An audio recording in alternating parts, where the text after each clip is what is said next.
Hi, everyone. Rust Dog gets a belt today. Congratulations, Rust Dog. Hello. What up, Warren? We are up in here. Wheezy, good morning. Marcus, hello. David, hi. Casey Tucker and Zabo are here. Norm and Chris are here. Hell yeah. Hi, Scooter. What happened? Oh, Talk to us. no. What's going on? Brutal. Oh, Backed out of the garage and straight into your truck. sorry, man. That is unfortunate. Yeah, that's brutal. What up, Baldwin? Good morning. Hi, Curtis. What's up, Westsack? Heyo, we're going to do our best. Hi, Matt. I did not do a tweet today. I'm going to retweet our opening. No producer. During Aftershock, we are definitely not going to have a producer. Yeah. Joe is here early and he's staying late and he is kicking ass getting Aftershock set up. We did get a new promotions person today, so that marketing did we? promotions. Yeah. You didn't meet him? No. Well, see you later. He's tall. He looks like he works over at AccuSure. Maybe that's what I thought. Maybe I did see him and just didn't clock it.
Good morning, everybody. Hi, that's James Ham. I'm Kyle Madsen. It is Wednesday. God, it's already September 24th. What? I feel like yesterday I was taking a weekend off for my birthday. It was a month and a half ago. Yeah, it's just wild. One of the things you get told when you're younger is like, hey, time when you get older starts moving faster. And I always I never thought that was not true. But once it starts happening, it is jarring.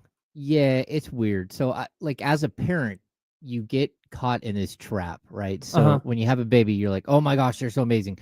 But then you're like, after 3 days, you're like, okay, I need you to do something else. I need you to smile or something. This baby sucks. It can't just be like feeding and changing diapers, right? Yeah. So you're waiting, and then boom, they smile. And then all of a sudden you get caught in this trap of like, I can't wait till they start crawling, and I can't wait till they start walking and talking. And then you turn around and they're starting their first day at UC Davis, and you're like, what in the world just happened? Dude. What in the world just happened? So like, no, crazy. what happened? Yeah. And I think it's because you're always looking for the next thing. It's like, oh, I can't wait till soccer season starts, or I can't wait till, I get them in Little League. And then you if you don't slow down and enjoy every step of it, then you just did yourself a disservice. Yeah. Because it just goes. Yeah. It just that, and the day they're born, start a 529 plan. That's the other thing. that's the other bit of parenting advice. Yeah, there you go. Give $20 a week to a 529 plan, and so that way college is mostly paid for when they get there. Yeah, man. I don't have children, but it's, for me, it's obviously not as deep and as profound as that, but my calendar exists in sports terms. Of course. And for me, because I don't have children, the way my brain processes that is like George Kittle has been in the league almost 10 years. Yeah. Like this is his 9th season. Yeah. I'm like, wait, what? He's at a point where he could retire. Yeah. Like that's insane. Well, I argued with people on Facebook about whether the Warriors should draft Steph Curry. And now he's 40 or 38. It's like, oh my God, where did my life go? I covered DeMarcus Cousins. I came into the league the year that DeMarcus Cousins came into the league in 2010. Yeah. He's now 35. He's an old guy. He's 35. He was 19 when he was drafted. Now he's 35 years old and out of the league. He's been out of the league for a couple of years. Yeah, just totally crazy. I'd say like time speeds up for sure, but when you have kids, it's even faster. You're like, I can't even imagine. This is just like so fast, and when I get to the sports season, when I get to the Kings season, like I literally have neighbors who think that like my wife and I got divorced and I don't live there anymore. They're like, I haven't seen you like 6 months. Yeah. And it's like, yeah, busy dog. It's my season. Yeah. Yeah. I'm inside at all times. I'm like doing all kinds of crazy stuff. It's just wild how fast it goes. Yeah, man. Anyways, it's now September 24th. Yeah. Don't tell me Happy New Year anymore. Almost. Yeah, it's almost time for that. Almost time for a new one. It's almost time to put up Halloween decorations. How stoked are you for that? Oh, I'm a big, right big, huge Halloween guy. They didn't have, I was disappointed last time we went to Costco. They didn't have any outsized Disney character Halloween decorations. Oh, okay. Yeah. It's kind of a bummer. I wouldn't put any, I'm not a decorator for Halloween guy. Okay.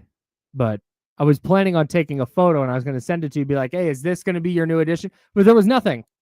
Yeah, there's it's a bummer. Crazy. We do have like the 13-foot tall right, Jack Skellington. Yeah, Jack Skellington. And we've got Oogie Boogie. We've got the dog. Mm-hmm. Why am I drawing a blank? Zero. Mm-hmm. And we have animated Sally as well. Great. Yeah. Is she also 13 feet tall? No, she's only like 6'6". Oh, is that it? Oh. Yeah. Well, our original Jack was that tall, was maybe a little taller than that. So do you do like a forced, what's that called? Forced perspective, where you put him further back and her closer to the front? No. So they look. I do like the opposite, so he looks even bigger. Oh, nice. Okay, so then she goes to the back. So you don't put him side by side. No. He goes up on our hill and just looms over the neighborhood. Nice. And golf carts will by and stop with kids in them all the time. Of course, during it's amazing. The middle of the day. I bet it's so striking. Yeah, the entire season. So cool. Really cool. That's James Ham. I'm Kyle Madsen. We're the Insiders. We're brought to you by Jiffy Lube, and we're hanging out with you until noon. So appreciate everybody dropping by on the radio, on the iHeart app, the Odyssey app, the TuneIn app. Maybe you're on youtube.com/ESPN1320, twitch.tv/ESPN1320. Maybe you're listening to the James Ham and Kyle Madsen Show, which is a podcast version of this program. If you're listening there, we appreciate you. And if you're not listening there, still subscribe because it makes us look good. Shout out to everybody who subscribes. So Wednesdays during football season, because we just to peel the curtain back a little bit. And I think this is how everybody operates, even if they don't know it. We're just aware of it because of our job. Sunday is typically game day. Then you've got Monday reaction. Tuesday, there's some fallout, some additional fallout injury updates, things like that. Mm-hmm. And then Wednesday is the like turning point day. There's you're gonna turn the page to next week. But there's not a lot to do yet because most of what we're gonna do for the upcoming week is Thursday and Friday. Mm-hmm. So what I would like to do, because by this time next week, the Kings will have had media day, I'm just gonna turn this into NBA Wednesday. Okay. We'll do some football. We've got some baseball stuff to get to, but there are a bunch of Kings things that we've kind of been kicking down the road that I would just like to get to now. So we will do that throughout the day. 916-909-1320, 916-909-1320 is the Elk Grove Kid talk line. If you would like to jump in on the conversation, and where I want to start, because ESPN did release their NBA top 100 today. Mm-hmm. We will get into that, but I would like to get to a different ESPN summer forecast, which had the Kings listed 12th in the Western Conference. Okay. So they are behind. They are not in the play-in group. The play-in group is Golden State, Dallas, San Antonio, and Memphis. The bottom 5 teams include the Portland Trailblazers, your Sacramento Kings, the Phoenix Suns, the New Orleans Pelicans, and the Utah Jazz. I feel like for the Kings to finish 12th this year, and maybe I'm just dramatically either overestimating what is on the Kings roster, or maybe I am underestimating Memphis, Golden State, San Antonio. Maybe it's just that. But I think this year would have to go pretty sideways for the Kings to finish 12th.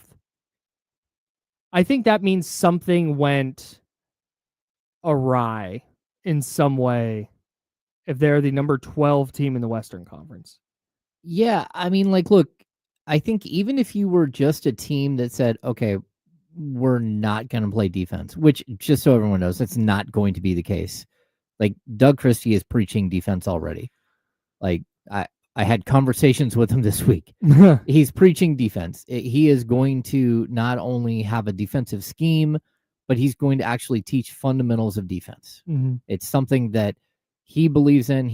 That's who he was as a player. But even if you weren't like a good defensive team, which they might not still be, even though they're coaching defense and teaching defense, I still look at this team as one that could like score 130 points on any given night.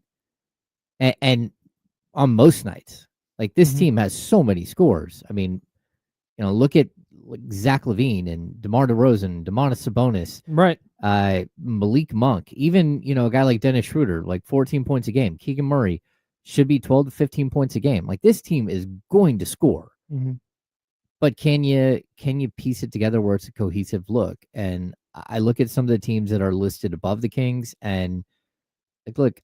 Are we just going to just give the Spurs a free pass and say that they're a playoff team? Like they haven't done anything to tell me that they're a playoff team yet.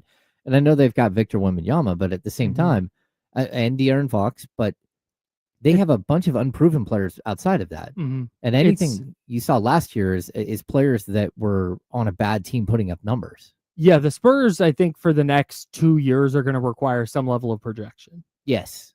Because Wemby is already very good, but I think there's an expectation that at some point that season where he averages 30 and 14 boards and 6 assists and 5 blocks is coming. And if that happens, they're going to be really hard to beat, right?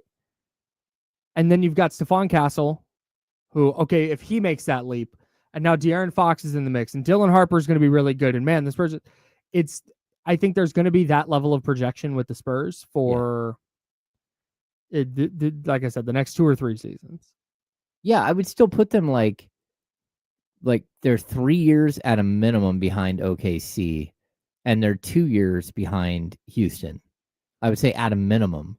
Now, maybe they piece it together and they actually figure it out, but I'm not just going to say, hey, that's a playoff team or that's a play-in team. You have to actually prove it. And the same with the Blazers. The Blazers are right there with the Kings or above the Kings. It's like, okay, like just because you tried hard last year when everyone was telling you not to and just, play for the pick. Yeah. They still weren't great at all. They were 36 and 46, the Blazers were. And that's I don't the Blazers are not in the play-in group. They finished tied for 11th last year with the Suns. Yeah. So that it wouldn't shock me if that's just once again the case. Or if they're in that range again. San Antonio is the interesting one because they won 34 games last season and missed Victor Wembanyama for a bunch of it. So that's sort of interesting to me with San Antonio. But I think this gets back to the larger overall, I for lack of a better term, problem with the Kings is you can look at San Antonio and you don't even have to squint that hard to envision a really good version of the Spurs. Yeah. It might, I think you're right. I think they're probably 2 years away from that. Mhm. This year, I think you see a little bit of a jump, and then I think next year is where you could really see them break out. But with Sacramento, it's really difficult to have that same optimism that, oh, this is nothing you said about the Kings roster is wrong. But I think it's easy if you're on the outside looking in. I think it's super easy to go, I don't trust that everything that could go right with that team is just going to go right. No, of course not. Well, Like, there's no reason to believe that. Well, that and there are some fundamental flaws to the team that they're going to have to figure out how to overcome. Yep. Like the NBA as a whole has decided that shooting a minimum of like 38 3-pointers is okay. Like that's the new standard, right? Yeah, and if you're not going to be good at it, you have to be very good at playing defense. Yeah. So that's the problem, though, that this team just doesn't, they are flawed in a way that I don't know how they fix it. Mm-hmm. And, it might require, I know this sounds crazy, but like early in the season, it might require that Doug McDermott plays a lot of minutes at the backup small forward spot because you don't have enough shooting. That Keon Ellis is somehow, you got to fit him onto the court because the guy shot under Doug Christie last year in a bunch of games, shot 44.3% from three. But once we get past, Levine and Ellis and McDermott and even Keegan Murray, who shot 34% from three last year, which isn't good enough. Mm-hmm. It's like, okay, where are you going to get the shooting? Because if not, this thing is going to look really, really tough. I mean, think back there, like maybe 7 years ago, the Spurs collected like every single one of the mid-range jump shooters in the league and just played a different style than everyone else. Mm-hmm. And it didn't work that long. No. Eventually you're like, oh, well, this isn't happening. I mean, It's really tough to go down every time and you're averaging 0.8 points per possession and the other team that you're playing against is averaging like 1.1. Well, and I think it's yes, but also defenders now are so much rangier and there are so many really good athletic players on the defensive end that when you shrink the floor, like the mid-range shot is really, I think, effective, when you have somebody like DeMar DeRozan who's good at making it. Like that's step one. But step two is, I think that's a really valuable shot when teams are loading up to stop you at the rim or to run you off the three-point line. Mm-hmm. And if you can stop and pop and hit a 15-footer, awesome. But if you're working for mid-range shots in the modern NBA, and by working, I mean the whole team. Like your offense is based around getting 15 to 18-foot jumpers. Yeah, it's just really tough. It's not going to work, man. No, you better have a really, really creative offense. And then you get to the math that you're talking about. Yeah. Okay, so let's say you are going to do that. You have to be amazing at it. Yep. To keep up, like you have to be lights out, incredible at it to keep up with a team that's going to knock down threes. It's a tough needle to thread. It is. It's extremely difficult to understand how that they're going to piece this thing together. And that's the challenge. And that's why I think Vegas hasn't been nice to the Kings, but also I think a lot of the pundits around the league they see the same thing. It's like, okay, what is your roster? Because your roster looks a little bit like the Bulls from a couple of years ago and a little bit like, something else that is just difficult to figure out how it's going to piece together. Yeah, man. And I have a hard time like vehemently disagreeing. Yeah. Which is tough. We'll keep talking about the Kings. That's what we're doing today. We'll sprinkle in a little baseball, a little football, but we're primarily talking hoops today on the Insiders, brought to you by Jiffy Lube. This is ESPN 1320, Sacramento Sports Center.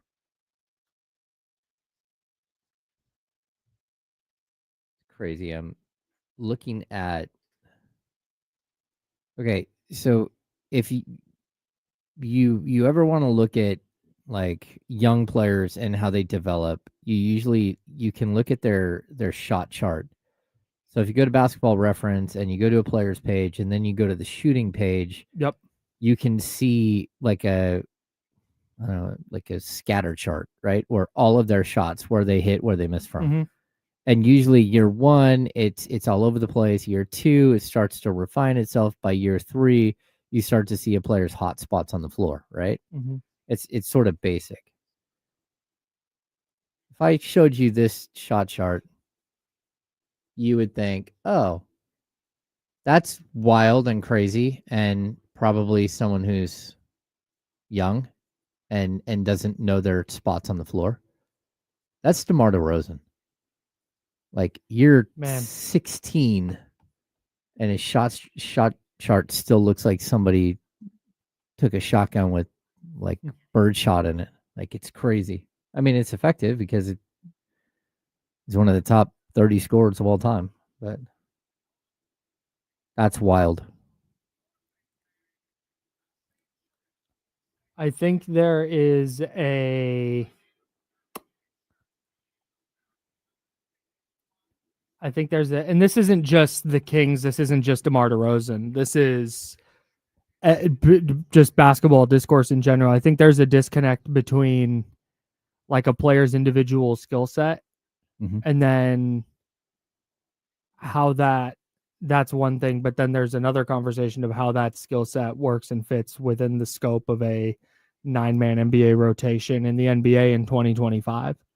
Yeah. Like that, what you're showing with DeMar DeRozan is why he's going to the Hall of Fame. At the exact same time, that's also why he's a really tough fit for a modern offense. Yeah, because if you're Domas, and like I think I've said, like, when I play first base in softball, I warm up with either the shortstop or the third baseman. I want the long throw. I want to see how the ball comes out of their hands, if it spins, if it's a drop ball, whatever it is. You can. That's why you warm up with them, because you're like, oh, okay, now I see how you throw. Like, if you're Domas and you're the key cog that feeds everybody, and you're like, hey, where do you want to shoot on the floor? And someone answers yes. You're like, no, like, where? He goes, yeah, I want to shoot on the floor. I'm going to shoot it.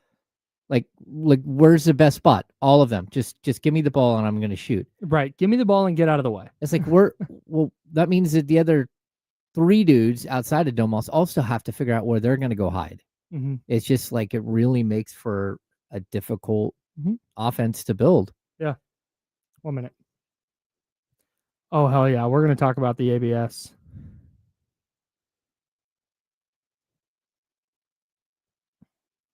Yeah. Here's where I'm at with the Kings national projections thing. After a couple of years ago, so there's Beam Team 1, and then going into that next season, when everybody projected them to take a step back, I was so like, what are they talking about? Like, this is insane. And then they just did. And then last year did the same thing. And I'm just like, all right, maybe I'm just wrong. Maybe I wear purple glasses because I'm here. I go on the Nate Duncan podcast every year, and every year his projection is like at least 10 wins less than mine. Yeah. And I'm like, I don't understand how they're going to be that bad. And then sometimes they are. Here we go.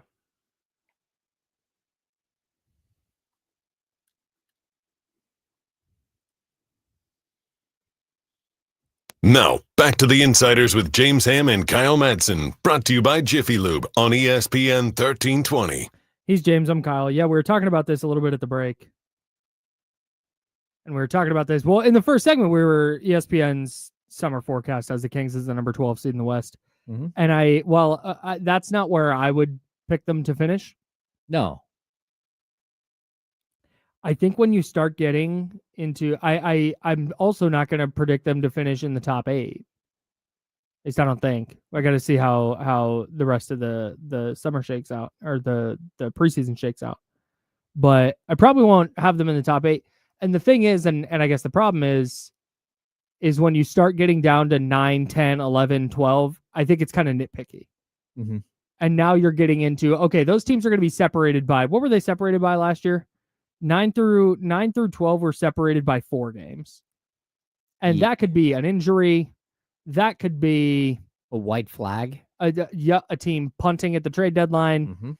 That could be a weird bounce of the ball. Kawhi Leonard's hook shot falls in instead of bouncing out.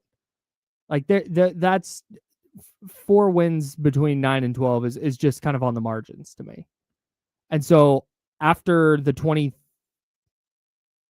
23-24 season, where all the national pundits predicted the Kings to take a step back, and then last year, where people largely did the same, and I went, nope. I'm just like, all right, I don't agree, but I'm not gonna be indignant in pushing back about it because I know how and why people get there. Well, yeah, and I mean, if I look at the Western Conference standings from last season, there's OKC who's at 68 wins. They're all the way at the top of the Empire State Building, and then like the middle floors is 7 teams. Like you talk about the 4-game difference between between 9 and 13, or 9 and 13. Well, there's the second place team was the Houston Rockets at 52 wins. Yeah. And the 8th place team was Memphis at 48 wins. That's so there's so crazy. There's 7 teams that are lumped together within 4 games, right? And then you go down to the next step, and it's another cliff. There's an 8-game difference between Memphis at number 8 and the Kings at number 9. But there's only a 6-game difference between the Kings at number 9 and the Spurs at number 13. So the Western Conference is lumped into 4 categories. Your one superstar team, and there might be another team that takes a leap and gets up there like Cleveland did last year, right? Then you have this giant middle. You're doing tears. I'm doing tears. I'm stealing Kyle's bit. Then there's this third tier, which is the teams that are fighting for the play-in / they don't really want to win teams. And then there's the dregs down below. So I think it's really interesting how I would expect the Western Conference to look where, like, again, the Pelicans and the Jazz finished with 21 and 17 wins last year. They were 13 games. The Pelicans were 13 games behind the Spurs. But I expect there to be something very similar to this, where there's 2 teams at the bottom, 2 teams at the top, 6 teams in the middle, and then 4 or 5 or 6 teams that are fighting to try to get up to that middle spot. But there's a huge difference between a 40-win team and a 48-win team. And that's where the Kings, like, how do you make that leap? And how do you make that leap with, I don't know, what did you add that would make you think that a leap is coming? So that's where it gets tough. Yeah, man. And this gets a little bit to this Kings would you rather that I've been kicking around. Yeah. And this goes to, I want to phrase this way, and I would love for everybody to chime in, whether you're in the chatty house or if you want to give us a call at 916-909-1320, 916-909-1320. That is the Elk Grove Kia talk line. We can only have one person on hold at a time, so if you call and you hear us talking, you're good. If it just keeps ringing, hang in there. I promise. So I'm going to phrase it this way, because I think the idea of I don't want to talk about tanking, because the Kings are not going to do that very clearly, barring a major injury. Yeah, going into the year, injuries change things. We've talked about that beginning of their schedule. If they start 12-3 in their first 15, that changes the calculus. If they start 3-12, that changes the calculus. Yes. I think Kenny's right. I think they're going to try and win as many games as possible. Yeah. And they'll figure out the end goal of this season as they go along. Right now, I think they want to make the playoffs. If they start 3-12 in their first 15 games, I think that changes. So I want to phrase it this way. Would you rather the Kings make the playoffs? So this is scenario 1. Okay. You have to pick 1 or 2. Scenario 1 is the Kings make the playoffs, but Nick Clifford, and I'm even going to say, do I want to? Okay, we can. I can. There's a stipulation there, but I'll hold off. Kings make the playoffs. Rookies unplayable.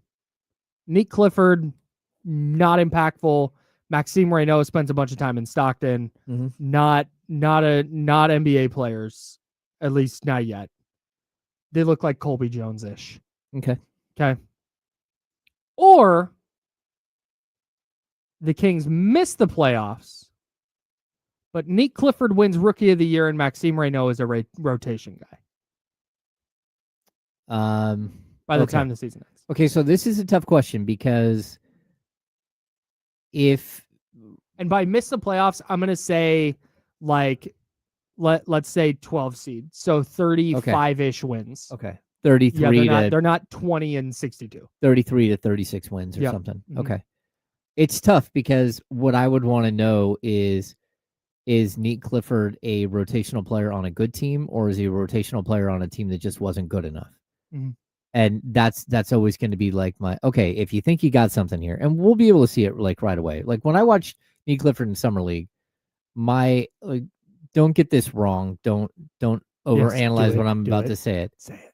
When I watched him play, my instant thought was the last player I saw who gets it like that was Tyrese Halliburton. You understand what I'm saying, though, right? Yeah, I know. I'm being silly with the sounds, but I'm with you. We didn't discuss this before, but you knew what I was going to say, right? Well, I knew you were going to pick some very good player because you see, like, just go back and watch. I'm going to, again, not that Nick is going to reach this level, but go watch any good player play go watch Steph Curry play in Summer League. Oh, yeah. Back in 2009. You see it. It's just for a second. It's like, oh, that guy just gets the game a little bit better than everybody else on the floor. Yeah, I mean, I remember going to FanFest when Jason Williams stepped on the court, and we're like, again, Jason Williams had been kicked out of Florida. Mm-hmm. Like he was a very questionable pick at number 7, and people are like, okay, hey, this kid's got a bunch of talent, but who knows? Like, there's a bunch of problems as well. Mm-hmm. The FanFest, he started slinging passes, and everybody in the whole entire building was like, oh my gosh, I cannot believe I'm watching this. Mm-hmm. I can't believe that Sacramento Kings fans are going to get to see this on their court for the next couple of years. Like, this kid is unbelievable. Yeah. I didn't get that sense where it's like, oh, superstar. What I got was, oh man, Nate Clifford gets it. And the second Tyrese Halliburton stepped on the court, you're like, oh, dude gets it. Yep. He understands the game of basketball, and he's in it. Mm-hmm. Like, you can see a player who's in it, as opposed to somebody who is learning or, developmental guy. You're like, oh. To get the difference, and this goes beyond putting up stats. Yeah. There are a bunch of players who have gone and put up stats in Summer League and then not done anything in the NBA. Mm-hmm. It's the little things. It's how his role changed, and he changed his play style based on whatever role he had in that specific game. Yep. It's his ability to have an impact even when his shot isn't falling. That matters. I bring this example up all the time, but I'm going to do it again, just in case anybody hasn't heard it. Go watch James Wiseman play in NBA games. That is a very talented person and player. Yeah. Who does not understand basketball. Yep. And there's just an inherent instinct that you see good to great players have. There's just a feel. Young Kevin Garnett, because the whole thing, when I was at 95.7, James Wiseman was the number 2 overall pick. Mm-hmm. And he got compared to every good big under the sun. Mark Spears, Hall of Famer, got on the radio and said he is a combination of Tim Duncan and Kevin Garnett. Oh. So you go watch James Wiseman play, and it's like, okay, what did young KG look like? And then you go watch young KG, and it's like, oh, that guy just got it on day 1. Oh, yeah. Again, he wasn't prime KG yet, but you could just see in the way he moved, in the way he moves offensively, defensively, where he gets on the floor, what he does with the basketball once it's in his hands, the decision-making. Again, it's not going to be perfect night in and night out, but there is an inherent that some players have. And what I saw from Nate Clifford, and I think you agree with me. Yeah. When he stepped on the court in Summer League, it was like, oh, he's got it. Uh-huh. Like we got to see how it translates in the NBA. We don't know to what level, of course, but there's a competent rotational NBA player with a higher ceiling than we thought before. I believe so. Yeah, and like I think it's interesting because like Keegan Murray stepped on the court, you're like, oh, Keegan gets it. Like Mhm. right away, you're like, oh yeah, Keegan's going to be just fine. He's not going to be a bust at number 4, right? So you're like, okay, this is at least he's going to be a starter, Mhm. not just like a potential rotational player. Mhm. No, he's a long-term starter. He's a He sure looks like a day one starter Mhm. on an NBA team, and we talked about this the other day. Probably on like 25 NBA teams, he's a like day one starter still. Yeah, I mean he's that good of a player. Ooh. Keegan. Oh, God. Okay. No, I mean, I Keegan. thought you were talking about Neat Clifford. I was like, No. Keegan. No, Keegan Okay, could got it. I go missed start. the Keegan of it. No, Okay. Keegan can go start on Yes, I almost agree with every you. team in the league because he fits multiple roles, multiple positions. Yeah. Like he gets it. Yes. Right? Yes. Well, then you get other players and right away you're like, "Oh boy." Like Mhm. right away you're okay. Like somebody's going to have to work really really hard. Mhm. Like the player's going to have to work hard, but also the coaching staff is going to have to work so incredibly hard Mhm. to get this guy to the next level.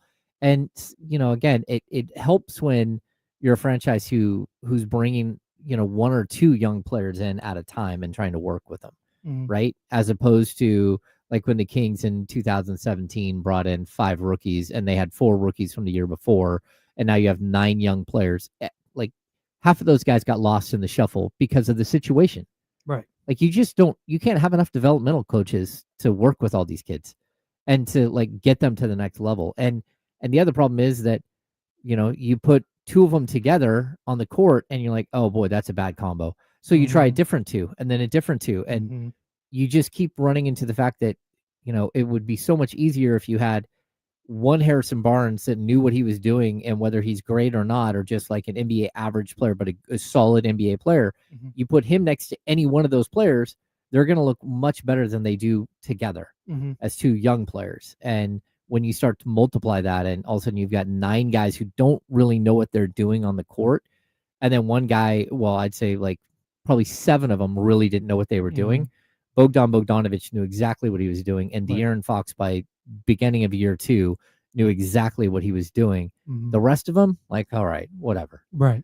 So it's just really tough to develop players. But now we're talking about, a late first round pick, an early second round pick.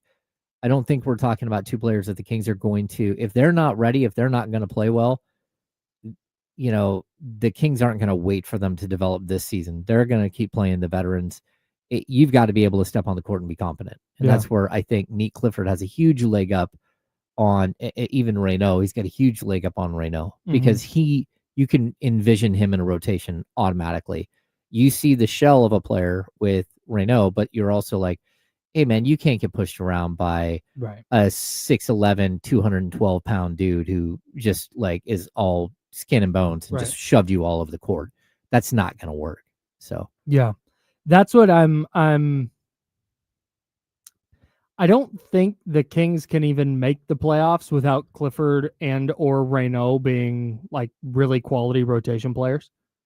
Preferably both, but I think they need at least one of them to be good out of the gate if they're going to be that good. But I hate to harp on this, but I don't know, man. This is just the way I know that not everybody views this sport this way, and that's fine. I almost feel like, let's say the Kings are the 7 seed, right? Because then you host the first play-in game. Let's say they're the 7 seed. Golden State falls off. Memphis isn't very good. The Spurs don't make a leap. I don't know. The Clippers have a bunch of guys get hurt. Kings wind up as a 7 seed. Okay. And they win their play-in game and they go to the playoffs as a 7 seed. My biggest concern with that, and again, I'm saying this now in September. If the Kings are the 7 seed, we're going to have a great damn time on this show this year. Oh yeah. Like it would be awesome. Yep. Just to see that for the city would be amazing. I don't want that to get lost. When you're having the discussion we're having about what does this look like long term, Yeah. which is the conversation we typically have, I almost feel like that would be a bad thing because it's proof of a concept that I think has a very, very minimal ceiling on it. Okay, I agree with that 100%. I think the good thing about it is that it's proof of a concept that nobody here in Sacramento currently believes is going to be a long-term concept. It's something that Everyone? Yeah, well, maybe not everyone, but a good portion of the basketball people understand that this is I don't want to call it a gap year, because I actually think that next season is a gap year. But this is a season where you're trying to get through it. You're trying to get established. You're trying to, like, we keep hearing this identity thing. And then my retort is like, okay, it's fine. You want to have an identity, but how do you have an identity when, like, 7 of the players that are on the floor creating this identity won't be here when the whole thing is done? So that's always going to be like the confusing part of it. But I still think that there is, you'll hear this from Scott, you'll hear it from Doug. It'll be like day one of media day, very specifically. I know this because I've already heard it from both of them. Like, when we get done with this season, we want everyone to know what Kings basketball looks like and feels like. There's going to be a quality of play, a physicality to the play, a defensive mindset that we will be able to carry over from one season to the next, because that's who we're going to be. And I think you look back at the early 2000s Kings with Doug Christie on that team, and that's not who they were as a team, but what we know their identity. Their identity was watching some of the most beautiful basketball we've ever seen in the history of the game. That's it. Like the moving, the cutting, the playing off each other, the symbiotic relationship between one player to the next. Like it was such beautiful basketball. I don't know that we've seen that style of basketball to that level since. But you've got to be able to modernize that and have it in this year's NBA, and I don't know how easy that's going to be. Yeah, for sure. That's James Ham. I'm Kyle Madsen. We are the Insiders. I would like to answer this question that you have posed. Okay. And you talked about this on the Kings Beat podcast, but I would like to talk about it with you here. Do the Kings have even one singular position battle? We need to go through this, because I think the real answer and what I think the answer should be are probably different. We'll dive into that next on ESPN 1320 Sacramento Sports Center.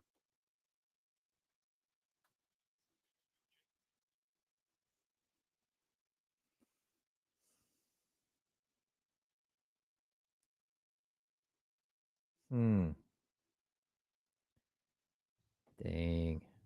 It's flu shot season.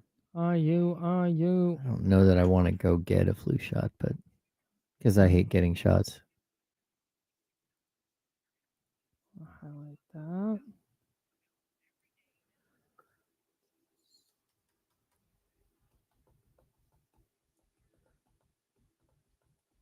that. NBA Guru Zach, if you listened to the show last night, and you listened to our show all week, I think you can still wish for Kuminga to come to Sac.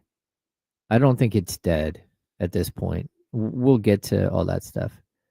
Steven, I am not anti-vax. I'm anti-needle. I don't like needles. And every time I get a flu shot, they do the flu shot and the COVID vaccine at the same time.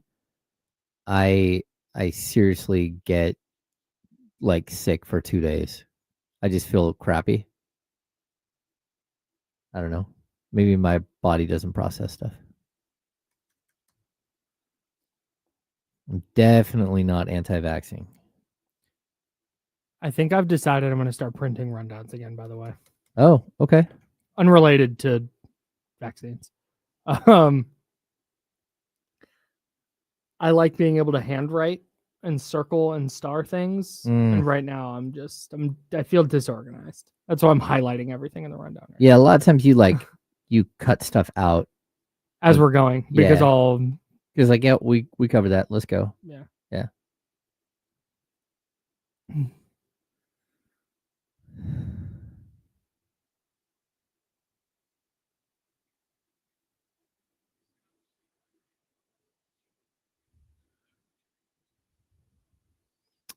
Rust Dog, I don't travel to away games anymore. I might go down to a Warriors game or two. On occasion, I'll fly down to LA.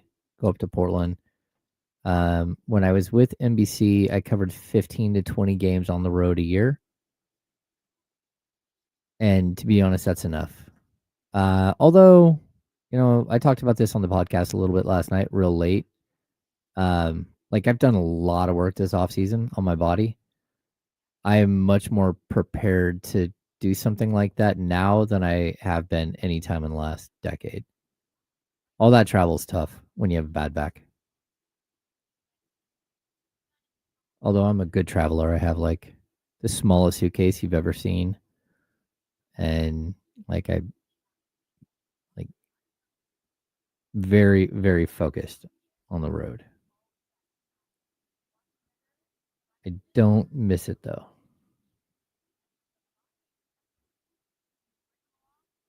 Do we put in waiver claim on anyone? Yeah. We picked up. Oh, we did not get Trey Tucker. We didn't. We tried. Okay. We did get Ollie Gordon and Woody Marks though. I'm stashing running backs.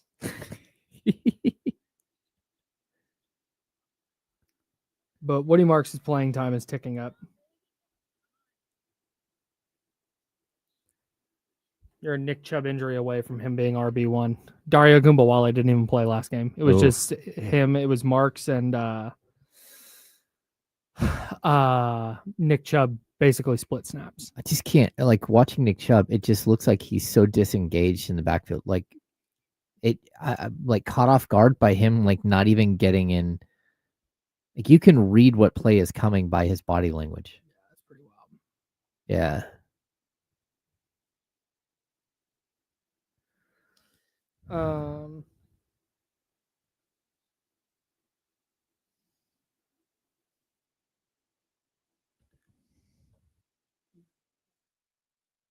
I'm talking about fantasy football with James, and in case anybody from our league is listening, I don't want them to see this.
Steven, we've done live Here we go. recordings.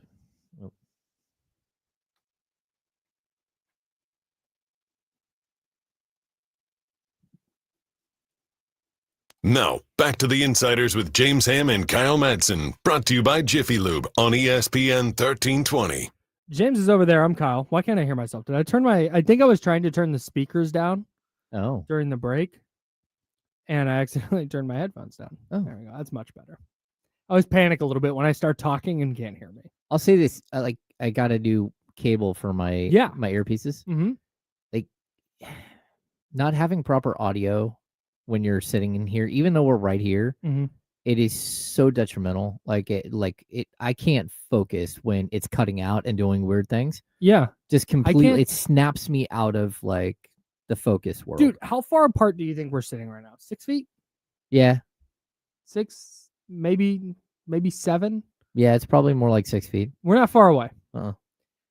If I do this and take my headphones off, I feel like I'm sitting 1,000 miles away from you. Yeah, it's weird. I don't know. It's like a sound chamber we're in. I don't like it. Yeah, and when it's spotty, when it's cutting in and out, and the music starts, and then it clips, and I'm it just snaps you. I've told you There was one time I remember I was on TV. I was standing on the court at Oracle, and I'm in the middle of doing a live hit, and it's pregame. Someone dropped a fold-up chair right next to me. Smack! Snapped me out, and I was shot. I was done. It did not matter what question they asked me. My train of thought was gone, and you I were was out of like, the flow state. it was like, all right, well, back to you guys. Like I'm James Ham. Back Outside to you. outside of that, like I usually can focus, and it's also why I wear double earpieces, Sure. which most reporters don't. They just wear Just one yeah. because I don't have the greatest hearing, and like it just locks me into like a focus state. Yeah. I've gotten to a point where I can write with the television on, which I had not ever been able to do before. Yeah. But I've gotten to that point where if my wife is watching a show, I can sit downstairs and get work done. I used to, 6 months ago, I couldn't do that. You'd have to focus 100%. Yeah. Oh my God. I had to go to the office, shut the door. I'll turn on some like instrumental music. Yeah. Even music with words. Can't do it. Well, I've told you, I can watch a TV show, watch a game, and write at the same time. What I can't do is I can't transcribe and watch a game. I can't transcribe and do anything else. Interesting. Like the brain has to focus on the transcription and not on anything else, so it makes it extremely difficult. But outside of that, yeah, my brain it multitasks for sure. It is day 80. Kaminga Watch. And nothing new. I haven't even looked. I didn't even Google Jonathan Kuminga. No, there's not, because guess what? The news is going to be that something happened. The next real update we're going to get, and this has been the case since freaking July. Yep. The next update we're going to get on Jonathan Kuminga is he signed the qualifying offer, he signed a multi-year deal, or he has been traded. Yeah. Those are the three outcomes. Anything new on Jonathan Kuminga is going to be something we've said before. Yep. Do you know the other report I'm getting sick of while I'm here, while I'm angry about this? Okay. I'm getting so sick, and salute to Mark Stein. I pay money to read his Substack. Yep. But the report that the Warriors are expected to sign Seth Curry after the Jonathan Kuminga deal is such like, yeah, man, we've got that. Seth Curry, GP2, Al Horford. Yeah. Check. Got it. Thank you. That he reported that again and that it all got aggregated and the Warriors are expected to sign. Like, yeah, no, we're on it. Thank you for that information that we've heard 46 times. It's super crazy. The next thing that'll matter with the Golden State Warriors and Jonathan Kuminga is when that decision has been made. That's it. So I'm not even going to go look. I'm not even going to do the Google Jonathan Kuminga's name anymore because it'll be a Shams tweet. We have 6 days until he either is a Warrior or he's somewhere else. Yes. Where he either takes a qualifying offer or he gets a 2-year deal or a 3-year deal or he is signed and traded somewhere else. The Warriors, realistically, today's Wednesday. They get Thursday, Friday, Saturday, Sunday. They've got 4 days. 4 days because media day is on Monday. And if you walk into media day with 9 dudes, buddy, 9 dudes, which they might anyway. They might have to. Even if Jonathan Kuminga makes a decision, they may not have guys might not be able to fly out and be there for media day. Yeah. Well, unless they're here already. They probably, I mean, like Al Horford is not chilling in San Francisco waiting on Jonathan Kuminga. No. Al Horford is in Miami or wherever Al Horford lives. I assume it's somewhere exotic. Atlanta probably. And because he was there forever. Sure, wherever he lives, that's not close to San Francisco. He's going to stay there until he gets a contract. Yeah. Like, he's not going to go, yeah, I'll just hang out, and that way I'm there for media day. Well, there's a possibility that they've said, hey, we're lining you guys all up. We're going to do this. We're going to get the thing done. We promise. Everybody, please come to San Francisco right now. The problem is that they cannot step on the court. They cannot be in the workout room. They can't. There's nothing that they can be do at media day associated with the team. Yeah. Yeah. Until they. I mean, look, I literally, this is the incompetence of some of the people that I've had to work with Mhm. around here. We got to a summer league where it was Oh, no. it was chaotic. It was super chaotic, but like the Kings had to hire. They told Michael Malone, "You have to hire a new lead assistant," and he's like, "Okay." And then they tried to force a lead assistant on him, and he said, "Yeah, kick rocks." And he said, "I want Ty Corbin." They said, "Okay, we'll get you Ty Corbin." Right? Mhm. I told this story the other day about this is a season where they literally had us all go to a room, a hotel room in Las Vegas, and watch Darren Collison sign his contract with fans in the building, one of which was wearing an Isaiah Thomas jersey. Bygones. Ah! We get to the first game. We can't talk to Ty Corbin because he's not under contract. We can't talk to Ty Corbin, the coach of the Summer League team, because he's not under contract. Like, why is he not under contract yet? Oh, we haven't got to that contract. Oh, we got to get that contract done. Yeah. Like, That's kind of a big deal. what are you talking about? You have to coach the team. What do you mean? We can't talk to him because you haven't done the contract.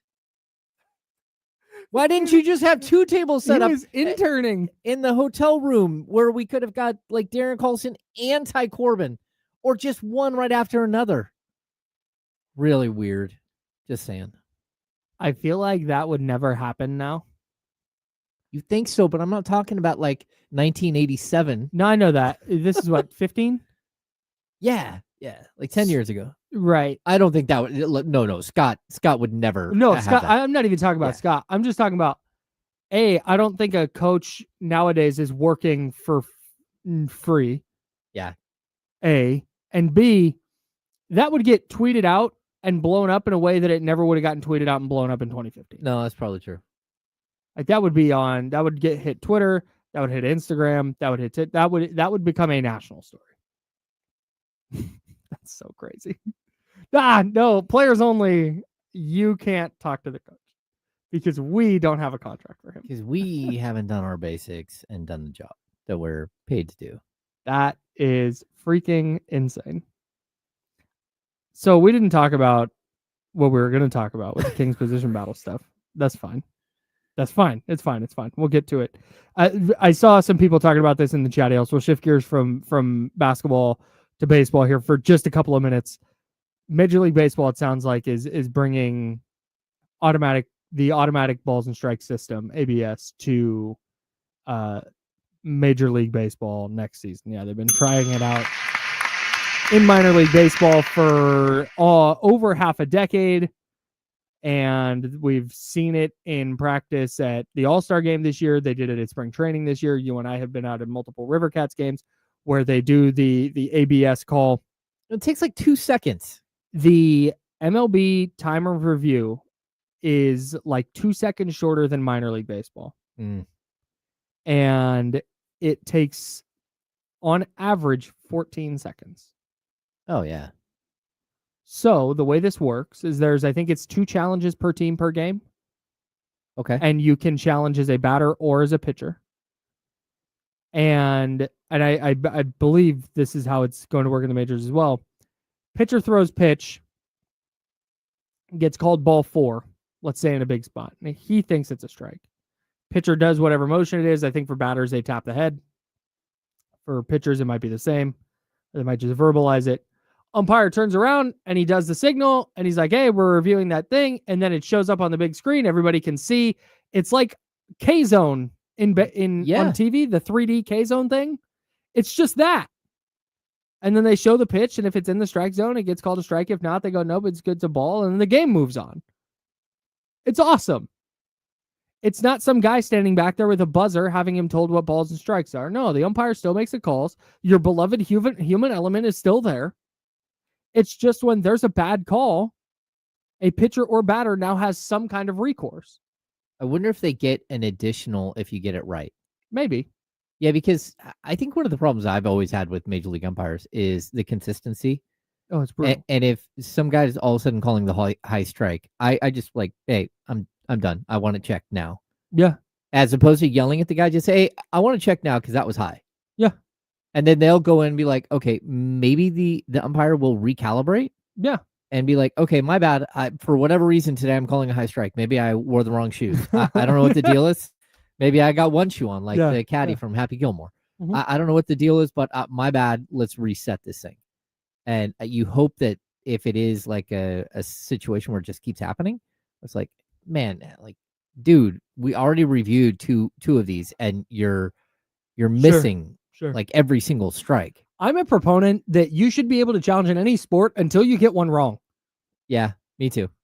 I don't give a damn about time of game. I'm trying to win. Yeah. If you smoke a bad call in the first quarter in the NFL and I challenge it, cool, I get my challenge back. But then you smoke another call right after that. No, I'm going to challenge it. Yep. And if I keep being right, I should keep getting to challenge. That's right. I'm with you. Jesse's waving his finger. That's because Jesse's a cop. That's because Jesse loves refs. He's a Red Sox fan. We're like the ref Sox. Yeah, got him. Sick burn. Yeah, got him. Can't wait. Shout out to the ABS system. It's going to be awesome.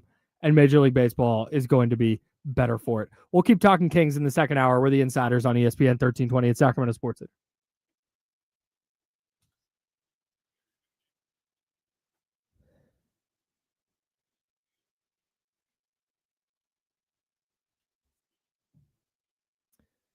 You guys are out of control today, I see. How much time do we have?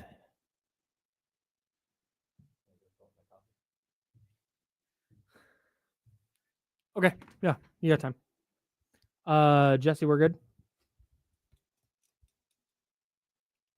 All right, be right back, guys.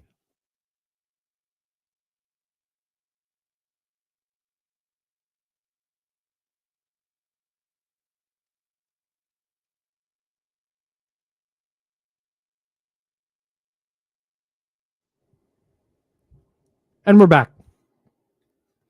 So you just love it when officials blow calls, huh? Big fan of that?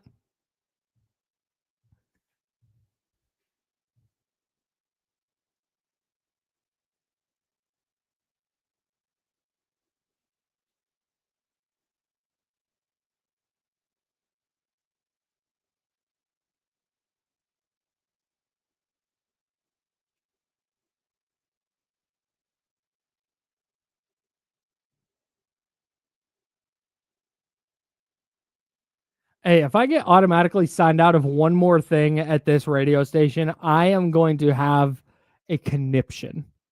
I don't even know what that means, so whatever. I am going to, I will walk directly into our engineering office, and whoever's there, I'm going to stick my finger in their chest. That's a bad idea. I'm going to give them the who's who. I'm dishing out the what's what. And if they give me any lip, I'm giving them the what for. Wow. Also, yeah, you only need like 2 challenges a game, bro. Like, human error is just part of it. The refs are going to miss calls. You got to deal with that. Like we all do. Everyone's got to deal with that. We don't have time for you to be stopping the game because that's going to kill it for everyone watching. We got to wait another 5 minutes because they're challenging again. Like, that's not going to work. I go for it on a 4th down, and my receiver catches it with 2 feet in bounds, and the official says, no dice, not a touchdown. I'm going to review that in the first quarter. Obviously, you're going to review any time that there's a scoring. Yeah, you review that. Yeah, you're going to review that. They call it a touchdown. Yeah, you'll get another challenge after that. If that happens again on my next drive, I get to challenge it. Yeah, then you'll get a 3rd challenge, I believe, from the NFL rule. And after that, yeah, you're done. That's ass. No, that's not. That's just part of life. Nah, it's ass. We have the technology to get it right. Yeah, but also we gotta like. But no, it's not just games though. You gotta think about also, just stopping the game every time and all that. No, but also I understand. I don't care as a coach. I'm trying to win. You're not coaching, pal. You're a fan like me. No, the other thing is, no, I'm not. I'm on the sidelines. I sweat during games and my joints hurt afterwards, so it feels like I'm playing. So that's why this matters so much to me. We got our TV at the same Costco. No, okay, that's not true. I won my TV from a work contest when I worked at another station. I've heard that story. Yeah, shout out to Damien.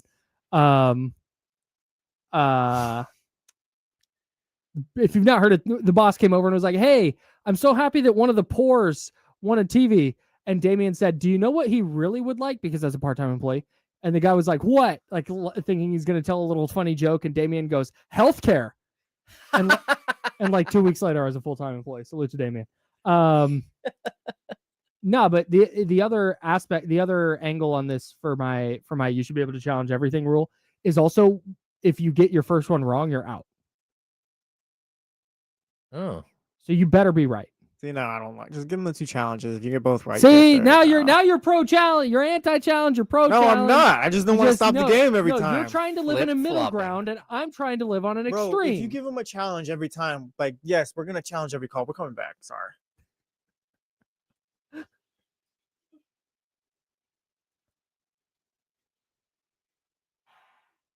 Welcome back to hour number 2 of the ESPN 1320 Insiders. Get ready for the most up-to-date sports news and talk with the ESPN 1320 Insiders. Hour number 2. That's James Ham. I'm Kyle Madsen, Jesse Tapia on the ones and twos. We're sponsored by Jiffy Lube. We're hanging out with you until noon. What's up, guys? Now, I'm not picking up this argument. What? You want to talk challenges for hour 2? Not really. Looks like you kind of do. You kind of just pause. No, you're very pro-official. Look, pal, no, that's the thing. That's the thing. I'm actually anti-official, which makes me right because I believe there's no such thing as a good official. They're always going to get it wrong, so we're going to stay the whole game challenging every call. No.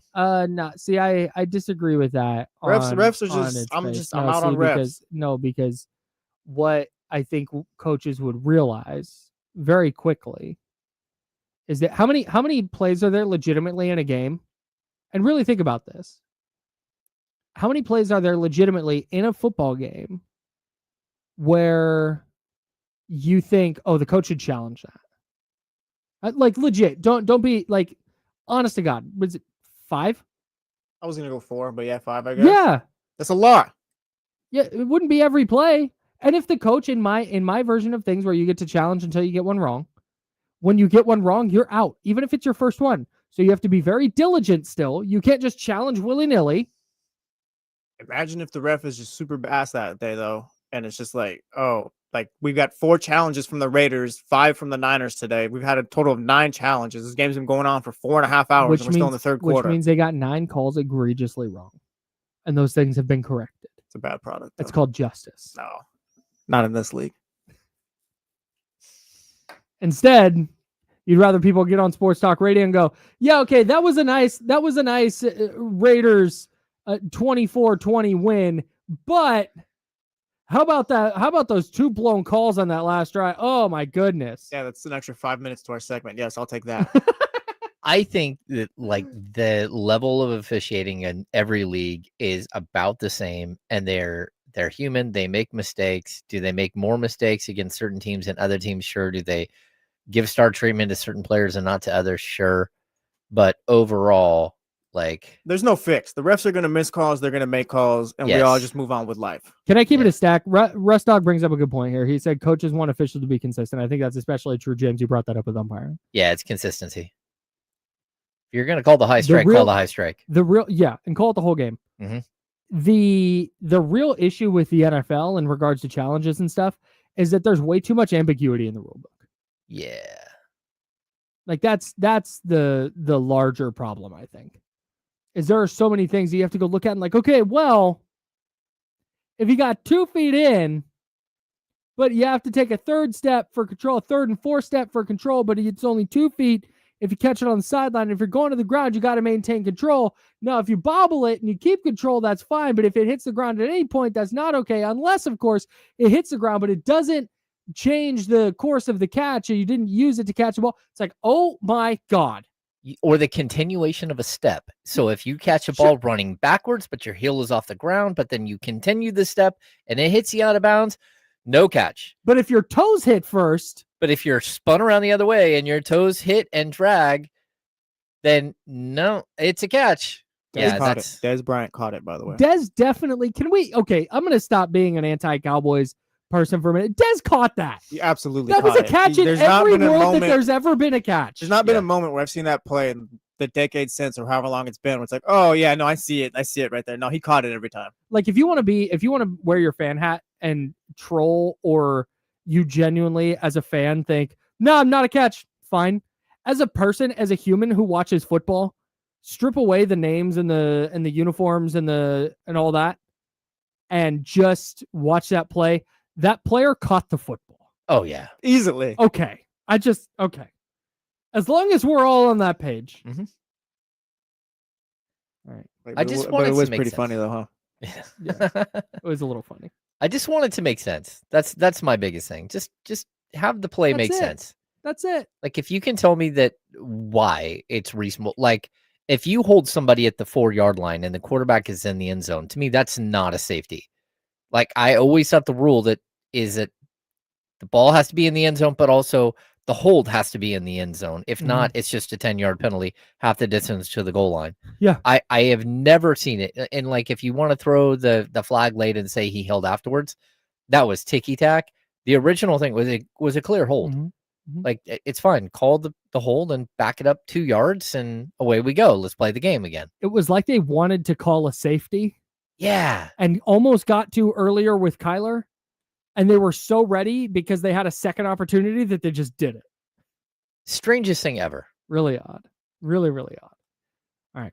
Let's talk some basketball. We're the Insiders, sponsored by Jiffy Lube. James Hem's there. I'm Comats. And Jesse Tapia is helping us out behind the glass, which we appreciate immensely. Thank you, Jesse. You guys talked about this on the Kings Beat podcast. And I actually was not subscribed to the Kings Beat podcast on YouTube until we started talking about subscribing to Candlestick Chronicles yesterday. And I realized I was like, oh my God, I don't think I ever went and subscribed. So I did. I'm a proud subscriber now of the Kings Beat podcast. Where'd my oh, because I'm over here now. I always forget. This is day 2 in a row. Dude, this is day like since you started doing this in a row. It's been about a month and a half though. Yeah. And I still can't figure it out. All right. So you guys are talking about this on the Kings Beat podcast. Did the Kings have a single position battle? Yeah. The answer would appear to be no, at least among the starters, right? Well, I mean, we can talk, like, is there a possibility of a different starting lineup? Like, barring injury, it's Schroeder, Levine, DeRozan, Murray, and Sabonis. Like, I don't think that there's any way that that's not your starting 5 coming into the season, unless you do something crazy and say, you know what? We really, really want our bench to be strong, and like this is something that's going to happen in the future anyways. So Nick Clifford, you're starting at small forward, and DeMar DeRozan, we want this dynamic 1-2 punch of Malik Monk and DeMar DeRozan off the bench. I don't think that's happening. I don't. And so at the end of the day, like I think the starters are the starters. I think you're right. And even in that instance, you talk about a position battle. That's not necessarily a position battle. That's just the Kings prioritizing a young player. Yeah. I want to go to that scenario though. I want to follow that road. I wonder how Keon Ellis would feel about that. Yeah. Okay. So because that essentially the last 2 things that have happened to him is 1, they picked up his option and made it so he only made $2-ish million this year. Yep. Instead of not picking up his option and signing him to a bigger money contract.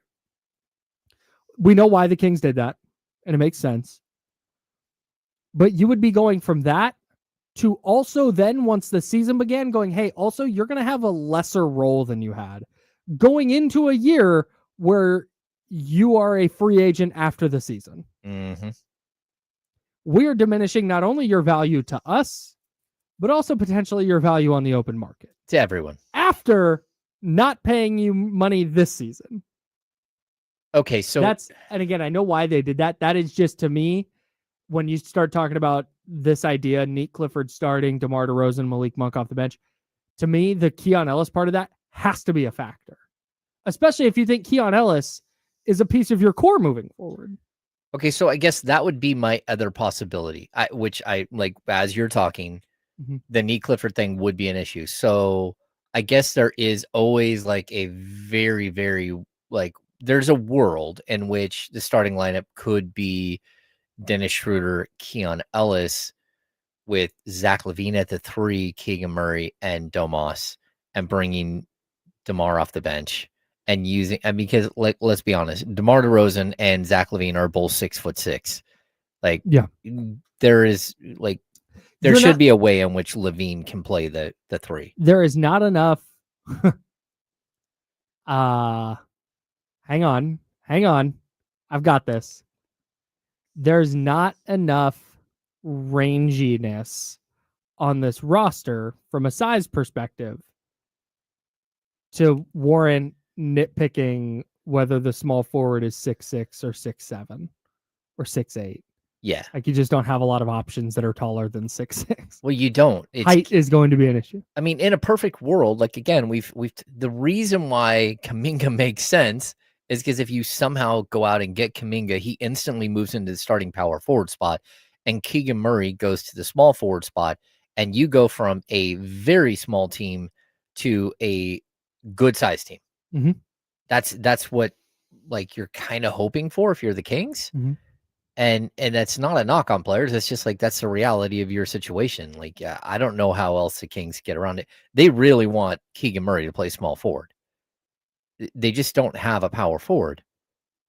I mean, we can talk, like, we're going into the rotation. I mean, you understand, like, going into the season that your backup power forward options are Isaac Jones, who was on a 2-way contract until the end of last season, and Dario Saric, who played 14 games last season. There's no one else. Like, unless you're going to go Maxime Reynaud and play small ball, or you I guess you could push Reynaud. You could have Reynaud play with Domas and have Domas at the 4 and go big.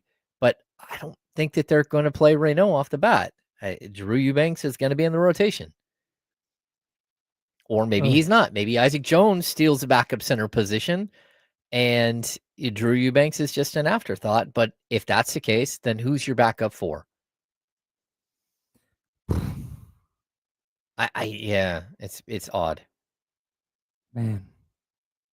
Weird. And, yeah, I know. Secure Bagley put in the chat here. Isaac Jones can't play the 4 because he can't shoot. That's not the case. And I'm going to guarantee you in year 2, Isaac Jones is going to be able to shoot the ball. Like, he's been working all summer long, and I guarantee you that's what he's working on. He knows his way to get on the court is to be as a floor spacer. Yep. And I don't even think he was that bad last year. I mean, he's a guy that, volume's super low, but 37.5% is not bad. Yeah, he can shoot. He can only shoot the corner 3 though. Yeah, which is fine. That's all you need. No, I agree. It's totally fine. Yeah, man. It's every time we talk about this, it's just the pieces don't quite fit. Yeah, I think that's just sort of where it's at. Man, Isaac Jones shot 8 threes last year total. 3 of 8. Need that on a game-to-game basis. Now you're cooking with gas. There we go. Yeah, man. I'm so interested to see, and this is an unanswerable question. Like, it's just going to play itself out. And I think if Doug Christie were to sit down with us right now and have a little bit of truth serum, and we say, hey, what's the plan with this, with X? I think he would be like, I don't know yet. Like, I know how we're going to go into the year. We have an idea how we're going to go into the year. Or even into training camp. Sure. Yeah. But if I say, can you guarantee DeMar DeRozan will start every game that he's healthy? I bet he would say no. Yeah. And I'm interested to see if that's something that they're beholden to. The veterans, the guys making the big money, they're going to start, and that's what it's going to be come hell or high water. And we're worried about 2026 and 2027, and we'll kick the can down the road as much as possible. Or they get halfway into the year, and man, you know what? Zach LaVine is not doing what Doug Christie wants on defense. Do they make a change? I don't know. Yeah, I'm intrigued. No idea. It's going to be really, really interesting. That's going to be the true test for Doug Christie this year. How do you work with your veterans? How do you tell them the honest truth that my goal for this team is to play defense, and you don't do that, and so you're not going to play, or you're not going to play as much as you did before? Because if he can't do that, then this is probably a 35-win team. I agree. And even worse than that, you're taking no steps toward establishing whatever culture you're trying to establish. Nope. This year. Yeah. I am fascinated by the Kings. I am because too. there are so many outcomes on the table. Yeah. And I think there are outcomes where they win fewer games, but the year is better than had they won more games. I totally agree. Which is is what your question was in the last block. Yeah, which is a weird space to be in. The NBA released its top 100 players. We're going to yell about it next on the Insiders, brought to you by Jiffy Lube.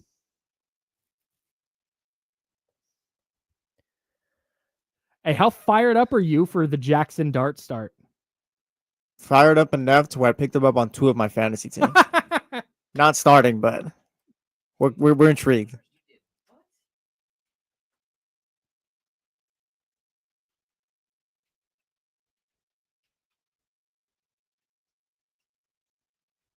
Yeah, I'm kind of bummed out because we drafted Malik Neighbors high. That's okay. You're going to be fine. I believe in Malik Neighbors. Yeah, this is a good thing, if anything. I did not like what I saw last week where he was just a complete afterthought. Well, they just took him out of the game, and Russell Wilson couldn't get the ball to him. I think you're going to see Jackson Dart probably lean very heavily on him. I hope so.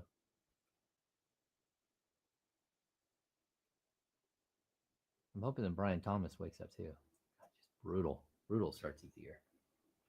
Tough when you're afraid of getting hit. Yeah, that's not something that usually happens when you get to the league, and if it does, it's not a good. There's usually not a way to get out of it.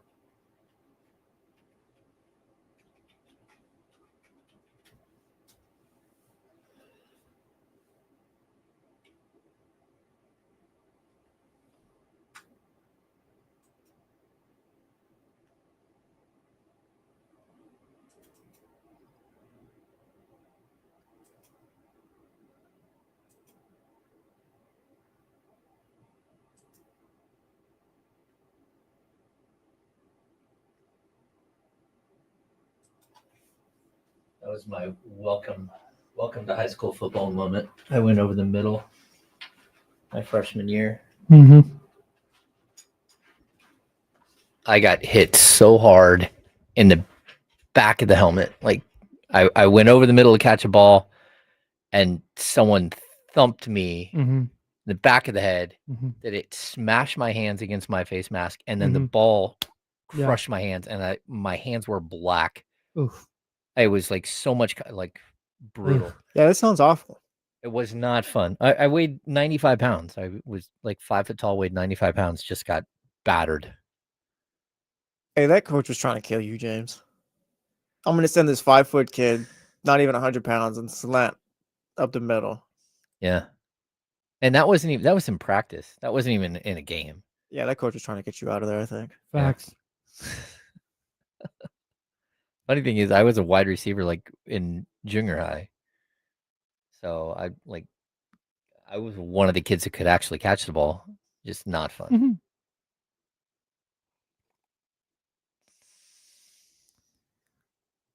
Jonathan Kuminga being on this list between Tobias Harris and Norman Powell feels so perfect. Between who? Norman Powell and Tobias Harris. Oh, yeah. Boy, that is perfect. That's just so... It's perfect. It's way higher than you would think for a Kuminga. Higher, like you expected him to not be in the top 100? Yes. Hmm. I mean, Keegan's not in the top 100. Yeah. People love jumping. Yeah. People love dunkers. Jumping. Yeah. It's weird. Why are red lights not on?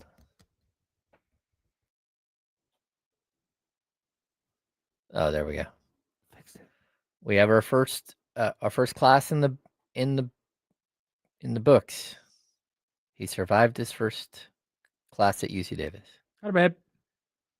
Syllabus day? Now, back to the Insiders with James Ham and Kyle Madsen, brought to you by Jiffy Lube on ESPN 1320. Can I say that on air, what you just said? What's that? Or kid, do you want to say on air what you just said? No, go ahead. What did I say? What did you just say right before we came back? Class number 1? Is that what?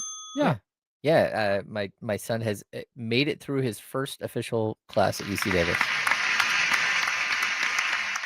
History of the 1960s. Hell yeah. Okay, so that's big time.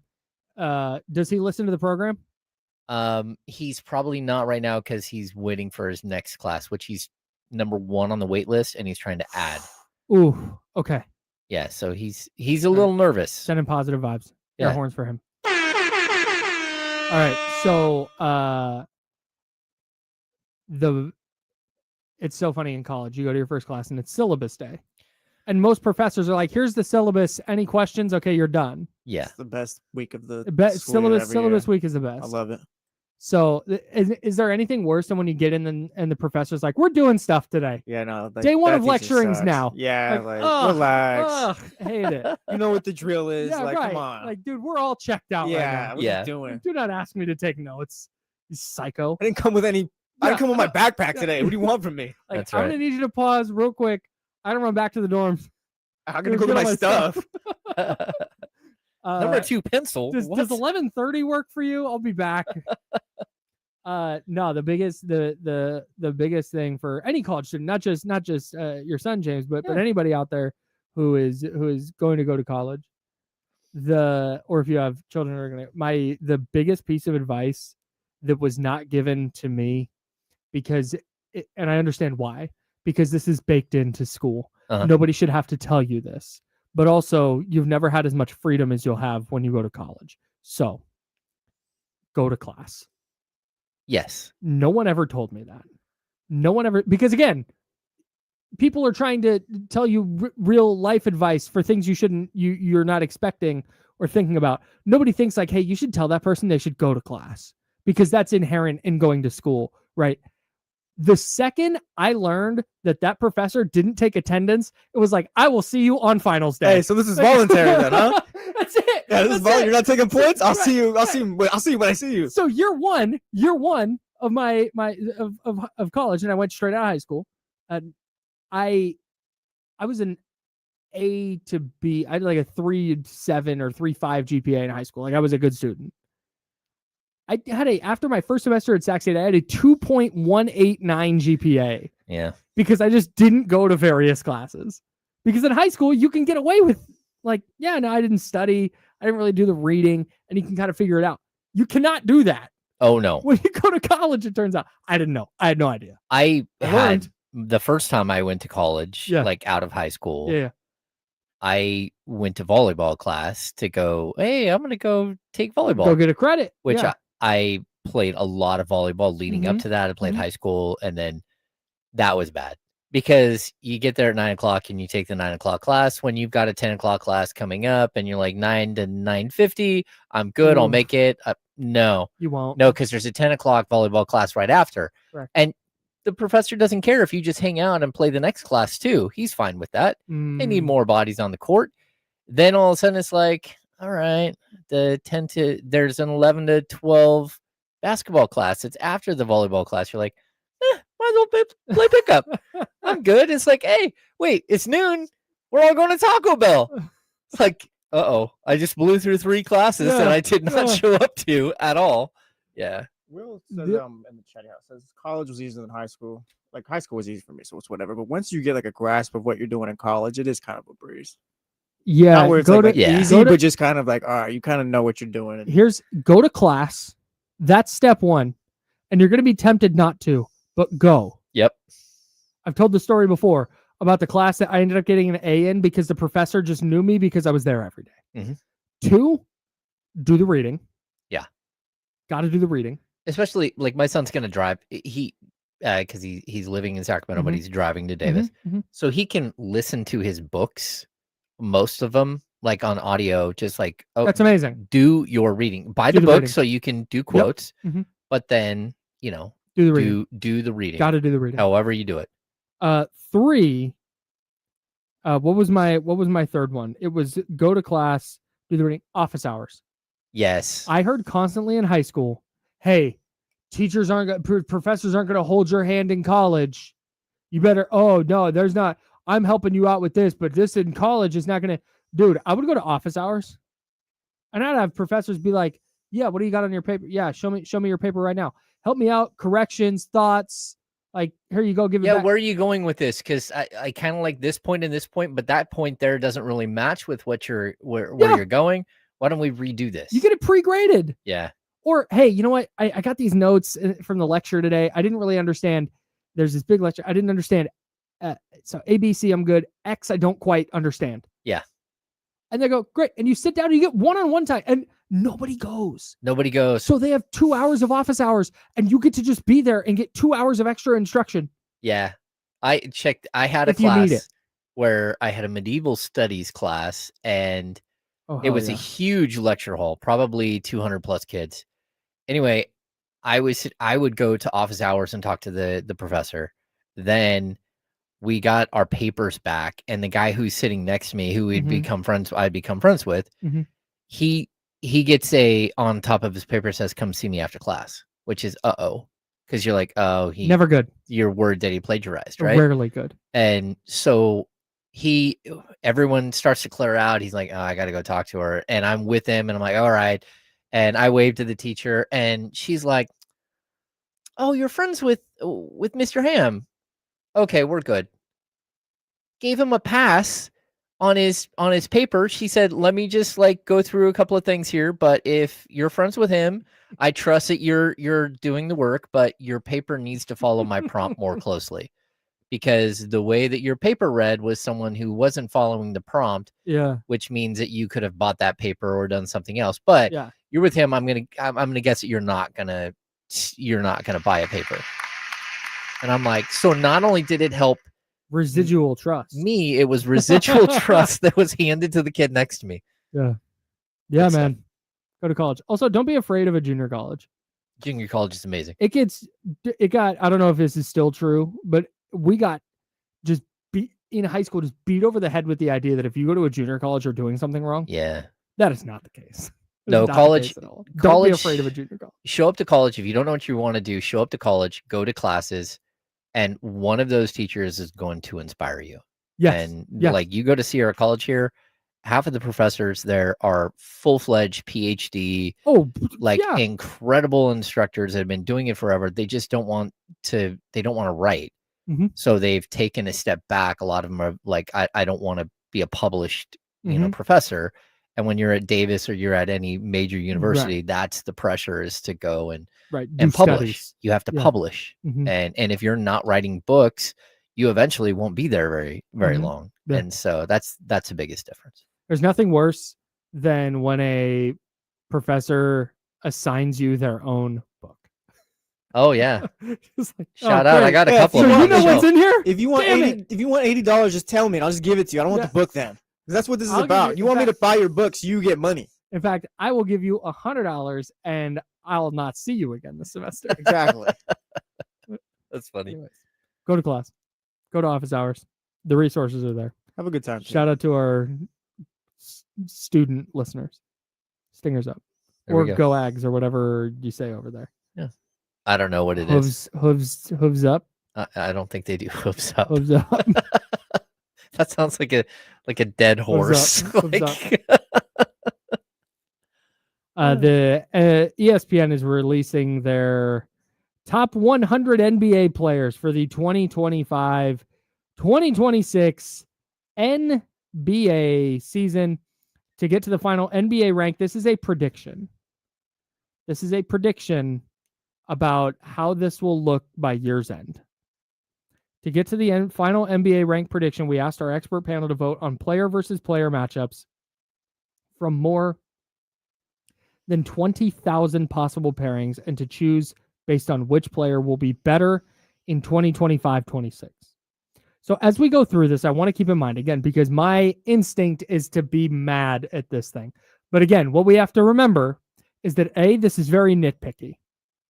Yeah. The difference between player 100 and player 75 is probably really like 1 or 2 spots. But it's 25 spots. And did they tell you how many people were part of this? It's a study, basically, right? It's like you go in and you rank everybody. Like, did they say how many people are part of it? Because that used to I be. don't think so. NBA ranks 6 million players. More than 150 reporters, editors, producers, and analysts. Okay, so I was part of this for years because I was part of the True Hoop network. It's kind of a bear because they're like, hey, rank all 450. And so you're sitting there like, oh. I mean, you're moving people up, you're moving people down. You're like, okay, you get to like number 300 and you stumble upon somebody that you miss that's probably number 82. And you're like, oh no. Yeah. And then you got to go back through and move everybody. Like it's tedious, but at the same time, like just because you're a basketball person, like you should have some basic knowledge of the rest of the league. But a lot of the reporters, at least at that time, were very team specific. Dude, totally. And I think they get a program that it'll just be like RJ Barrett, De'Aaron Fox, and you click on one or the other. And then the one you don't click goes away. And now it's De'Aaron Fox and Norman Powell. Yeah. And then you pay, and it judges it. I think players accumulate like points that way, and then they rank them. So that's how I think this goes. And so to give you an example, if somebody put RJ Barrett and just going to go to Tobias Harris in front of me. Okay. Pick one. Like I don't. Yeah. And what's your criteria? Because now you're like, okay, am I picking like who's going to be the better player this year? Yeah, it's predicting who's going to be the better player this year. RJ Barrett's 100. Tobias Harris is 84. Yeah. Like, there's not. That seems like a lot of spots, and I just don't. It's arbitrary. Yeah, big time. Okay, Yeah, so I want to yeah, keep that in mind. Coming in at number 83 is potential future Sacramento King Jonathan Kuminga. FYI. He's a top 100 player, which to me is a prediction of this year. Yeah, because what is RJ Barrett?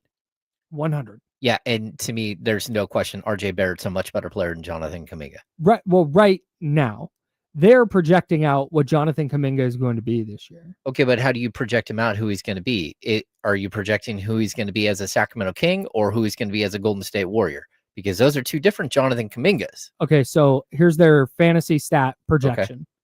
14.9 points, 4.5 rebounds, 2.2 assists. That's Jonathan Kuminga, the Golden State Warrior. Okay. So, I believe. Okay, so then how do you list him? I'm just playing devil's advocate of why this list is so difficult. Sure. How do you list him above a guy that you are projecting at 20.9 points, 6.1 rebounds, and 4.9 assists? More points, more rebounds, more assists. That is RJ Barrett, who is 17 spots below a guy you have listed at 14 in points and whatever. I don't know. I'm just saying, like, that's the fault in this. And to be honest with you, like, RJ Barrett ranked 53 last year. Ugh. He dropped 47 spots. Wow. What did RJ Barrett do to anybody? I'm wondering, where was Malik Monk last year? Because Malik Monk was on this list last year. ESPN top 100 NBA. What was that? 924-25? Yeah. All right, hang on. Wasn't prepared for this. There we go. 24-25. Naturally, I'm getting this year. There we go. Was he 50-11 last year? I'm sure he was. I'm going to guess he was 78. Is that your computer? Yeah, that's my computer. It's because I'm doing Control F and Malik is not there. But now I'm on 100-51. 65. One spot ahead of Draymond Green. That was Malik Monk last year. Yeah, in 2023, he was not ranked. Okay. And so this year, Malik Monk is not ranked again. Yep. Yeah, that to me, and Malik Monk put up 17 plus points, 5.5 assists. Like, it's very, very strange. I want to sit down with a panel of like 10 of these people. I mean, and just again, ask. I was part of it forever. I don't care. Like, that's what I can't get that riled up that Domantas Sabonis is 34th, that Zach LaVine is 72th, and that DeMar DeRozan is 80th. Yeah. Right. Like, I don't want to get wrapped up in that because of what we're discussing now. This isn't some definitive ranking. I just want to know because, like you said, the criteria is going to be different for everybody. Kristaps Porzingis is 50th. we're just cool thinking Kristaps Porzingis is going to play a season's worth of games. And for the Atlanta Hawks, not even for the Celtics. Right. Like, again, totally different team, totally different. And you could see it. Like, you could see the vision with Porzingis and Trey. And if you want to go, man, Porzingis, Trey Young, Jalen Johnson, Dyson Daniels, Nickeil Alexander-Walker's there, man, the Hawks are going to be good. And Porzingis with Trey Young could be sick. But if I'm projecting this, I think Kristaps Porzingis is going to play like 38 games. Yeah. So he's not going to win any of those matchups to me. No, I'm with you. Yeah. I mean, it's just like, it's food for thought. I think that's what this is. And it's a discussion point. Again, I don't know how Sabonis drops from like 20 to 34. Dude, it's not, because they said it's producers, analysts, writers, hosts, whatever. Kristaps Porzingis not Kristaps Porzingis, but Domantas Sabonis plays for the Kings. Domantas Sabonis puts up really good numbers. Domantas Sabonis has not done it in the playoffs on a national stage, and so people forget about him. People who went and looked up stats and numbers probably voted him much higher than that. People who don't are probably like, oh yeah, he's good, but God, he wasn't an all-star. He wasn't an all-NBA. Nah. Like that, it's the laziness of the voting process. Yeah. Which is why I don't care about the rankings themselves. I do think they're interesting as a thought exercise. Yep. I do think it's interesting that Joel Embiid is still ranked 47th. That feels like he was 8 last year. Yeah. That feels like we got to rank him because he's that good, but also not totally sure he's going to be healthy, so we don't want to rank him too high. Draymond Green is 51. But then I also think when you do this exercise, it's interesting because there are little groups of players. So like 70, 71, and 72 are Michael Porter Jr., Kobe White, and Zach LaVine. Okay. Like that 3 groups, I don't know how you can separate those guys. Yeah. Like they all kind of are a similar like version of each other, just playing different positions. You know, it'd be a better version of this exercise. Oh. If you put the players in tiers. Oh, tiers. Hey, we think Cooper Flagg is going to be the 52nd best player in the sport in year 1. No. 19.5 points, 6.3 boards, 4.3 assists. All of those numbers seem less than what you projected RJ Barrett, who's in number 100. Just saying. Yeah, so it's like there's team impact, I think. Yeah. But Cooper Flagg is above Alex Caruso, Paul George, Dyson Daniels, Isaiah Hartenstein, Miles Turner, Trey Murphy III. Oh, boy. Okay. Jalen Suggs and Austin Reeves. Yeah, like Zion, Christian Brown. Man. Interesting stuff. Weird list. We'll keep going over this. We'll actually dive into the list itself rather than just the mechanics of it with D'Lo and Casey on the handoff next on ESPN 1320 Sacramento Sports Center.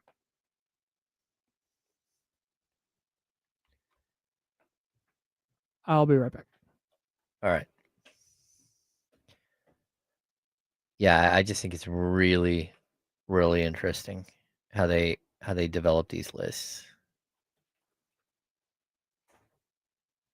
Yeah, and I'm looking at like the 70s going into the 80s. Between 70 and 80, I think there are a lot of very similar style of players.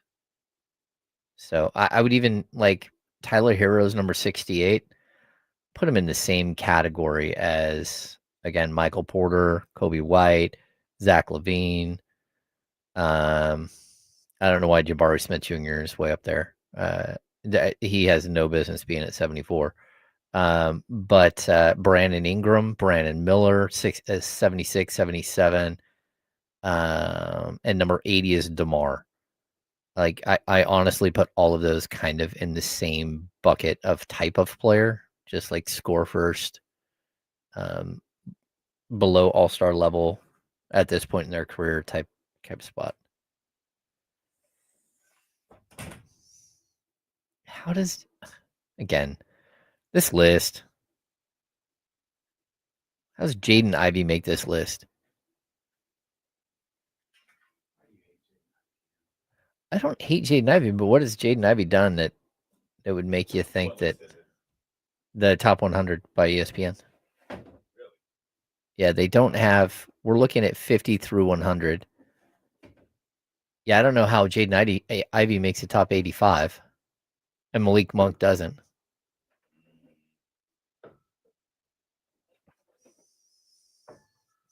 And Jonas is 87. Jamar T for 3. I believe that Drew Eubanks is the opening day backup 5. But I could be wrong. I don't think he's gonna play a ton. Oh, really? All right.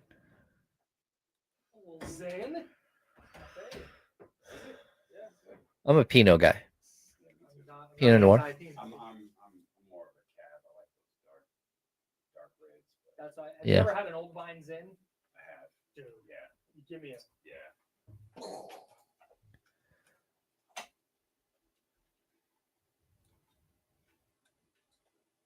Did you get a chance to meet Dusty yesterday? Yes. Briefly. Oh, nice.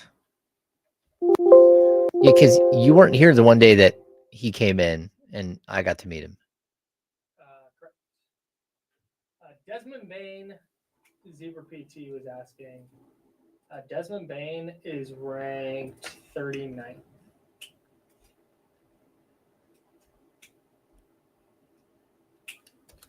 I don't think people hate the Kings. I think people disregard the Kings.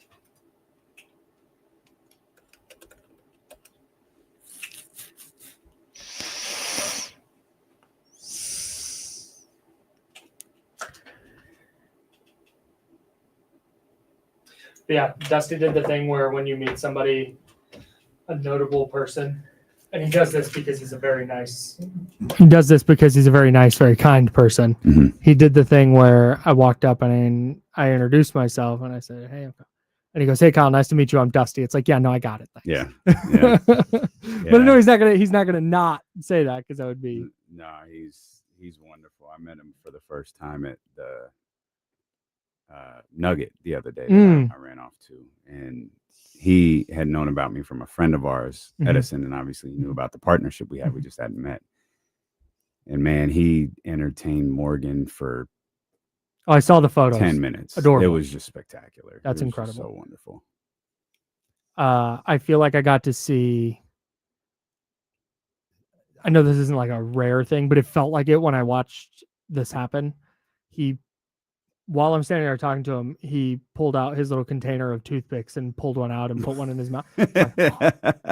What? You should have asked him, can I have one of your toothpicks? Can I snag one actually? And then not use can I it. bum a pick? Just like. Now, back to the Insiders with James Ham and Kyle Madsen, brought to you by Jiffy Lube on ESPN 1320. I want to meet with the donut committee. Oh, okay, great. We're here. I move that we move Donut Friday on Thursday back to Friday when no one's here. Oh. Okay. Because all the donuts state are your always case. gone. Well, they're gone. They're always Okay. gone. Now, granted, I'm supposed to be drinking protein shakes and eating protein pretzels and doing all of that But stuff. every once in a while, you just want a damn donut. And every once in a while, your partner walks in on a day you thought he was off. So it's like, hey, my man, I thought you was off today. He already has the new Sac Republic jersey, Man, even though it's well, not even out yet. Hey, Of course. hey, man, Of course. it is what it is. Look at that. Got the faux back jersey. Anyways, That's back to gas. my issue. Yeah. No, let's. You're Yeah, okay. no. Yeah. Everybody eats the Yeah. donuts. Hey, you get a Okay. donut? And the answer is no. He wasn't even supposed to be here today. He ain't get a donut. All right. Here's what the donut committee. Here's your complaint. Thank you. Good. And I feel heard. and my donut committee partner, if you disagree with me on this, or you feel like there's a different solution, Okay. we can discuss. What I will start doing, Mhm. and I've done this from time to time, I will purchase the donut that you guys like.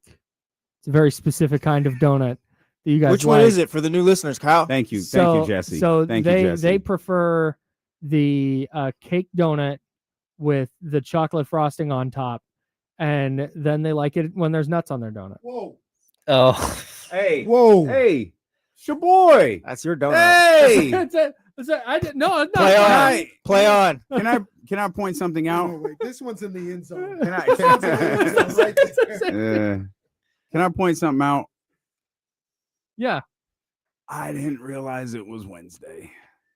What day did you think it was? Well, I saw the donuts and immediately thought it was Thursday. That's what I said this Yeah, morning. You are yeah. fooling everyone into thinking that I it's thought it Thursday was already. Thursday. I didn't bring donuts. No, it wasn't us. JC.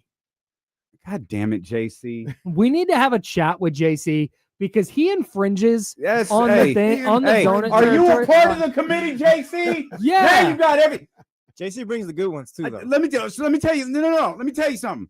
I went through the whole day thinking my partner wasn't here today. Tried to plan the show at 5 a.m. Walk in, see donuts, think, oh, great, it's Thursday. Now my partner walks in. Now I'm finding out it's Wednesday. It's 11:48. I'm a bit shook right now. All right. No, that's a lot. I'm not gonna lie, that's a lot. This is a moment. Welcome into the Wednesday, September 24th edition of the handoff. Ding. D'Lo and D'Lo you. and KC coming up next. Yeah, that's Ding. great. Awesome. Anything else? you need? No. You good? No. You're not I good? guess. My man walks in with unreleased merchandise on that no one else can Wait, get. wait a minute. It is out. Yeah, I don't want to. to. It is out. Oh, It's out. You can buy it. That's a It's long Sacramento. I've sleeve only kid. seen it in the Like, promos. Yeah, I got the goalie joint. Man. Only one I know is him and Hey, Nico. Shout what- out to my man Jason View, man. You know what I'm saying? He did his thing with these. Whenever you get hook up on that merch again, give me the hat, please. For sure. Yeah, let your I people like know. the hat. Let your people know the hat's gas. I can Fire. make a call there too. Like Okay, then I make might a call. know somebody over there. All right, whoever wants Make to a call send for me. whoever wants to send me free Sac Republic gear, hit me up. Make uh, a call for your boy. No, so but Thursday, what I will start doing moving forward on Donut Thursdays, and again, James brings donuts every other Thursday, and in the off Thursdays, I bring donuts as well. I will start ordering your guys' favorite donut, Which is, the one with the nuts on it. thank you. It's in the end zone. Safety. No. It's at the 3-yard line. It's This your safety donut. is It's everything your in the donut. game. You could. Hey, is it better or worse to say like, you know what? Fine. To avoid that, I'll just have one glazed. Well, That's way worse, right? That's worse. But no, I'll get your guys' donut, and I will make sure that it is separate and in Studio One, ready for you guys, so they are not taken. we sound like petulant children. By the No, way. no, no. All no, of this no, because this is I thought something it you was want. Thursday. This is something. Also, this we're is gonna have. something I you do. want, You're asking. for. No. Also, Sir. we need to get to JC. Like, you can't do this. Yeah, no. JC's You gotta can't make throw a play. everybody's brain off like this. Yeah. Well, that and donut. You can't do donuts on Wednesday and Thursday. That's too much donut. Come on. Right, Come you're on, you're Jason. infringing. Come on, so rookie. so now do Not I? necessarily. Okay, It's okay. JC sell a couple $1 million worth of stuff, and he think he can just bring donuts in whenever he wants. I disagree with you guys. Those nuts on Wednesday and Thursday is just fine. Yeah. See, this is Especially considering This Oh from my the guy God, who this eats is egregious. little muffins All all right, day. this or is- little bites. Little bites. Little bites. Shout out to Little Bites. No, we ate all those Um, little bites. I This had is to get 'em before they egregious. expired. What's that? Got crazy. Jesse said they were stuck together. They got crazy last time. There was bro. little bites growing on top of the little bites. So did Like you his did you guys disease? know that they It's like The Last of Us, but they it's low bites expire. instead of mushrooms. I had to learn the hard way. No chance those expire. 100%. No chance. no, they dude. do. Listen, that's why hella I ate, that's why I fast. ate them up this Yes, last time. that's 'cause facts. The box before, I went and got a pack one time. So wait a minute. It was double coated. What is this? It's a little too risky. Let me not eat it. So I threw it away. And I was like, maybe it's just a bad little bag. Bag, yeah. Maybe a week later, I go get some more. Even worse. Wait a minute. Oh, Is there an expiration thing on this thing? It was like 2 months past expiration. Oh my God. I forgot to put them in the Fortress of Snackitude. James tried to poison us. Well, That's it's crazy. fine. You didn't do nothing wrong, but I didn't. They Sure, have I wouldn't, expiration dude. days. Have you seen it? I just don't think there's anything in those, any ingredients in there that would expire. I would, Like, Yeah, you know, but like like a it's like a Twinkie. McDonald's French fry. Yeah. Yeah, that's what I would think too. It's But just- no, after that, I looked, and we were 2 months past expiration date. Oof. And then on the new box, I looked like a week and a half before. I said, "Oh, we got like 10 days, bro. I'm about to. So Kenny's tear like, these- Next time, hey, next time, next time there's low bites, we'll put the countdown clock up there. that countdown. 3 days to expiration. Oh, that's great use of that board back there. Yeah. I like that. That's a good idea. I want so badly for that board to matter. I It want- is, dude. we've I want- tried. I We've want- tried so I many know, different I know. things. We're just gonna keep trying things. This is egregious. First, before I drag JC, I do want to shout out JC, who said, if you're looking for a fun time out, tonight is Coach's Corner, hosted by Kenny at Sky River at 32 Bruce Street. Good Yes, beer, sir. cocktails, and food. Great conversation with Coach Kenny. Join us if you're on the about. Yes, So sir. go do that. Go hang Coach out. Marion, we'll talk to him tonight on the Coach's Corner. We'll talk to him tomorrow. And Big deal game with this KC. weekend. Big game this week. Big Sky play starts. But he was a little agitated, I would say, on what was this, Monday? Yeah, Monday. Mhm. He had a clip where he was talking to Sean Cunningham, and he's like, "Hey, man, we need people to come out to the games. Like we've done what we need to do as far as Dr. Luke Wood, Mhm. Mark Orr, myself, talking about Brendan Marion, myself, the players. Like we've brought a quality product and excitement to it. We got to get people to come out to the games, Mhm. and I feel them on that. Now, Well, it's a tough time. Like I've to a certain degree asking anybody to spend any more money Mhm. in this economy right now. I'm like, I can't. It's tough for me to do that, but I understand what he's saying. Mhm. Davis had 17,000 the other night. Damn. 17,000. It's a good crowd. Yeah, and I think it might have been 15. I can't remember. It might have been 15 for Sac State on the same night, Mhm. but yeah, That's not what they're looking for. Well, I'd also tell you, Davis hadn't started yet. Davis school started today. Sac State started a couple of weeks ago because they're on semester system versus quarter system. So there should have been more because students are there, like being inundated by it. If you're a kid who's like going to orientation and stuff last week, you're like, I'm not going to a football game. I don't even know they play football.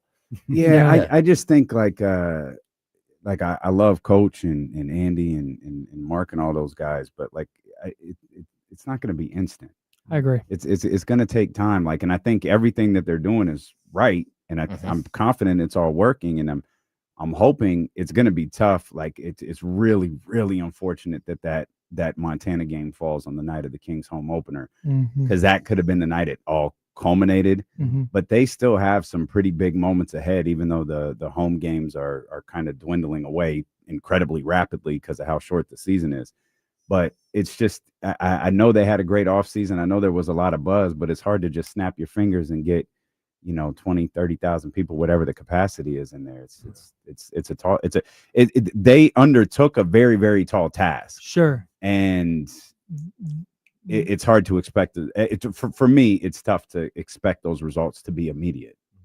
And as somebody who went there as a huge sports fan and was deeply frustrated by a lot of the student body attitude towards Sac State sports, I think there's an undertaking here that goes beyond just getting people in Sacramento involved and getting their name out there, because that's true. Sac State football has been completely rebranded in one offseason, and they've done a remarkable job in that. Yeah. But nobody goes to HBCU Sac State. Yes. Nobody goes to Sac State for the athletics, at least not yet. Right. And so I think it's going to take a couple of cycles where they win some games and it starts to become something that becomes more ingratiated in the campus culture, because it's just not there right now. Yeah. And sorry, go ahead. And I think that's going to take several incoming classes, getting to see the football team out and about, having Sac State football be a cool thing to be involved in. Yeah, but that's going to take one more thing. Coach going to have to be here. Yes. And there was a lot of buzz when Coach Patrick got here. And I think when we first met Coach Patrick, we started, enjoy this. He ain't going to be here very long. And he wasn't and nor shit, he got a massive offer to go back home to LSU. Of course you take that. Of course. Brendan Marion's a hell of a football coach. He's a hell of a recruiter. He's a hell of a pitchman. He has every characteristic you need to be great at the current incarnation of this job. And it's going to be you look at UConn women's basketball, that program was built from scratch because Gino was there and he built it. we don't even have to do that. We go with D'Lo and KC. Remember how excited we were when we had 50 viewers, 100 viewers, and it is the field of dreams thing where if you build it, they will come. It's just I don't think you could build it in 3 weeks. I agree. I agree. And I know for him, he's built the whole off season, but now fans are just now. He did all of that work, and like we might have an idea of what goes into that because we'll talk to him off the record. Like I don't know that general fans know that like everything that those guys had to do this offseason to get the program in the state that it's in. There's not a built-in fan base that they're trying to bring back. They're trying to build a fan base from scratch. That was not going to happen in one offseason. Even like to your point too, the longevity thing. That's the one difference with Davis. Davis basketball coach was the same for years. The same thing with their football coach was the same for a long period of time. I mean, Jim Les is still there, right? Yeah. Like that's how you build something, by sticking around and being there. And it's hard to ask, Brandon Marion, if he's great and like they take off, I expect him to go to a bigger program because that's the way it goes. But every once in a while, you got to stumble upon somebody who's going to be here and dedicated to being here and stick it out through the bad years and the good years and build something. And I hope that they're able to do that. And Coach might be here. Yeah. He's just going to get offered a lot of money not to be. Yeah. At some point, he's going to get offered a lot. The thing that I would say, though, as well, everybody made perfect points. Everybody's right in this situation. But I look at I look at us a little bit as a city. We complain all the time about how we're big time and we're a major league city and we deserve all this and that. And we got to show up. Yep. I say the same thing about the A's situation, right? Absolutely. Like the only thing that matters is you got to go to the game. I don't care. And I think the people that look around, like outside looking into Sacramento, don't care why you're not going or why it's going. You got to show up. You got to put the numbers out there. And the same thing happened with Sac State. Yeah. It's apples to oranges a little bit for sure. But everybody that goes to an Oregon game, are they alumni or student body? No. Oh. I mean, what people just hanging out in Eugene looking for something to do. Yeah, or surrounding areas, or Portland, and they go, we go to Eugene to go watch the game. Yeah, but when like as it pertains to like people talking about this city is always talked. This city is always talked like they want to be San Francisco and Los Angeles, but deep down, I think they want to kind of be a smaller market. They want to puff this city has always wanted to puff its chest out like a big market. But when push came to shove with legalizing marijuana and the pushes here in the Capitol for that, when push came to shove for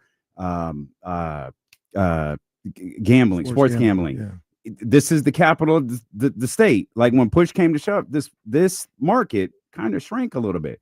It was like, I was kind of see what the rest of the state does and let it fold out. Like no one took an initiative here. That's always been the case. The Kings are homegrown. They're ours. They're always going to be the most special thing to the city. Sac Republic is going to have a space because they're kind of next. But like stuff with the A's and I hate that this is the case, but it's known for other things, as Kyle pointed out. Sac State is kind of like they're the new hotness, and you've got to sustain that level of hotness to get this city's attention. Yeah. 1,000%. And I've always hated that, by the way. Like I've always hated that. I've always been like, yo, let's be that then. Let's go. And then it was like, all right, let's go. I'm cool. I don't want more traffic. Like Cap City Freeway is always kind of a pain in the ass. I can watch it on the ESPN app. All right. Yeah. Hey, real quick, you're listening to KIFM West Sacramento, KRXQ HD2 Sacramento, ESPN 1320, Sacramento Sports Leader, always free on the Odyssey app. Yeah, and that's just it. Is the staying hot is going to be essential, and that's going to mean winning games. It's going to mean when you go on the road to South Dakota State, that needs to be a big win instead of a just kind of loss. Yeah. And again, that's just really tough to do in 1 year. It's just. But you win that game. It's not like you win that game though, and there's 25,000. Exactly. Like, it's just part of the process. That's it. That's exactly it. No. So I get where Coach Marion's coming from, but like I said, I don't think there's this built-in fan base that has gone like, no, Sac State football has not been ran the right way, and until they are, we're not going to go. It's like, nah, it's just been Sac State football has been an afterthought for years. Yeah. It's just kind of it. And it's tough for Coach because it's not for him. No doubt. And they are trying to dig out of a hole that they did not. That they are trying to climb out of a hole that they did not dig. Yeah. And I agree with you. And I think they're doing for real. I think they're doing a good job. To Damien's point, though, I love my city as much as anybody in this room and anybody listening. But we got to be real with ourselves. Like if we, like you said, want to puff their chest out, we're a major league market and we deserved it. Maybe not. Maybe you're a one professional town market, because given the opportunity to show up and show out as a collective, not because there's a lot of people who dedicate themselves to going to Republic games or going to the A. So I'm not talking to them, but just as a, hey, so-and-so is playing a game, we putting 20,000 in here tonight. That hasn't shown up in either sport, baseball or college football. If for example, and I know that this is not going to be college football, it's not going to be this big for baseball. It's not going to be, because nothing is ever going to be the Kings. Like that's, I know that's, I understand that. Yeah. And that's baked into what I'm about to say. But I think, Kenny, what you're saying is when the Kings were in the postseason a couple of years ago, when they played a playoff game, it was the thing to do in the city. Whether you were at the game, whether you were at Doka, whether you were at your favorite bar watching, that was the thing to do. They would turn the town purple. Yes. Yeah, all the windows, everything. That is what there needs to be. Again, I know it's not going to be it needs to be that type of support. I know it's not going to be the masses. I know you're not going to get the same amount of people invested in Sac Republic as who are invested in the Kings. But whatever amount of people it is, need to be invested in the same way. Where, like, man, you know what? I may not be a soccer fan, but Sac Republic is playing a playoff game tonight. And if you're not down at the stadium, you got to be somewhere around it, because that's where the party's going to be. I'm intrigued to see how World Cup helps Sac Republic, because it's going to coincide with them going into a new stadium. Yeah, for sure. And so I think World Cup is going to be tremendous this coming, because it's local. And there's always that uptick in soccer popularity when there's a World Cup. Oh yeah, well that, and it's here, it's in North America. Right. Like, so we're going to have games like in LA and in the Bay Area. Levi Stadium, yeah. So I mean, I think everyone's going to be super excited. Like if you're in Europe, like during Euro Cup, not even like World Cup, but Euro Cup, everywhere, every country is bonkers. You go to a bar in the middle of the afternoon, there's so many people everywhere. Everyone is there watching it, having a good time. That's just not the way it is here yet. Although it is for football, and it is somewhat for basketball in specifically in Sacramento. But I think the teams have to be good. Yeah.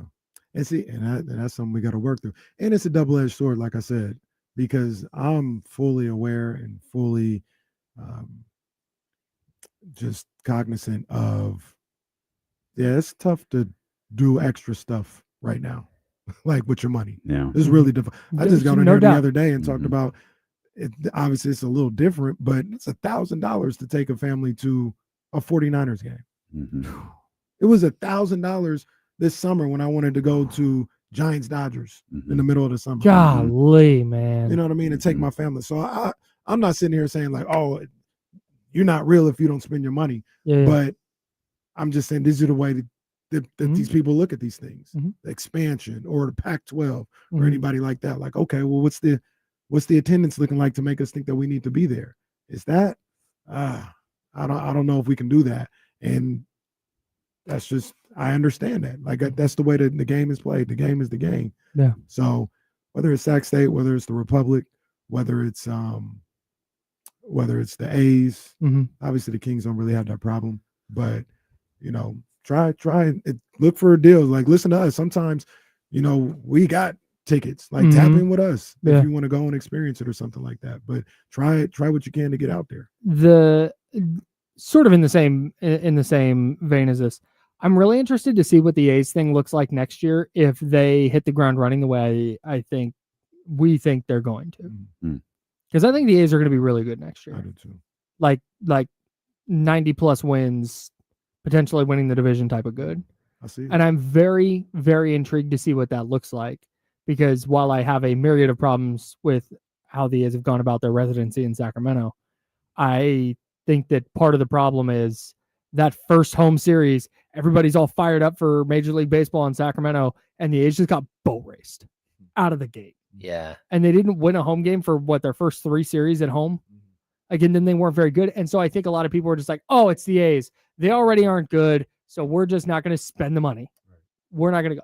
But if they come out of the gate next year and start 15-5, and their Nick Kurtz is a Good job. thank you. Kurtz There's a little bead of sweat Dude. coming down the side of your. and their So first difficult. baseman. You got this. What's his Oh, I name? let- Big I got Amish? my- What's it- Yeah, the big Sound Amish. it out. So if Kurtz is in the MVP race and Jacob Wilson is trying to win a batting title, and a couple other young arms come up and are really, really good out of the gate and rookie of the year candidates, I think that you're going to see a dramatic uptick in attendance at A's games. Because I think A, it'll be super fun to be a part of. And B, we just talked about this with Sac State. I don't think we can underestimate how much winning matters to people attending sporting events. Because look, Kings fans are amazing.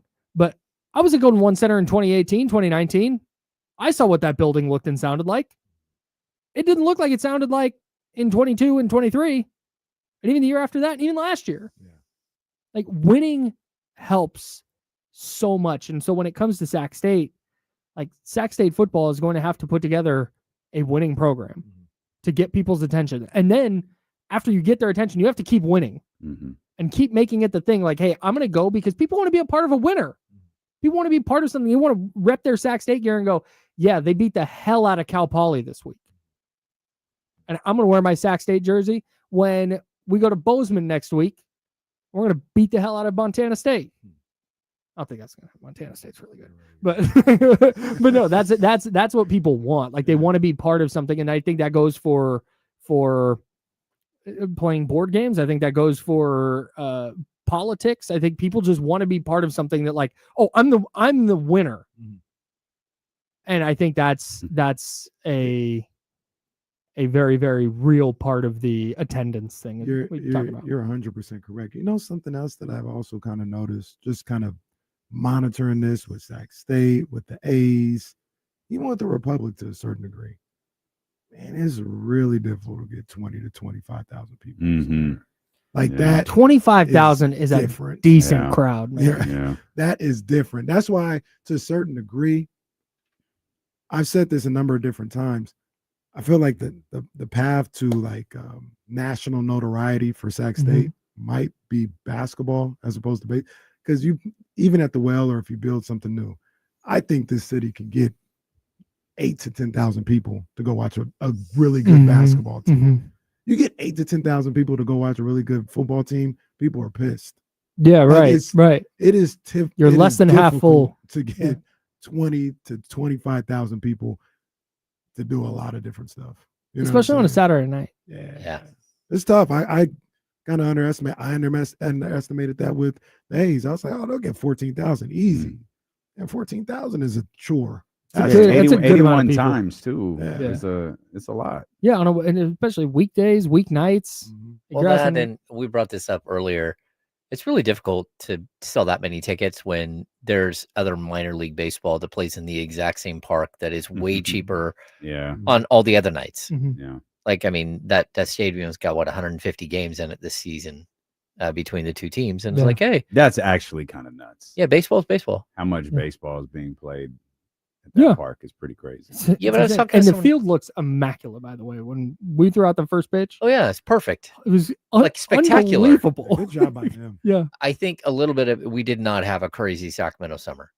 Like we didn't like the heat didn't get to it. Yeah. But you know, like I was talking to somebody yesterday who has never been to a Kings game and wants to bring her 3 boys to the Kings games, and it's like, okay, like the one-time thing, and you show up to a Kings game and you understand that it's like a full-on show that they put on. Baseball's not that. they don't do. I mean, there's fun. They try to have a good time and all that stuff, but it's not the production value. It's quiet. And kids are sitting there like getting antsy. Like, okay, what else am I going to do? I don't want to just sit here in the sun for 2.5 hours. Yeah. You go to a Kings game and it's lively. Everything's happening. Their in-game entertainment is A+. Yeah, totally. Baby race. Baby races. Baby race I love always wins. Dog races. Dog races were always my favorite. That was another my missed God. opportunity by me. I got to call myself out because Ryan was supposed to be in the baby race, and like a month before she started walking, and I pulled her out. But I could have just been like, oh wait, what? That would have been sick. Oh my God. She stands up. That'd have been great. She stands up Boat and just starts race, running. running shoes on. That poor Take girl. that. That poor Rollers. getting booed by 17,000 people before she turns 2. Why are you booing me? I won. All because dad had to win. I saw a video where a kid did that. I think it was genuinely their first steps though. Yeah. And the Jesus, mom was yes. like yes, bugging out. But during the baby race, they sat up and walked to the mom. Baby gets I to the love the finish baby. line, turns around, and Yeah, that's a disqualification, by the way. Get the baby out here and show me who the real winner is. Yeah. Hey, that baby was crawling. He said, "The hell with this. This sucks." hey, get your Stand teenager out of here. Yeah. Ruin the moment for everyone Racing else. the baby race. Baby race. That's hilarious. High stepping across the finish line. Oh, that's incredible. That's great. Yeah, man. Sorry to go on a tangent, but I No, was it's thinking fine. about that because This is. obviously preparing for that show. I saw that clip and I was just kind of thinking about. I will say for Coach Marion and Dr. Luke Wood and all the people in the athletics department who I the people I do know, the people I don't know, they have done a really, really great job with at least setting Sac State football on a course where I can now at least, maybe not this year, but see the vision for 2026 and beyond. Mm-hmm. This is the first time, and I started going to school there in 2008, the summer of 08. So that 08-09 college football season. Mm-hmm. And it was just like, it was nothing, dude. I broadcasted almost every home game that they played while I went to school there. And there was never any kind of buzz, no pun intended, around Sac. Never. Very good though. Thank you. They had this iconic like game-winning drive against UC Davis, I think in 2010. There was unbelievable, like the stuff of legend. It just created nothing. It's just out there. And it's like, man, that sucks. Shout out to McLeod Bethel Thompson, a Sac State legend. Good knowledge. Thank you. And Brandon Reed, I believe, was the receiver who caught the game-winning touchdown. That is phenomenal. Also, Chase Deatter was on that team, who had had a cup of coffee with the Titans. You're just really good bragging receiver. at this point. Like, what are you trying John to Hendershot, what are De you- La Salle what are you legend. trying to prove? Unbelievable. Like, what do you No, I just, but there was never any, like, I was into it, but nobody else was. Yeah. And there was nothing in the community. There was never any. They beat Oregon State and Colorado while I went to school there. And it was a ESPN note like, oh, look, this team lost to an FCS team. Anyways, nothing at school. Mm-hmm. Nobody outside of my group of friends cared. I think if that happened now, I think it would be a much bigger deal. And that in itself, even if they don't get the 20,000 a game they want, even if they don't have the season they want on the field, that in itself is an accomplishment to me. And I know that they have much higher goals than that, but I don't think that it's all for naught if they don't sell out home games this year. Watching what happens during the basketball season will really be intriguing. During Because Kings or Sac State? No, Sac State. Sure. Sorry, Sac State. Because Coach Brandon Marion's obviously, we knew of him coming in, but we're kind of ingrained in sports, right? That's what we do. Obviously, we know what he's been doing. Yeah. Mike's different. If you're in Sacramento, you know who Mike Bibby is. Yes. If Mike Bibby can't make it work at Sac State, I don't know that anyone can. Yeah. It's a great point. If there is going to be someone to build that fan base, that basketball into something that you feel like you have to be at, it's Mike. Because Mike checks all of the boxes. He covers every demographic. He's from the one era of Kings history that people love, and he's one of them guys. His highlights run in every video package. Yep. And if anyone is going to set that program off, it's going to be him.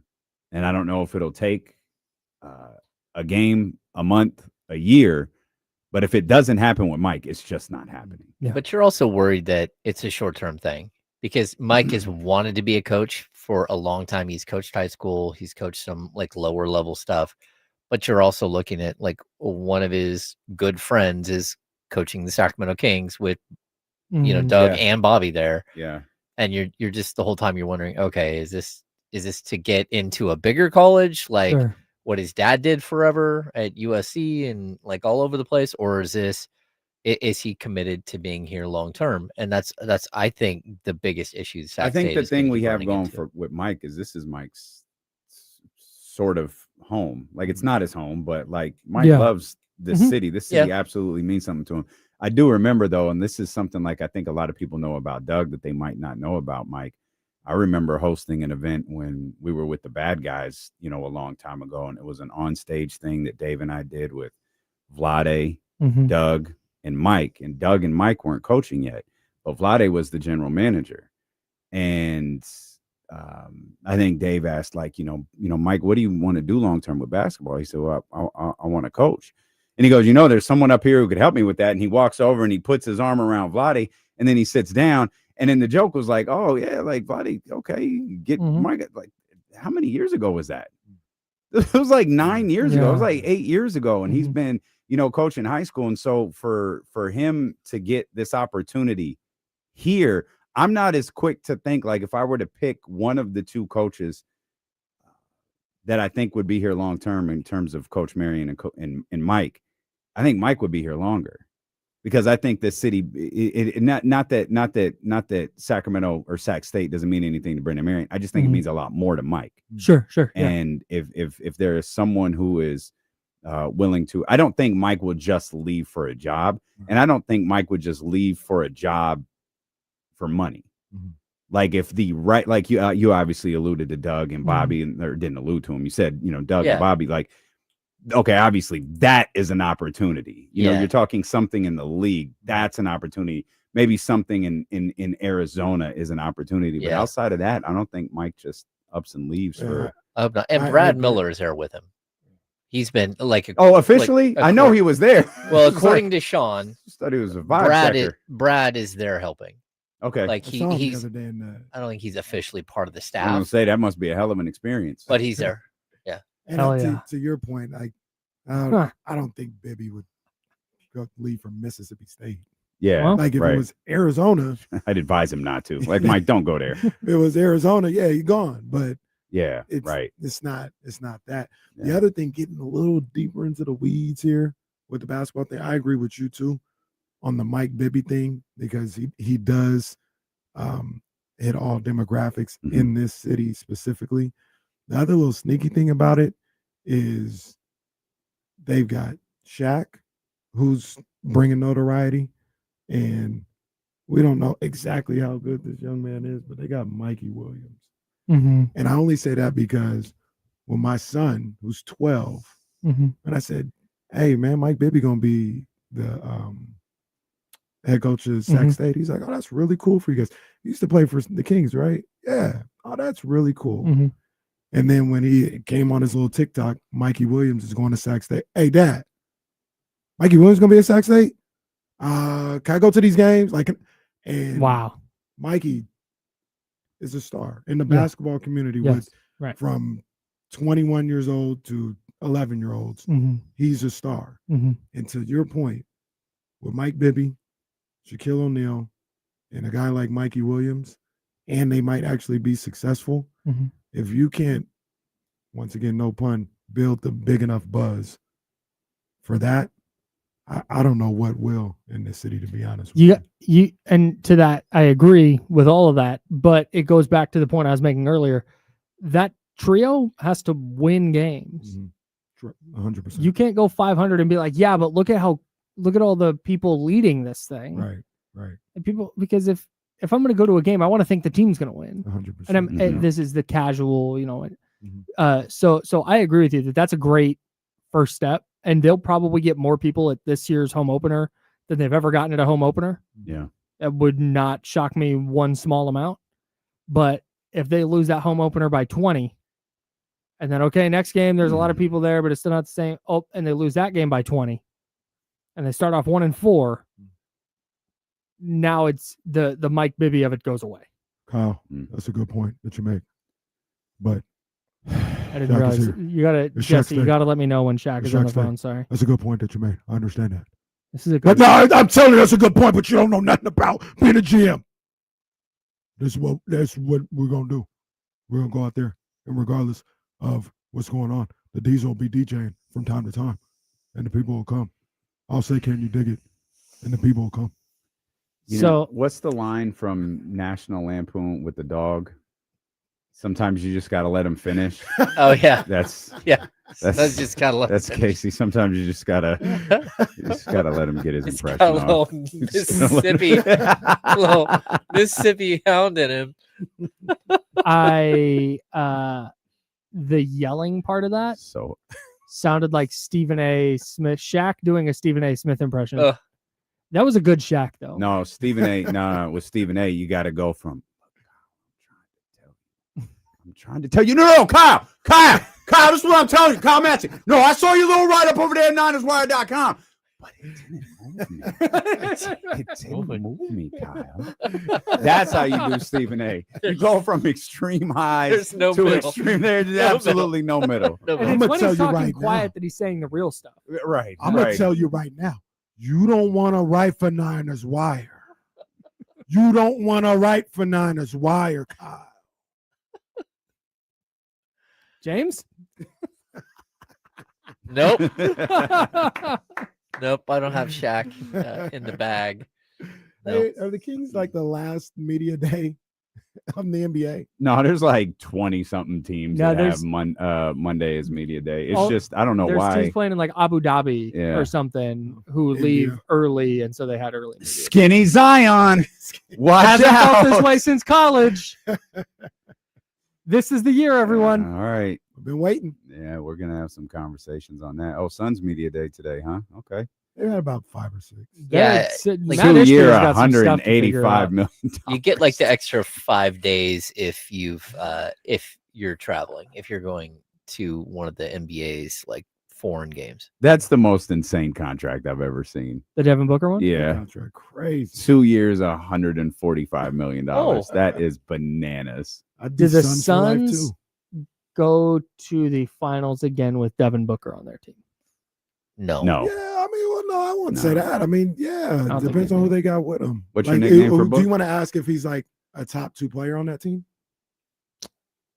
Yeah, that's what will he be the best player on Will a he team be that goes to the best championship? player. Because he is the best player on that team that went in 21. He's he was a better player than Chris Paul, but Chris Paul was the strongest. Chris Paul was very, very important, He was the strongest. but Book was the guy on that team. Yeah, he was the best player.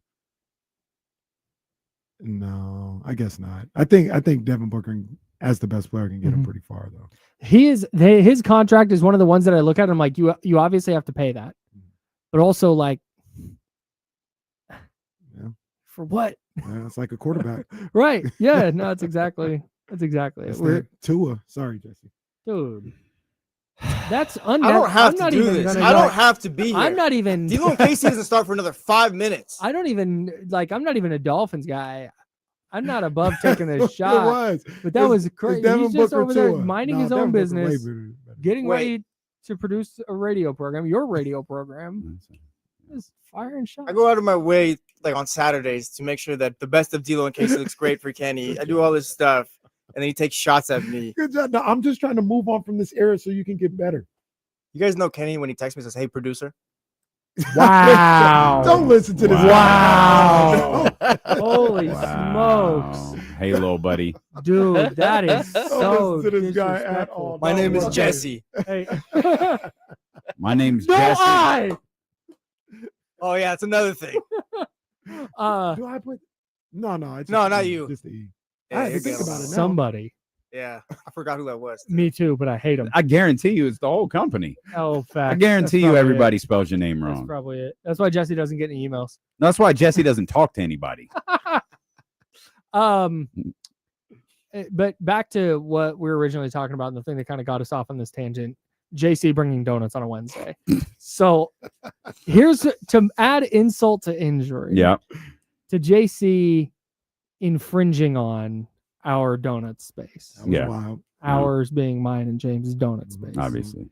Is that he posted a photo of the donuts and sent it to the work chat with the caption Donut Friday.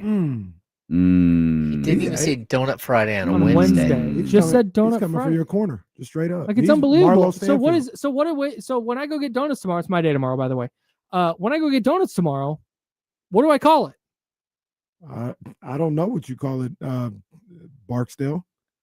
Like Marlo Stanfield just took over. Damn, that's tough. He took over everything. You think about the old days. They're the old days. What do you guys got coming up? Better find Omar. Better find Omar. That's right. Hey, after I watched, I had never watched The Wire. I did a few years back now, and I went after watching The Wire. I went back and rewatched the Ravens intros when they played the Omar whistle. Oh, I'd be so hyped if I was. Oh my god! Oh my goodness! It was cool even before I knew the context. Yeah. But after knowing the context, oh man, I'd be so hyped if I was a Ravens fan. Unbelievable. Did you ever read All the Pieces Matter, the Jonathan Abrams book on The Wire? No. I interviewed Jonathan Abrams once. He knows he studied The Wire, talked to like the actual police officers that some of these cases was based off of. And last question I asked him when we were, signing off was like, hey, why was it Farmer in the Dell? Why was that the song? And he goes silent and he goes, I don't know. I stumped him. I was so hyped. And he was like, I swear to God, I'm going to find out and I'm going to call you back. I'm still waiting for the call.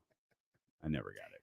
Me and John Santiago had him on a podcast years ago. Get a hold of him and ask him why, because he still doesn't have it. Oh, that's good. Lance Woods will be with us. James Ham will be with us. Kenny Caraway will be with you. Kenny will be here. I have to do some rewriting of the show because we've got power rankings we're supposed to do and all of that stuff. So it's going to be a sketchy first segment, but we're ready to go. Wait. D-Lo Case here next for James Ham and comments. And shout out to Jesse Tapia for helping us out. Till tomorrow, drink water, be nice people. All right, Jaddy, I appreciate you guys. Have a great Wednesday.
made sure. What's up, everybody? Oh, plug in, dummy.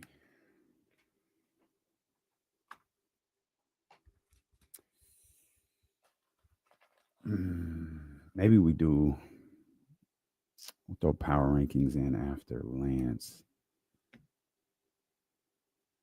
Right before James. Yeah.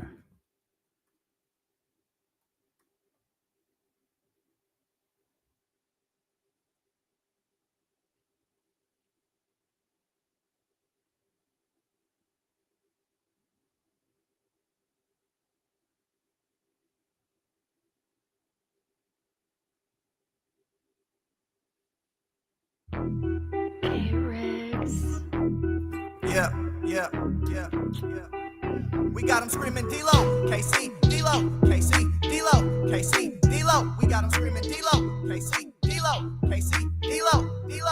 We your number one spot. We your number one spot for some sports, huh? Got the city going crazy when we work, huh? We top 2, but we ain't 2, we in first, huh? And when you need the real, we is who you search, huh?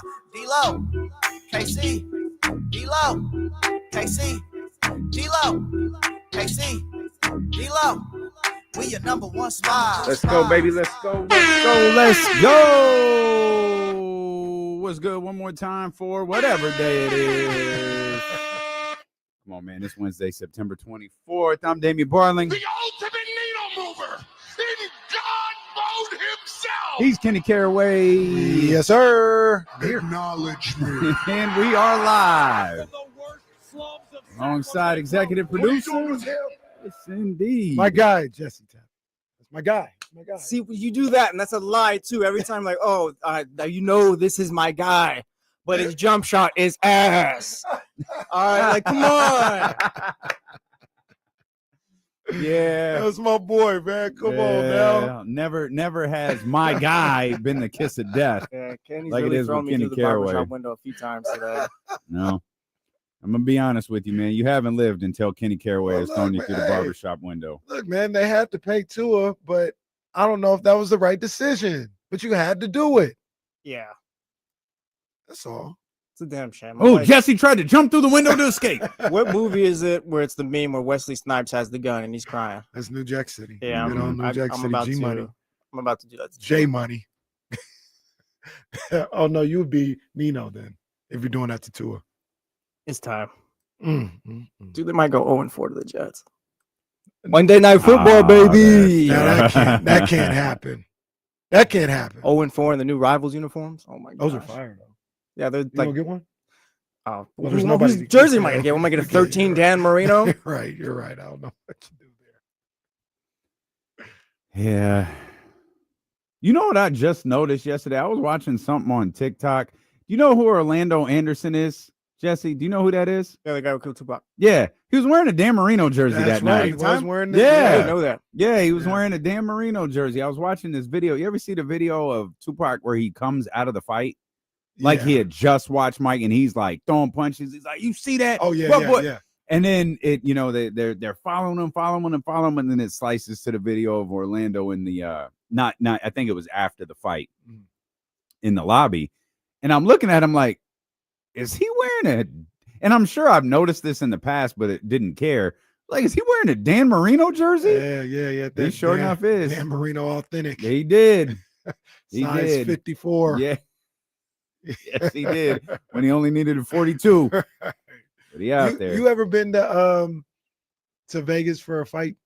Not go to fight, but been in Vegas. I've been in Vegas when a fight was happening. Never a Tyson fight, never a Floyd fight. Actually, no, I haven't. Nope, I haven't. No, I only say that because I've been there for a Floyd fight, and those specifically the MGM, those lobbies are crazy. I can only imagine. It's just prime people watching. That's what I love to do, so I enjoy it. But those lobbies, man, there would be so many people in there, and you see so many different things. Getting out of the arena is actually pretty crazy too. I left that, but that's a Floyd fight, and Floyd fight is a really, really big deal. Yeah, I can't imagine what a Tyson fight was looking like. Oh, I can't imagine those. Yeah, it must have been bananas. A Mike Tyson fight in Vegas. Yeah, I cannot imagine. Yeah, I do wish I had gotten to experience. That's a sporting event. I do wish. Oh, Floyd's coming back. Yeah.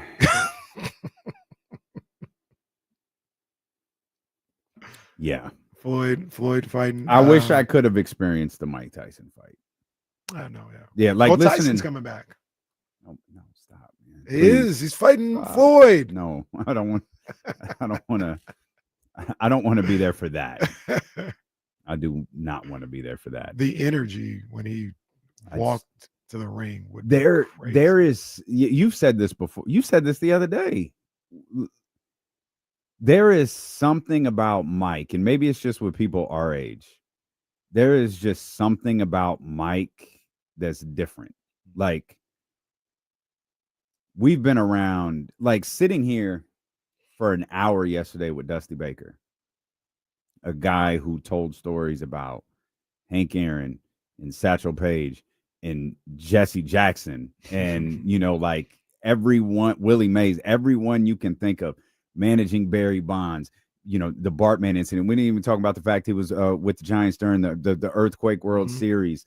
The moment with us, like all of these moments, man. But and there's this, there's this aura about Dusty that is just it brings just like you feel like you're best friends with him right away. Right. And there's guys that you meet where you like you're in the presence of something. You're in the presence of someone. I felt like that with LeBron. Like when you're around LeBron, it feels like something. Kobe is very welcoming. Like Kobe didn't have that same, like he welcomes you in right away. Not that LeBron doesn't, but it was different. Mike is a guy who, if he walked in the door right now, I'd be floored. And I don't know of an athlete or entertainer. Kendrick Lamar could walk in here and I'd have no reaction other than I'd be thrilled to meet him. Yeah. If Mike Tyson walked through that door right now, I'd be shook. Just be different. I'd be shook because the aura around him, of course, for a lot of people my age, our age, what he meant to us, growing up, like sitting around watching his fights, like wondering. I distinctly remember me and my grandpa saying, we live next door to each other. Hey, you gotta go clean up. You gotta go shower and get your night clothes on. Come over and watch the fight. I'm gonna miss it. Well, you better hurry and go do it. I remember having people over for the Spinks fight and it ending in 91 seconds or whatever it was. Like he has like memories that like his aura lives with those memories. Right. And because he's a little off, you're not exactly sure who you're going to encounter. Mm-hmm. And like I watched the Heart to Heart thing that Kevin Hart did on. I don't know if it was on Apple. I don't know where I saw it, but he did this interview series. And most of them I didn't think were very good because it's just Kevin Hart kind of being Kevin Hart. And, you get some funny moments out of it with Will Smith. On that was the one like in a wine cellar or something. Right? Yes, exactly. Yeah. And I gained a lot of respect for Kevin Hart because he did one with Mike. And Mike Tyson wasn't he was just like you could see Kevin Hart working because the little ha-ha stuff, it wasn't working. Mike wasn't about it that day. Mm-hmm. And it was like, yeah, that aura with Mike still lives. And you could see Kevin like, oh, I'm gonna work now because if this is bad, one, the interview's gonna suck. Two, I might piss him off and I don't want to do that. Yeah. And there's still this, even at 60. 50, 60 something, I think. There's this aura about Mike. Like, no, Mike's going to beat Floyd Mayweather's ass. Yeah. Like, no, he's not. Like, if Mike doesn't die, I'll be thrilled. Right. But like, there's this thing like, yeah, Mike could do anything. And Mike, the two things with him that is just awe-inspiring and special. Number one, like you mentioned, sometimes not all the way, a little off, like you said. Elevator don't go to the top floor sometimes. Yeah. But he is unbelievably candid in how he speaks when he does an interview about life situations, about himself, very self-aware of who he is and who he has been. And it feels like you just don't see that, forget a celebrity, but just in people, the way he speaks sometimes, the transparency. Mm-hmm. To me, that's amazing about him. Yeah. Number two, how we how we think of Mike Tyson and what he actually was is kind of so different. It's like how do I put it? He was better than this, right? He was much better than this. But the first name I just thought about in my head is like Mike Tyson was almost like Dante Culpepper. He hit the scene and Culpepper was going to change the game. Sure. He was the truth, cover of Madden. He was, I'll say Mike Vick or something like that. Even we'll go there too. Sure. Unbelievably amazing. But when you look at the actual career, it was like this really high to start off. And then he wasn't that good no more. And we talk about Mike, and when you talk about boxing and maybe sports in general, we talk about Mike in the same regards of Ali, Sugar Ray Leonard, Sugar Ray Robertson, or Floyd Mayweather, all these guys. These guys ended up being the greatest to ever do it. Mike was not the greatest to ever do it, but he gets lumped in that because his impact was so great. He gets lumped in that category. So I disagree with you. I disagree with you in the sense of Mike was box office when that position in sports meant something. I think it still meant a lot. You could argue it meant more in the 70s. I feel like in the 80s, being the heavyweight champion of the world still meant something. Absolutely. And he was box office. I don't know how to compare him to Floyd in terms of, I know at the time when I was 7, my grandpa told me that Larry Holmes was a big fight. Like, now that I'm older, I'm not so sure that it was. Like, the same thing, like, I know Michael Spinks was a big fight. Now that I'm a little bit older, like, was it really as big as they said it was? Like, who? Like, the fight that I knew was the Evander Holyfield one. And I mean, all indications are Douglas was the tune-up for Evander, and that was going to be the one. That was going to be the Frazier Ali one. And whatever happened. Mike's gone. He comes back. We get to that fight, and like, I don't know how to measure, because everything for Mike changed after that. Right. And I don't know how to equate that 1996 version of Mike Tyson versus the version from, early 1991. Like, that is a long period of time, and there's Frank Bruno's and Bruce Sheldon's and all of that stuff in there. But the only one that mattered, he lost to twice, and then the second one, there was a moment of like vulnerability. Like, I know people, like sports fans, will hate this. Like, it's like when Ultimate Warrior beat Hulk Hogan. It was like, what? Like, no. Why? Like, Evander, wow, he really beat him. Yeah. And you talk about, I don't agree with the Dante Culpepper assessment. I feel like Mike was way bigger than Culpepper. He was for sure. You know who Mike is? And again, in our world, he's Austin. Like, there was there's like, you could argue Austin versus Hogan, but in that moment in time, there's no bigger star in the history of professional wrestling than Steve Austin in that moment. But it only lasted a couple of years. Like it legitimately lasted less than 5 years. Right. It was a really, really short window, and he gets lumped in with the Shawn Michaels, who was around 20 years, the Hulk Hogan, who dominated 2 decades, and things like that. That's where the Tyson comparison comes in. Is Tyson just ran through everybody, and then when it came time to kind of like cement yourself, he went away, and then when it was time to come back, I don't know if he wasn't that guy. I don't know if he was ever that guy. Right. Like, you talk about what ifs. We love sports what ifs, right? What if this player had been healthy? What if this had happened? What if Robert Horry missed the shot? What if Vlade grabbed all of these what ifs? What if Mike had fought Evander Holyfield in 92? What's Mike's legacy? Like, does Mike beat Evander Holyfield? Does Evander Holyfield beat Mike? What's Evander Holyfield? What's his legacy if he beats Mike in 92? I think To use Did not think we were starting the show with a deep dive into Mike Tyson. Robin Givens. Every 3 weeks or so, it happens. OJ, every 3 weeks or so, it happens. It happens. Mike, this might be a little bit more on board. Mike might end up being like The Rock. Like you studied wrestling, and you know, like, would you say The Rock is the same? Like, now seeing it in its totality, looking back and be like, that was actually kind of corny. He really did. Was The Rock the same as Austin and Hogan?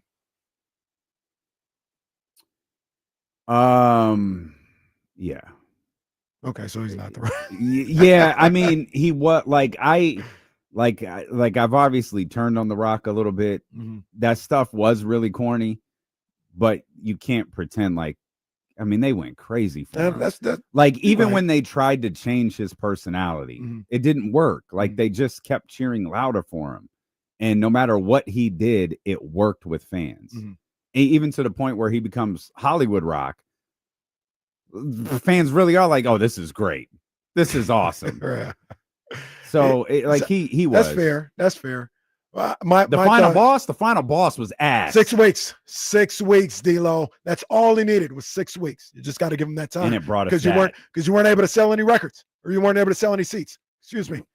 Dwayne, he gets in his bag a little bit. But Mike Tyson is to me is like if Muhammad Ali would have lost damn near every fight after Sonny Liston. Sonny Liston, he shakes up the world, he knocks him out, he wins the world. If Ali lost all the Frazier fights, lost the Foreman fight, lost the Kenny Norton, or if Floyd Mayweather, if he would have lost every fight after, you might not recognize, but Arturo Gatti. Okay.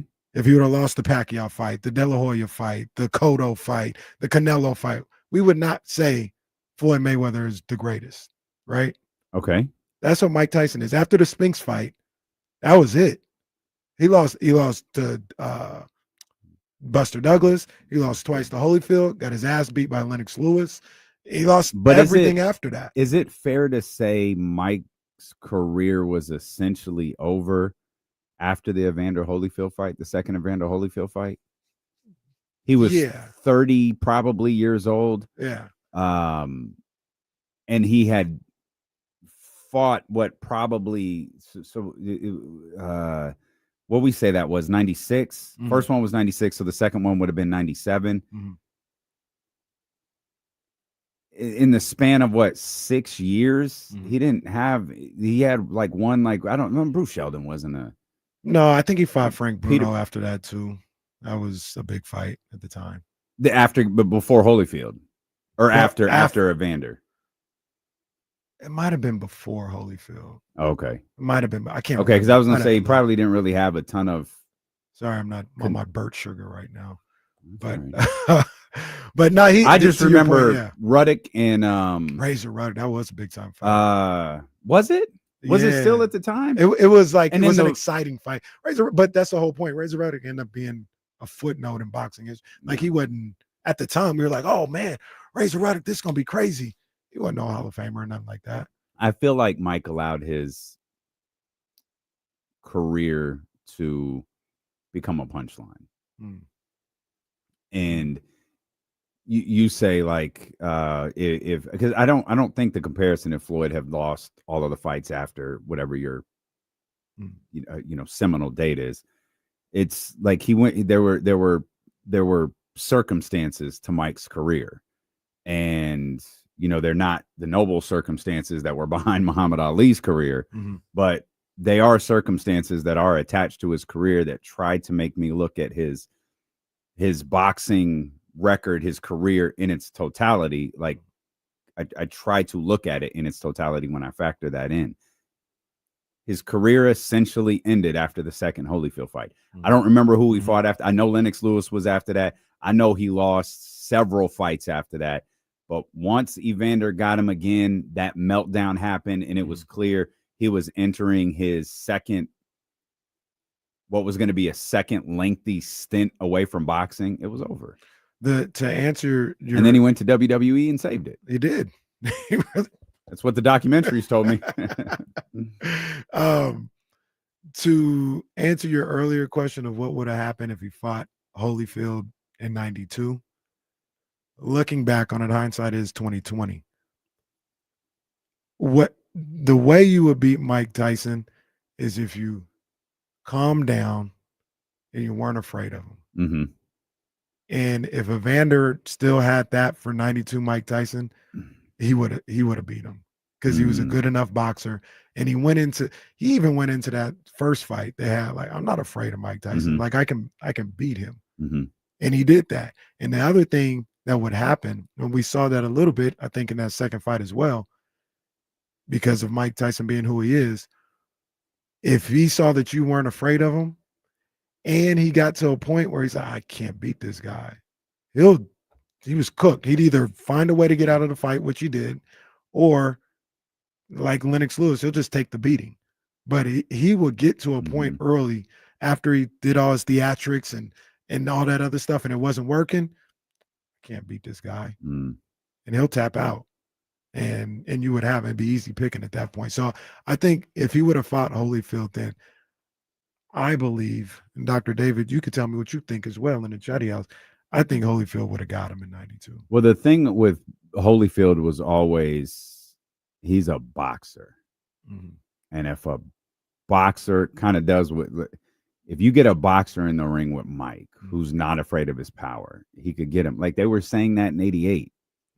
Like they said that as long as you can't get caught up. You can't get caught up there in the ring with Mike. And then they say, well, don't let him hit you first. Cause and then every fight, Mike will go out there and hit somebody and you see them guys' eyes get big and it would just end it. Yeah. It's different. Yeah, right. I'll say this because this show is going exactly as we planned it to. With me being here. Right. But all the way down to my co-host being here. I think one of the greatest things about Mike Tyson is he's still here. There was a lot of concern he wouldn't be. And I think it's easy to pinpoint it to The Hangover. No one had ever seen Mike Tyson like that. You go back and you watch him in The Hangover. He's funny. He's engaging. That from one aspect. The other aspect, he looks awful. He's overweight. Yeah. He can't move the same. Look like a punchline. Yeah, he absolutely looked like a punchline. But that movie did so much for him, it changed his entire life. Like if I told you 20 years ago, Casey, Mike Tyson is going to do a one-man show on Broadway based on an autobiography he wrote, you think that was crazy. He did it.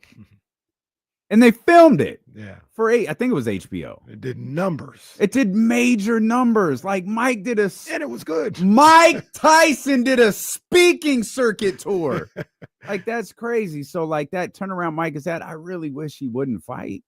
But like that's the best thing about Mike to me is he kind of flipped the switch. He's leaned into the marijuana usage and just turned that into something, and he's in a better space. Mike, when he Jesse will remember this one. It's a classic. When he tickled the little guy, thinking oh he was my a kid. God.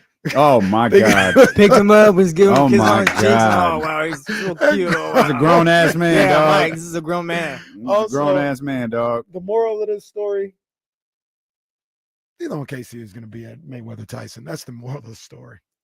We'll be there. You know what? Fine. Fine. I'm down. 24 minutes on Mike Tyson. Wow. Yeah. It's here in the rundown. Open the show. Talk about Mike Tyson for rundown. Open it 12:27. No, it doesn't say Brock Purdy will return to practice. It says let's talk about Mike Tyson for 25 minutes. What are we going to talk about next? Who knows? We'll find out together. Next on Sacramento Sports Leader, ESPN 1320.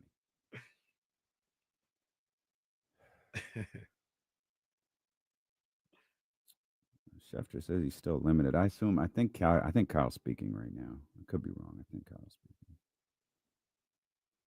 Let him play, Kyle. Let him play.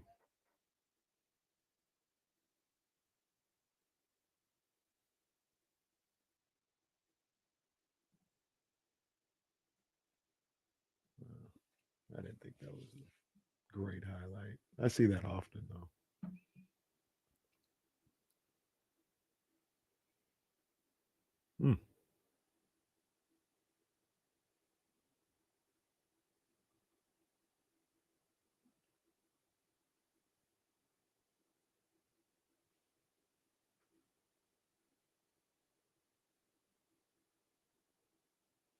Steve Nash becoming the MVP is kind of crazy. This guy, sir, has 14 points per game, sir. this guy, and that's not even like to shade him. That's just like when you think about he went to Santa Clara. He was a cool little point guard. Like it almost he's obviously much better than this guy. But it's to put it in perspective, it's almost as if 7 years into his career, TJ McConnell became an MVP candidate. Damn. It's like, where did this guy come from? That feels disrespectful. A little bit. That feels really disrespectful. A little bit. Now, to be clear, I understand what you're saying, but it does feel a little. When did Steve Nash, number one, start playing and then start being really, when he got to Dallas? So maybe the first 2-3 years, he wasn't even playing. Because it was him and Kidd and in Phoenix. Let me see if I can figure it out. Maybe I'm exaggerating. Steve Nash made an All-NBA team 6 seasons into his career. Come on, man. He wasn't even starting until 5 years into his career. Then he goes to Dallas, and it just goes crazy.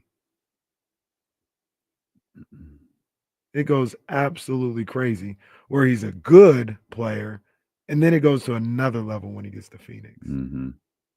By the time he got to Phoenix, it's not that far off, but it's 9 years into his career. He's better than good if you're making All-NBA, though. Yeah, but MVP? Is there MVP's different, but I like if you're making All-NBA, you're a great player at that point. Is there a player? I mean, you're one of the elite ones, right? Yeah, but to go to that next level, he's obviously better than TJ McConnell. Yeah, but that's still like not on your 9th year to be an MVP, even if you are like third team All-NBA. Who's third team All-NBA right now? If they 2 years from now became the MVP of the league, if Domas became the MVP of the league in 2 years, we'd be like, yo. Can't believe we got him to shoot 6 more times. But we did it, everyone. That's all it took. Domas took 6 more shots, and now he's averaging 27, 15, and 10. Wow. No. It could all be so simple, Domas. Remember when y'all got mad at me for saying he should shoot more? I was the one that said he should shoot more. No, you wasn't. You wasn't even you here. Were like, I don't told be you disrespectful. I That's told you what me. happened, and you jumped me the next day. He's like, yeah, let's get him again, guys. That was KC. That was, man. I was like, KC, they beat my ass yesterday. And you're like, yeah, let's do it again. Oh, man. Actually, all these guys that are all NBA third team this past year, I could see them being an MVP. This charismatic guy with De'Aaron Fox, maybe? Fox has had an All-NBA. Fox is no, it's not that. Fox is way better than Nash was. Oh God, yeah. In Phoenix and in absolutely. That whole commercial break was Sprint trashing Steve Nash. I'm not. Why was Steve Nash on the TV? I don't know. They said it's. I don't know. They would say on NBA Today. They were showing the top Steve Nash highlights, and I made the stay. I said it's kind of crazy. He became the MVP of the league 9 years in, kind of out of nowhere. The MVP, dog, not just good, not just third team All NBA. MVP, 2 times. That's crazy. 2 times, man. I made the statement. I was like, Can you imagine somebody right now on NBA All Third Team 2 years from now winning the MVP? And I actually could see all these guys winning. Who you have 13 in front of you? Yeah. Who is it? Cade. Oh, okay. Hallie. Yeah. You think Hallie could be an MVP? Yeah. An MVP? Yeah, sure. Like I wouldn't like put him in my top 5, but like absolutely, I think Tyrese could win an MVP. This next one's a little bit of a loaded name because he's older, but James Harden. No, yeah. I mean, already MVP. We'll discard that one. Yeah. I don't think you could see this one. Okay. Cat? No chance. No chance. No. If chance. 2 years from now Cat became the MVP, that'd be cool. That'd be Yeah, insane. that'd be insane. That'd Yeah, be maybe that's absolutely Steve Nash. 'Cause I insane. can't see that at all. What was his nickname during the playoffs? Feisty. What was his name? What was they calling Cat during the playoffs? Was it Sassy? Sassy. That's what it was. They said Cat was out there being sassy. After all of that?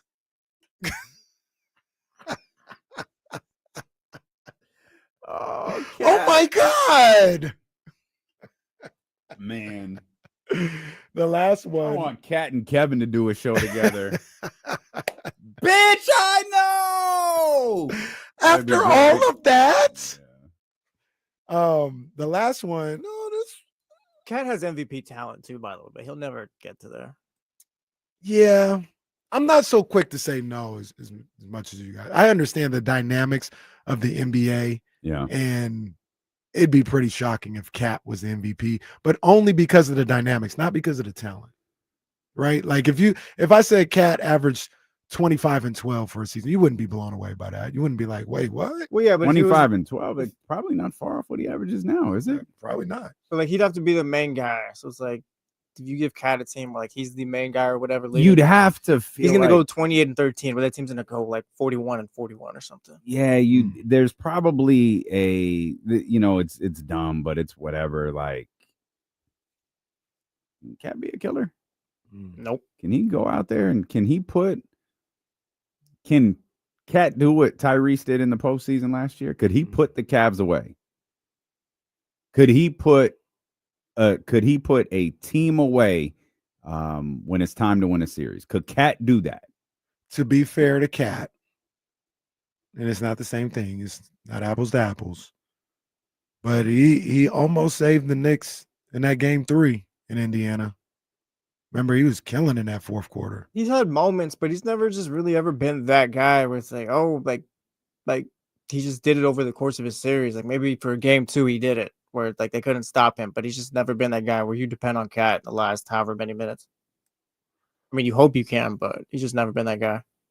Oh my God, where's the foul? I don't know if that's exactly what he sounds like, but man,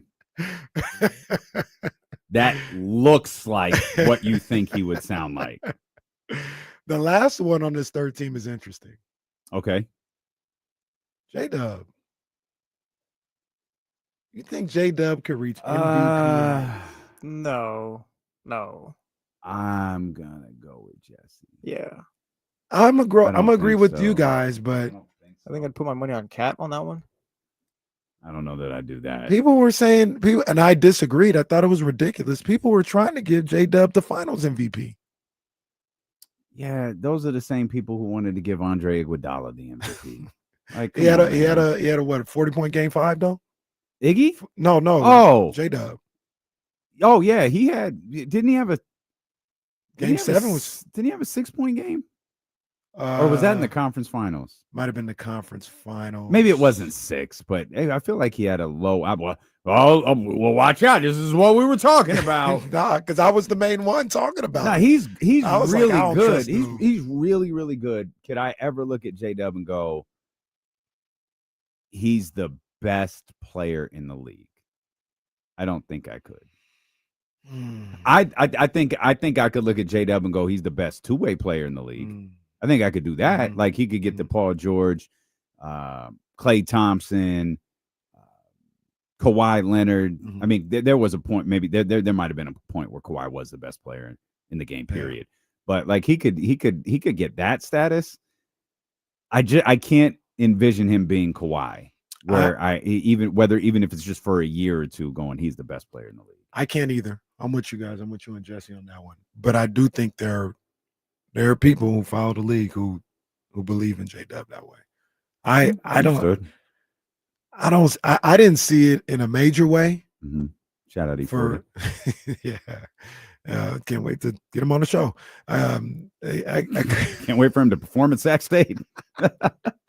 I'm just kidding. I don't know if that's how that was a joke. Sorry. I couldn't see it in a major way going into the season and throughout the season and into the playoffs. I'm starting to fall off that a little bit. Like, that's a bad boy. That's a bad boy. I think he's helped out a lot. This is the caveat though. Okay. Much like Cat, he's helped out a lot having SGA there. If SGA was gone and it was J-Dub, you are the guy to lead us. I don't know. I don't believe he can do that.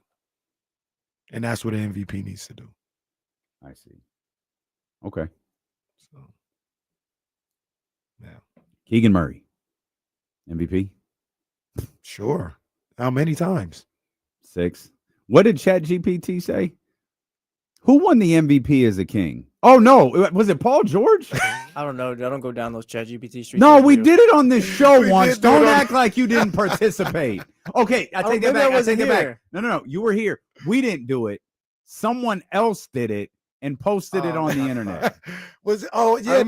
Somewhere we traded for Paul George. And they won the finals, right? Yeah. Yeah. Paul George was cooking. I feel like Paul George might have won the MVP as the Sacramento King. No, what happened was the Kings never traded Luka, or they drafted Luka, and he ended up teaming up with Paul George. Oh, that's what it was. And they beat Milwaukee. Did Luka win the MVP? Did Luka win 4 championships with the Kings? Because it wasn't one, was it? I can't. Oh man, that I can't remember. But it was Luka, and Paul George came to the Kings. Unbelievable. Shout out Paul George, man. He was him and Embiid, guys who never play, were sporting the new Sixers throwbacks. I like those. Well, Sixers fans might as well be models. You're not really doing anything else. Just model the new gear. Paul George might not even be able to walk right now with all respect. I saw a tweet from I forgot who it was, but he's always on Twitter, NBA Twitter and stuff. And he quote tweeted them in those Sixers throwbacks. And he goes, man, iconic jerseys. This reminds me of Allen Iverson and how he put his blood, sweat, and tears out there on the court. One time where he spit into his jersey because his mouth was bleeding, but he didn't want the ref to see it. And, he comes out of the game. Like, this is iconic. And B does not deserve to wear this jersey. Man. I said, that's gone too far, that's man. Come on. Let him be cook. I mean, Joel Embiid was an MVP, for goodness sakes. Let's not talk about him like let's not talk about him like that. Like, Joel Embiid was an MVP. JoJo. That man was an MVP. I wish it was different for my brother. I really do. Yeah. I'm a Joel Embiid fan. It does kind of feel like we're at that stage of he had a great career. Yeah. Mm-hmm. It's okay that it's over now. I don't want to watch him for 20 games this season and be like, what could have been? No. Joel Embiid was great. Mm-hmm. Man, we got cheated. That's a conversation. Got cheated out of Joel Embiid. Also, push whatever segment this was supposed to be into tomorrow. Well, yeah, no, we got to talk. Oh, yeah, we got to talk about it. We got to talk about it because they handle business. Well, we can talk about it on the other side. No, we can't. I mean, we can. No, we definitely can. And we will. You'll find out what Casey's talking about. Jake Gadon's going to join us too, coming up in about 30 minutes. So at some point, this show is going to get on track. Jake Gadon joining us for his new weekly segment here with Elo and KC. And Lance Woods is going to be with us. He's going to be at the Punchline tonight. So we'll talk to our man Lance coming up here on Sacramento Sports Leader, ESPN 1320.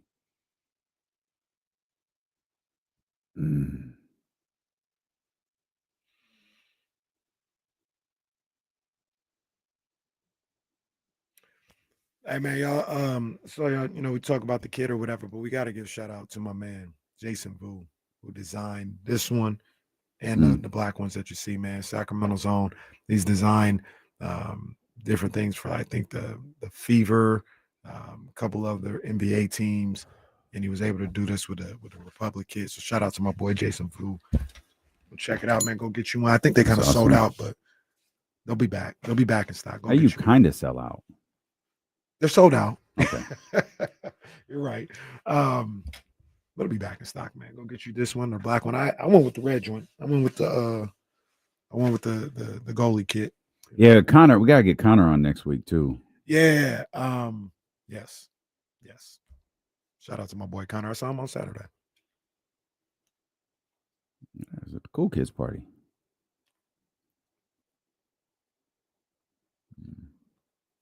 I got this donut. I don't know what it is. I think it's like apple. That was literally the last one. I looked at that and was like, yeah, I don't know what that is, man. I think it's apple. I mean, it's good. It's fine. It's fine, but I took a risk just now. Yeah, you did. Took a risk. You did.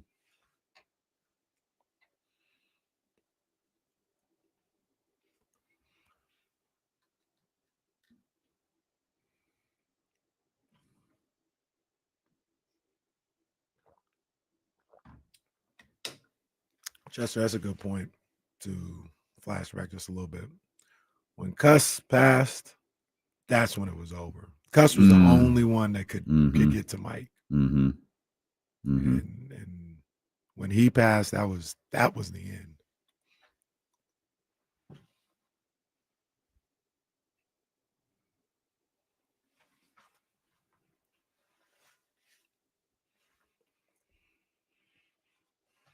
Well, Chris, settle down.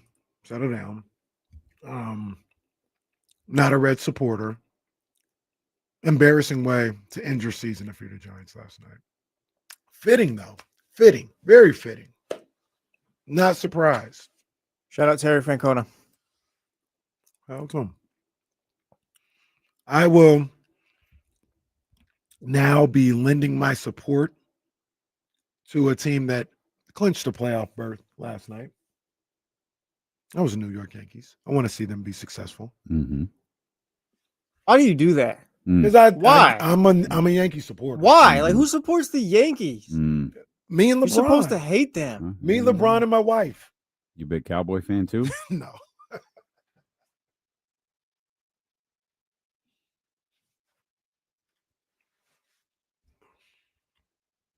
Oh, shout out to Yankees fans. I think you got about 7 more days till your season's over.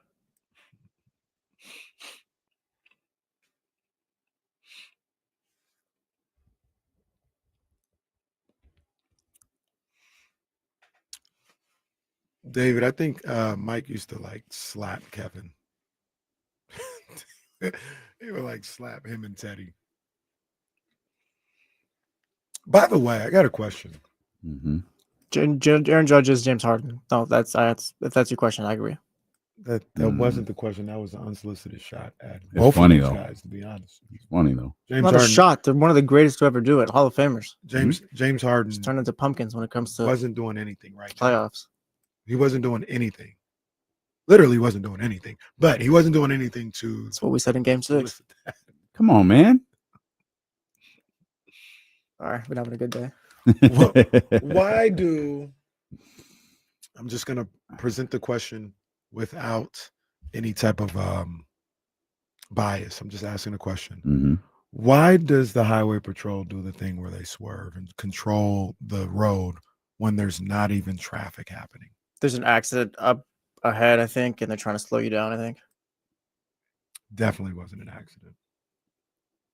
That's usually what I've thought. I don't know. Ask the class. You're not even wrong. I'm not saying you're wrong, but when this happened to me today, I think it's sometimes to control it. Ask the class, because I genuinely don't know that there's a singular answer to the question you just asked. So I'm just asking because it happened today as I was on, what's this, 80? I don't know. You don't? No, I just get on the freeway. 80. Yes, man, it's 80. I just get on the freeway. Are you even from Sacramento? I know how to get where I need to go. I know 5 and 99. That's it. Nah, I know 80. I know 50. Bet you know the 110 or whatever it is down there, don't you? So I'm on 80 and I'm trying to get to work. And all of a sudden, we got to slow down because the highway patrol is doing the thing where it swerves back and forth and traffic control. That's what I thought it was. Traffic control on the highways. And then they stop in the middle of the highway for about 5 to 7 minutes. There might have been like a bumper in the middle of the road or something they had to pick up too. It's not always just an accident. There was nothing in the middle of the road. No, yeah, maybe they picked it up. There was somebody. No, I'm in the front. I saw. Oh, you were first the whole time. Yeah, never had that opportunity. Now there was. Oh, you had a police escort. That's you had a police escort to work. I did not. I've never had one of those either. No, it's people don't listen to these guys, man. Don't just let me do the story because don't listen to them. I'm a good storyteller. Now there was somebody on the shoulder whose car was like broken down or something like that. They might have got that person over there. They did get him over. I saw the whole thing, but they were doing this well before we got to that. Now you got to have some buffer time to slow down everybody. I get that, but sometimes I see it and nothing's going on. So I don't know what is what. Yeah, I don't have an answer to that. I picked a bad time to do it today. They could have waited 4 more minutes, and I would have been. Well, you got here in plenty of time. Yeah, no, it was 11:45. No, that's right. You were. Yeah, I forgot. Well, that's fine. I wasn't expecting you here at all. So actually, a pleasant surprise. Imagine my surprise when you walked through the door. That's what it is. It is what it is. Well, just hope everybody's safe. Yes, indeed, of course. Jay Gadon going to be with us coming up about 25 minutes or so. Jay going to be with us moving forward every Wednesday. Excited about that. And then our man Lance Woods is going to be with us. He's at the Punchline tonight. We got Power Rankings on the way. James Ham at the top of the 3 o'clock hour as we're just a couple of days away from Sacramento Kings Media Day. I'm sure most of you have seen media sessions with New York, Phoenix, New Orleans have all already started to take place. I think 20 some odd teams have media day on Monday, and the Sacramento Kings will have their first practice on Tuesday with their first game at the Golden One Center 2 weeks from tonight, as a matter of fact. Basketball at the Golden One Center 2 weeks from tonight. Let's go, man. Let's go. We had basketball last night. I know you're ready. I bet you was fired up after that game last night. The Aces bounced back, and they did it since we're, quote, need 40 today in a major way. They beat the Fever's ass last night. Did what they had to do. Yeah. Indiana tried to hang around for a little bit, made it a little sketchy in that first half or so, but Asia was just too much. My girl, Chelsea Gray, she was dropping dimes left and right. Dropping time. The point guard was doing her thing. So, job's not done. They did what they needed to do. Indiana came into Las Vegas and got what they wanted. They wanted a split with a chance to end it back in Indianapolis. So they're feeling fine right now. I think it ends in 4 for the Aces. Might be.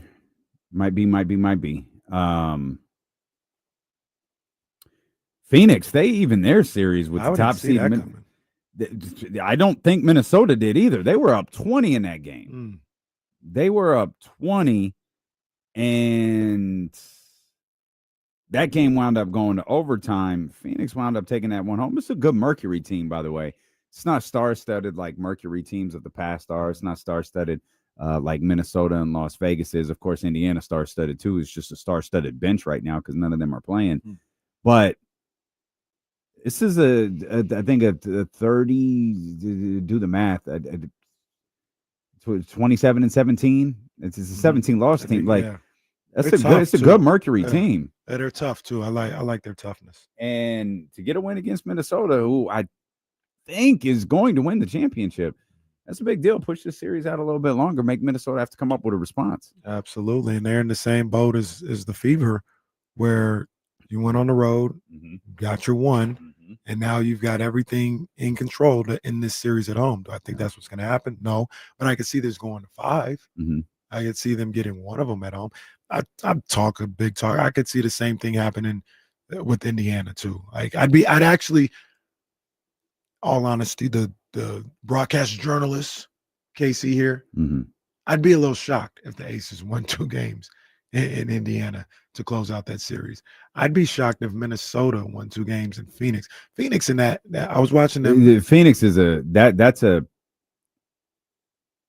home court advantage. Yeah, I was just about to say that game 3 I saw the other night with New York. They were those charged fans, up. Those fans have been on one since day one. Mm-hmm. Like they're not new to the W. Right.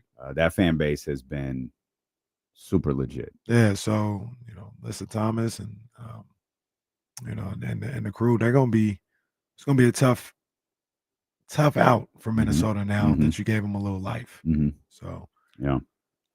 When do they? I think they play Friday. Both game 3s are on Friday. Yeah. Yeah. So a good night of basketball last night. Well, at least one good game. The Aces just beat Indiana's ass.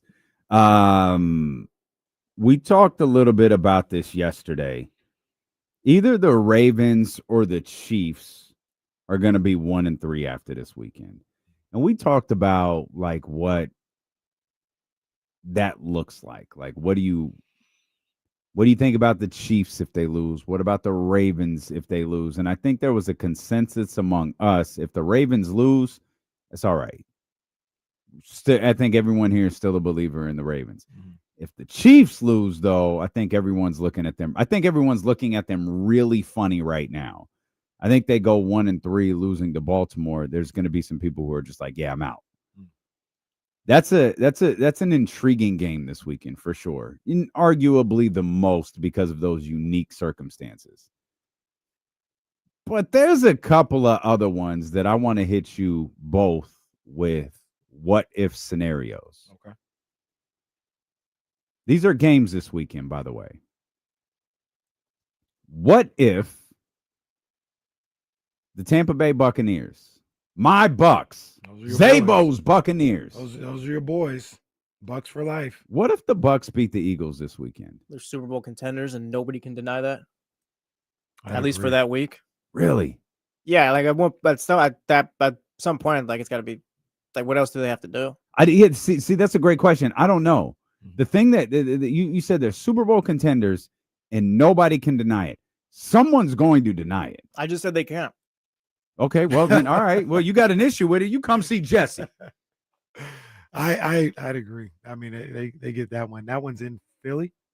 I believe it's in Tampa Bay. I don't think I marked that. Yeah, this is bad job by me. Either way, I'll confirm it. Tampa Bay. Okay. Yeah, Tampa Either Bay. way, Sorry. you beat Philly. You're on that level with them, and we all think the Eagles are Super Bowl. I mean, yeah, because you're 4-0. You just beat the Super Bowl champs. Baker Mayfield's been tearing it up for more than a few seasons now.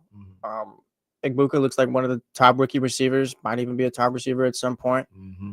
Defense is looking all right. Like, they're just a good team. Yeah. Man, they'll be getting some guys back. Mike Evans, I think, will be out this week. Yeah, Mike Evans, I think, is out for a while, isn't he? I initially saw they thought it would be a 1-game thing, but maybe. I thought it was 3 to 5. Yeah, now it'll be a few weeks, I think. Okay. Yeah. Okay. Or you know what? I take that. I think I read they're bracing for 3 to 5. I don't know if it's ever been confirmed how long Mike Evans is out. I know I read that they're bracing for him being out 3 to 5 weeks. I hadn't seen it in a couple of days, and that seems more likely considering what's going on. I was shocked when it might have been Sunday night. It might have been on like Football Night in America. They're like, maybe a week or so. It's like, hamstring, really? Mm-hmm. So that's more in line with. I don't know what hamstring they're talking about. Probably Jason Garrett who said that. Like, leave Jason Garrett alone. I actually like Jason Garrett on the studio show. I don't mind him either. Hey, he's all right. I don't mind him either. Clapper. Oh man, the clapper. My man. But so Super Bowl contenders. Bucks will be Super Bowl contenders. I like that. Mm-hmm. Mm-hmm. Let me hit you with another one, kind of in the same vein. Not kind of. It's exactly the same question. What if the Colts beat the Rams? The Colts are my Timberwolves. I'm just never going to believe they're any good. Okay. They might end up being like... what the Timberwolves are to me. Yes. They might end up being like... remember the Giants from like 2-3 years ago? Dayball when he won the... Unfortunately, Coach of the Year, Brian Dayball. They even won a playoff game in Minnesota, and I never thought they were any good. I was like, these guys stink. They end up getting blown out. You're right. It's Minnesota. They've been to the conference finals twice. Like, this team stinks. The Colts, for me, if you're asking a question for me now, nationally, they've gotten a lot of respect. No, I'm asking you. Yeah, no, I'm just waiting for the other shoe to drop. Mm. It might happen in the AFC Championship game. Well, write it out, dog. That's what I had to do. Just stay the course, buddy. Stay the course. Can I attempt to sway you? Sure. So the question is, what if the Colts beat the Rams? Jesse, you want to weigh in on this at all? What if the Colts beat the Rams? They'll be good, but they'll never be it's Daniel Jones. They'll never be real contenders. You can make the playoffs, but Daniel Jones having a really good season. It's been 3 games. I think he's a better quarterback than his reputation says. Can I tell you, I think they have one of the better offensive lines in the league. Yeah, you can. I mean, Nelson. Like Quentin Nelson at this point, he's a Hall of Famer. And when you go back to 2000, I'm going to get this year wrong. I should have 18. Sounds about right. Maybe. What the year Andrew Luck retired? I don't remember. If you recall that year, I think it's 18. If you recall that year, that team, in my opinion, that team was primed for a Super Bowl run. They were kind of at that stage where it's going to happen now. You talk about the moment of mental meeting physical, and you kind of hit that peak. I think as a collective, as a team, it's why the Andrew Luck retirement was so devastating, because that team absolutely, from an offensive perspective and a defensive perspective, that team absolutely could have made a Super Bowl run. Andrew Luck, I think they were coming off a 10-6 season. He had thrown for 4,600 yards, 30-something touchdowns. It was okay, we're about to hit that. We're about to have that Andrew Luck moment. And that team was ready. Quentin Nelson's the only, he's what's left of that. Yeah. But he is to steal your line, the Fred Warner, he's the straw that stirs the drink for that offensive line. And there's a reason Jonathan Taylor's playing the way that he is. And I'm going to go as far to say I think that's why Daniel Jones is playing the way that he is. I'll give him a divisional round ceiling, I think. If everything goes well, I think they can get to the divisional round. I'm fine with that. I'm good with that, because the case I'm trying to make is I don't think this is a fluke. Now, I don't think they're finishing, 13-4. I don't know what their record is going to be, but they're 3-0 right now. They got a hell of a test coming up in Los Angeles against the Rams, where even I don't know, there's no, moral victories. Oh, it was a good game. You got to take them seriously. No, you want to be taken really, really seriously. Go beat the Rams. Mm-hmm. But win or lose on Sunday, I really do think this is a good football team. I think they have different components. I think there is a reason Daniel Jones is playing so well. I think that offensive line complements Daniel Jones and Jonathan Taylor really well. I think this is a defense that has played well up to this point. Also, I think they've given up 10 points or 11 points twice in 2 out of the 3 weeks. We could criticize their opponents. We could do all of that other stuff, but I don't know, man. You call me crazy, whatever. Your Colts? I think there's something here. These are your Colts then? These are my Colts? Yeah. You wanna co-sign them? Well, can I have the Colts and the Bucks? The Bucks. Well, what are the Bucks? The Bucks are already good. Yeah, and the Bucks are your 49ers to me. That goes without saying. Yeah, you're a Bucks fan. Wait, the Bucks are my what? You're 49ers. I remember how happy he was when Tom Brady won the Super Bowl. You're the Bucks. Yeah. You remember how happy I was when Tom Brady won the Super Bowl? Yeah, he was like, "Oh wow, this is great. I hate you, Tony Romo." Why do you always drag Tony into this? Yeah, I'll co-sign him. I'll go. We can go my Colts. We'll go my Colts. Your Falcons. No, I hopped off that ship. No, I'm done with the Falcons. 30-0 to the Panthers. My Ravens. Yeah, and yeah. No, you can't. No, you can try to do that all year. No. Yes, No, you my can't- Ravens. no, It's not no. my team, No, but that's those not are my the- guys. That's not the spirit of what this is. I might take the Jags with Kyle Madsen. No, the Jags. they're your Texans. Oh no, I don't have gross. nothing to do Hey, with the Texans. We'll get there. We got Nothing to do with them. 3 days. I think this game this weekend's a little concerning. Don't they play the Titans? No, I thought it was Jacksonville. Oh, you mean who? I'm talking about the 49ers. I thought I'm you sorry. meant I'm the sorry. I'm Texans, sorry. yeah. He just mentioned the Jaguars. Got you. And that Gotcha. that made me think of the 49ers game this weekend. I'm not watching film because I'm not consulting Kyle Shanahan like you do, or advising Kyle Shanahan. Pass along a message if you want. But I was just doing. But here. Okay, you could pass along this message. I was doing some research. Jacksonville might be better than I realized. Pass it along. Also, might be a pretty good defense. Mm-hmm. So we'll break that all down. You know, over the course Trevor of the Lawrence next has 2 to days. figure out a way to work in those wide receivers. They don't really get along. I can't sway you at all on the Colts. They stink. That would be a really good win to win in Los Angeles. That would get my attention. But I'd be like, it's cute. Jose brings up a good point too. If the Ravens end up falling to 1-4, maybe we just give it to Casey. Yeah, they can be your Ravens then. That's a good point. Yeah, I didn't give him that. I'm gonna stick beside him. The reason why Who's after Kansas City? Does anybody know?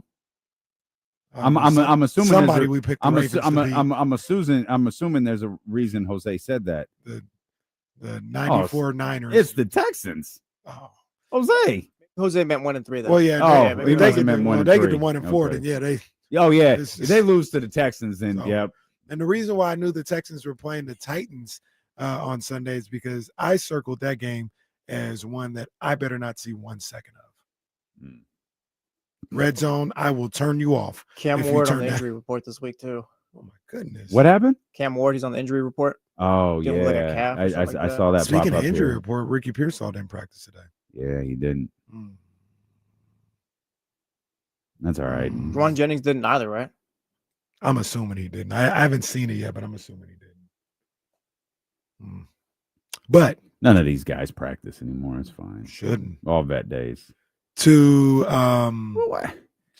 go 1 week without talking to Jason Jones, and he's out here talking to Eli Manning. I did see that. What? The hell I did I see miss? that. Yeah, I saw that. Eli, what's going on here? Like we missed our hit with Jason Jones for 1 day. He was like, "No, it's all good, fellas. I'm just gonna call Eli Manning instead. Y'all want to bump me for Dusty Baker? Cool. I'm gonna call Eli." All right, I see you, Jason Jones. I see you. Oh, let's see what Leezy talking about here on the Elk Grove Kia talk line 916-909-1320. What's up, Leezy? Yo, D-Lo and KC, what's popping today, guys? What's up, Leezy? How you doing, man? Oh, man, I'm feeling good. I'm flying high, man. Hey, I just wanted to call in with 2 requests.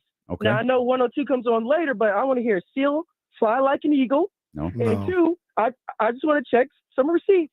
I was told C.J. Stroud, Jaden McDaniels, Lamar Jackson, all these people is going to be better than my Eagles. What's going on? No, we stop. right No. now. I'm supposed to be scared of the best. We said they're going to be better than Jalen Hurts. Well, we're 3-0, Jesse. I'm sorry about your Dolphins as well, sir. Damn, man. See, there goes Leezy arguing around the point again. There goes Leezy going around the point again. Leezy's one of those days. Leezy's one of those days where he wished he had like a phone that he could hang up. He'd be like, "Hey, sorry about your Dolphins, Jesse." Bam. He just aggressively hit the end button. Oh man. So I don't know what y'all did. What did y'all do? Y'all bullied Leezy or something while I was away. It wasn't even us. It was the Cam man Newton. hosted. The man hosted a 4-hour show one day. Came in here and was sweating and yelling and mad and didn't partake in the chatty house for like 3 weeks. What did y'all do to this All we man said while I was that gone? Jalen Hurts was a top 10-ish quarterback, like around 10 or whatever, and Leezy just wasn't having it. That was it. We didn't have Jalen Hurts top 5. You guys aren't telling me something. No. That's really what he's upset about? Yeah. He said Eagles right now. We were talking Jalen Hurts versus these other quarterbacks. Yeah. And it all started because Cam Newton said right now he's not that type of Mahomes, Allen, Lamar type quarterback. At least he lost it. Oh, We said Baker Mayfield was better. He couldn't. He was. It was. That's what it was. At least he lost it. Oh man. Yeah, man. So Sorry, Lazy. and he hasn't been back in since. I'm sorry. I mean, he's not, but that doesn't mean like Jalen's really good. Yeah. That's even what He's just not. Here's the thing about it. Cam, when he went on that tirade, he said, I think Jalen is capable of that, but that's not what his team requires of him. Mm. So I'm not gonna put you in somewhere based on what I think you're capable of. I'm just looking at the team. They don't need you to be great to win. At least he lost it. Oh man. Brought up Nick Foles and Carson Wentz. What? Yeah, dude. What? True story. Why? True story. And then I said something about Carson Wentz. Like, oh, so you're taking Carson Wentz's side? I was like, no, wait, no. Wait, what? Yeah, no, it was crazy. It was crazy. Oh, Lazy. Oh man. Lazy got a little emotional. Oh, Lazy. He was waiting for this opportunity, 3-0. And then he was just waiting. If Jesse said something, he was going. I didn't even say Tua was better than Hurts. And now he's turned on Carson Wentz. Lazy in the chatty house saying Carson Wentz can go to hell, straight to hell. Who did he do?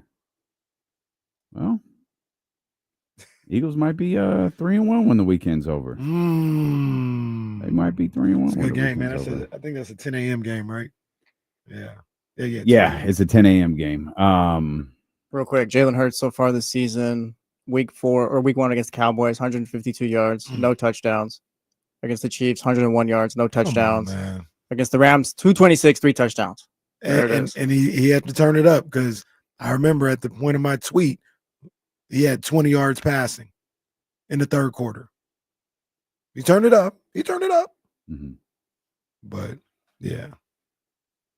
What does Jalen have to do for you guys to consider? Like, I feel like you in particular, Kenny Caraway, you're itching to not like Jalen Hurts. Oh, no, absolutely not. Absolutely not. I like Jalen Hurts. I think, and this is looked at as a negative. We talk about this all the time. It's looked at as a negative. Man, it's not a negative. He does what he needs to do for his team to win. That is unbelievably valuable.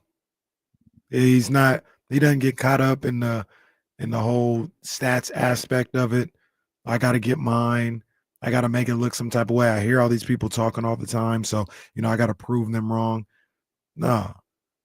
If it requires me to hand the ball off or tush push and only have 120 yards passing and we win, cool. Mm-hmm. I love that about Jalen. I don't think he's like one of the top quarterbacks passing wise and all this other stuff. Like I just don't think he's on that level. But I love the player. I love Jalen Hurts, the player. He is a winner and he's a team guy. He's all about winning.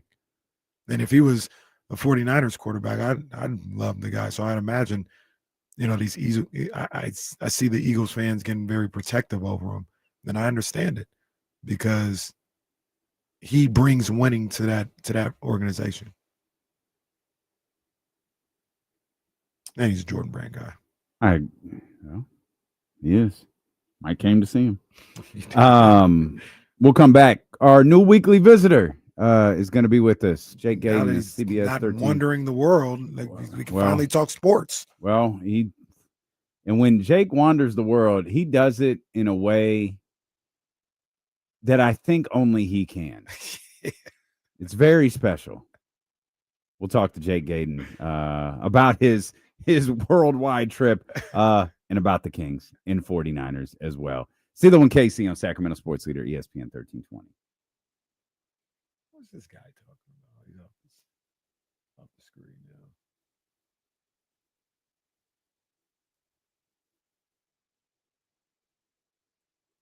The Steelers aren't any good.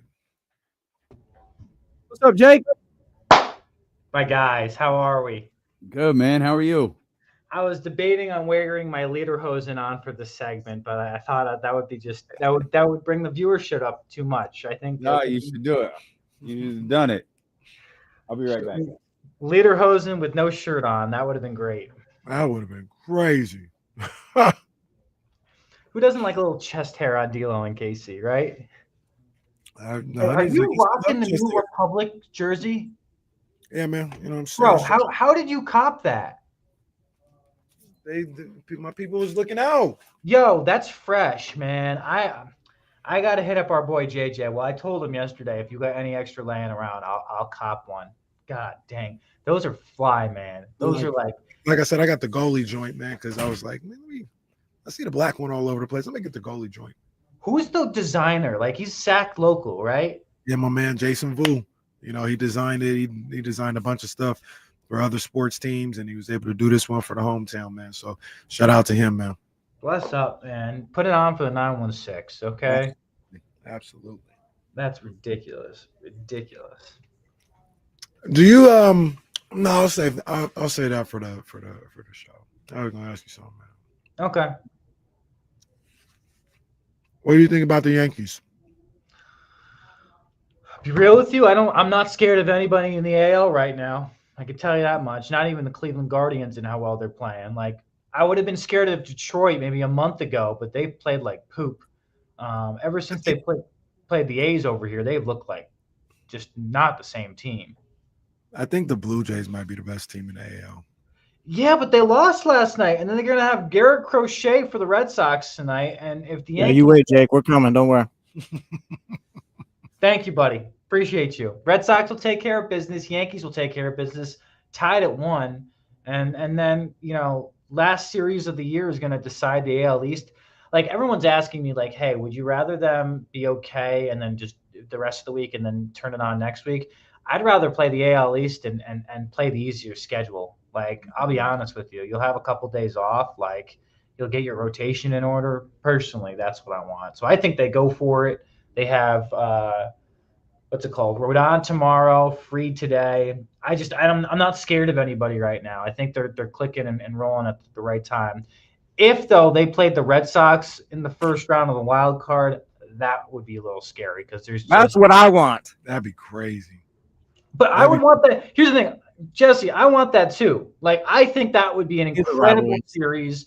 Baseball fans would love it. I think ratings would be up for that. But that it scares me because it's a 3-game series. So the whole notion of, hey, get time off to set your rotation, that don't seem to work as much as people think it does.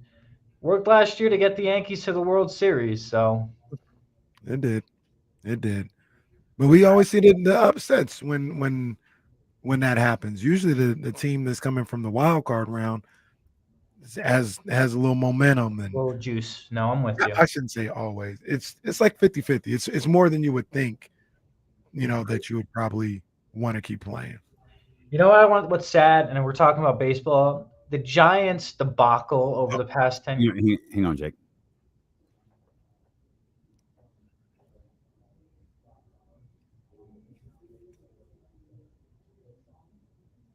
Get in on the action. Sky River Casino is the place to play with 2,100 of the newest slot machines and over 80 table games, not to mention the 18 different bars and restaurants, not to mention the market, which they keep adding new restaurants to, including that new dessert place that they got in there.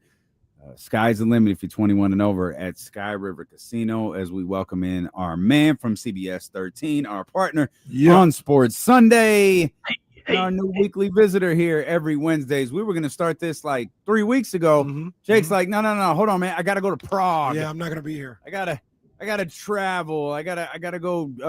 What do you do? What do you do in Prague?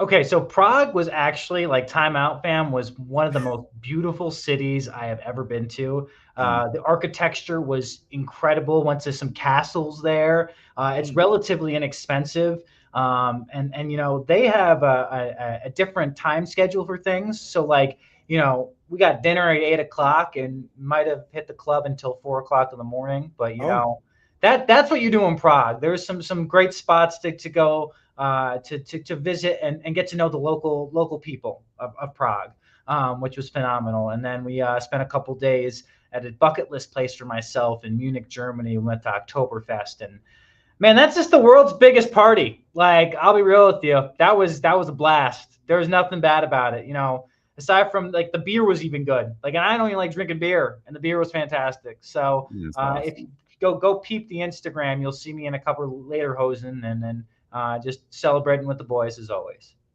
All right, so this is just what we do.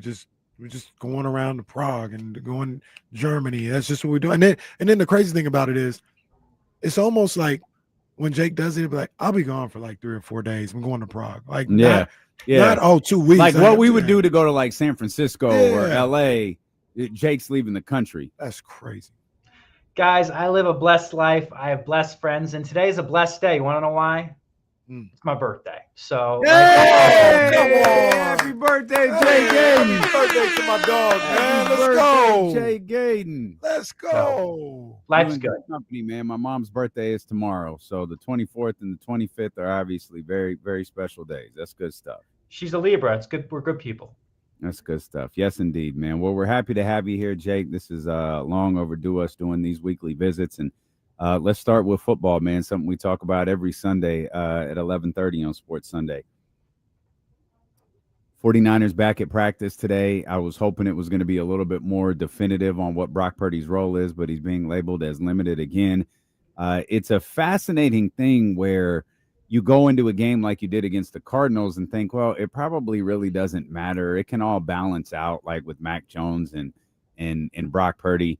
And there's probably some level of truth to that.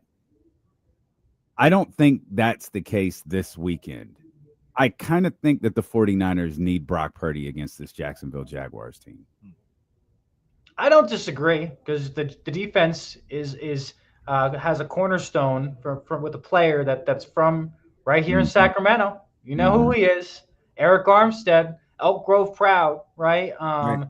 And shout out to Eric and the Armstead family. Mondo, straight up, great, comes on Sports Extra all the time. But he has a homecoming here in NorCal, and if you ask me, I think he's going to have a little bit of a chip on his shoulder this week to prove that the 49ers did him wrong by letting him walk and finding a new home for him in Jacksonville. But when you look at the 49ers and what's going on right now, of course, we lost Nick Bosa this week. But with Purdy and Jones, I think you're right, guys. I think you need Brock back this week.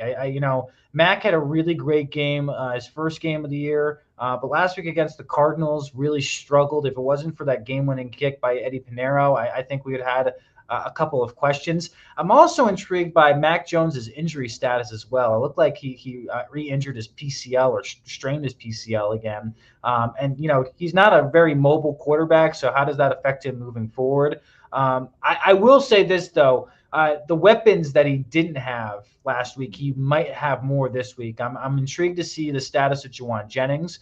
But people are forgetting about a name this week that's coming off the suspension list that was Matt Stafford's pocket guy, which is Demarcus Robinson. So, I think that's a guy that you got to keep an eye on this week in terms of another weapon within the 49er offense that can add to what they're trying to do at the wide receiver core. Ricky Pearsall has looked phenomenal to start the year. But I agree with you. Brock Purdy commands the offense a little bit better than what Mac has done over the past 2 weeks. And people can have the overreaction that Mac looks just as good as Brock, and it's because of the Shanahan offense. I just think Purdy has a better command of it. And when he's there, there's just an extra level of I don't know, zip to it. Is that the right word for it that they bring to the table? I do want to point out, in addition to Eric Armstead, you have the defensive version of Josh Allen on that Jacksonville Jaguars team too, and he is nasty business.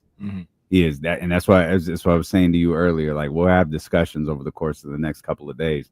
I'm a little more anxious about this Jaguars team for the 49ers, this Jaguars game for the 49ers than I was a couple of days ago. No, this Jacksonville defense is the real deal. The thing that you wonder about going up against Jacksonville simply is Trevor Lawrence. And he's been hit or miss. a couple different times this season. And I know there's no Nick Bosa, but you've got Robert Saleh, who's probably going to bring a lot more pressure now without Nick Bosa to get some heat on the quarterback. And I wonder if you could rattle Trevor Lawrence, if you could get him off his spot a little bit and not feeling comfortable in that pocket and affect the game that way. I wonder if this game is going to look a lot more like we saw this past Sunday against Arizona, where it was both defenses were locked in. They made it tough on the offense. Yes, we got some more weapons coming back. I love the Demarcus Robinson addition to that lineup. But like you talked about, Damian, with that defensive line of Jacksonville, and with just the way that 49ers defense has been playing in general, I wonder if we're in for a low-scoring affair. It's interesting, guys, because Kenny, you bring up the comparisons between the Cardinals offense and the Jaguars offense. I agree, because the Cardinals offense before he got injured starts and ends with James Conner, right? I think Travis Etienne is the same type of player that you see for Jacksonville this week, where he's a guy that's dynamic, not just in the run game, but the passing game as well. And then you have two elite quarterbacks in Lawrence and Kyler Murray. So I think you're spot on saying both these offenses are about the same, and it could be another low-scoring affair. We saw Ricky Pearsall is on the injury report this week. Brother. Excuse me. Yeah, in obviously this Jake coming off the heels of the Nick Bosa injury suffered on Sunday, confirmed by everyone involved yesterday. This is a team who's starting with George Kittle in the first game. We saw Trent go down for a couple of plays. We saw Fred Warner exit the game. Now we've seen Nick Bosa exit the season. Juwan Jennings clearly going to be playing with injuries. Everybody's waiting on the return of Brandon Ayuk. You lost not Debo Samuel. You lost Brock Purdy. You've been playing with your backup quarterback. All of this has still led to the San Francisco 49ers being 3-0. But are we getting to a point, Jake, where it's just too much? Like, is there an injury that a San Francisco 49er can suffer to where it's like, yeah, I don't know how they bounce back from this one? Yeah, it starts and ends with Fred Warner. Like, if Fred goes down, like, I really start to worry. Like, I know they asked this of Shanahan at the beginning of the year, and like, I'm not there enough, and I would press the 49er press group to press Shanahan on this. But like, who's being held accountable for these injuries? Like, yes, injuries happen in the NFL, but a lot of them seem soft tissue, right? And when you look at soft tissue, there is preventative ways of making sure that that those injuries don't happen. My question is anybody talking to the medical staff and how they're going about it? Because, like, from my understanding is the 49ers do it differently than any other NFL team. Yes, you want to be different sometimes and be outside the box, but maybe not in this respect. Maybe you want to be like a normal NFL team when it comes to how you're dealing with injuries. And I wonder if they've looked at that at all, or if that's something they look at the offseason. But, like, man, it just feels like every year the 49ers are one of the most injured teams in the NFL. And some of it's bad luck. I'm with you on that. But some of it is like, okay, this is another soft tissue injury. Are they doing the right warm-ups? Are they taking care of their bodies the right way? Is the medical staff going about this in the right way? I read an article last night where, like, George Kittle talked about at the end of the season last year that the team didn't want him to list all of the injuries that he had, but at the end of the year they ended up listing all of them. Like, and a lot of them he said were soft tissue injuries. So I would say, if you're asking me on the injury front, well, what's the one that's going to kind of tip the domino in the wrong direction or the scale in the wrong direction? It's a Fred Warner injury. Like, that guy's heart and soul of the defense. He's the best linebacker, maybe the best defensive player in the NFL right now. If you lose him on defense, that means a lot of rookies are going to be turned into veterans very quickly. And you're looking at a guy like D. Winters to lead the group, which I'm not exactly sure if he's ready to do that moving forward. Casey, I want to add to that real quick. I probably should have read this a second ago. From Nick Wagner, Ricky Pearsall tells me that he just has some knee soreness. His expectation is that he will practice this week and will be okay on Sunday. More from Nick Wagner on this real quick.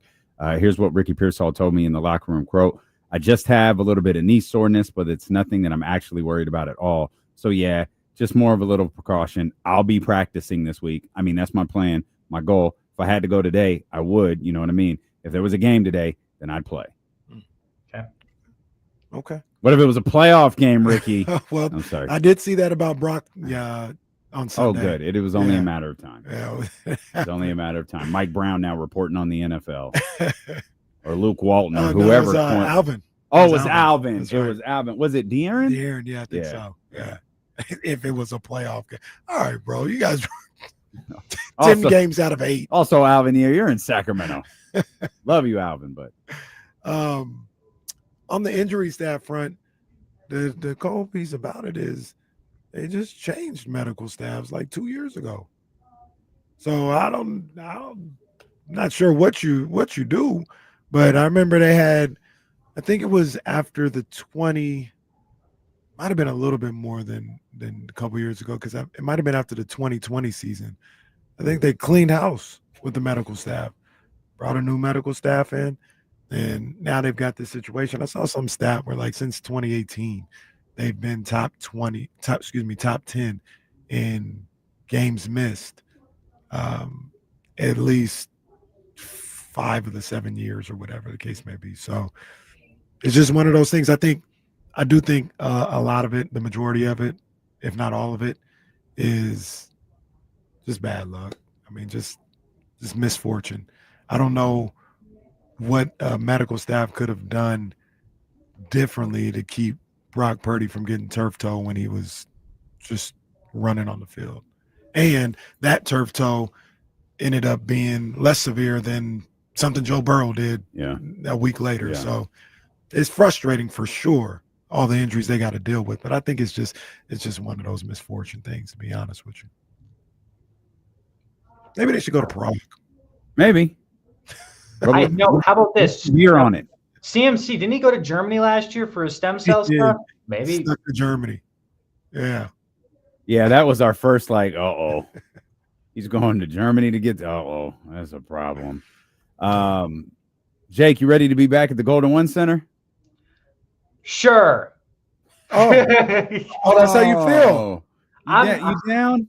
I'm like any fan. I am excited for any new season with the prospect of have everyone starting 0-0 and having a chance, I say, to do well. But if you're telling me that I have high expectations heading to the season, I'm a monkey's uncle. Okay, like I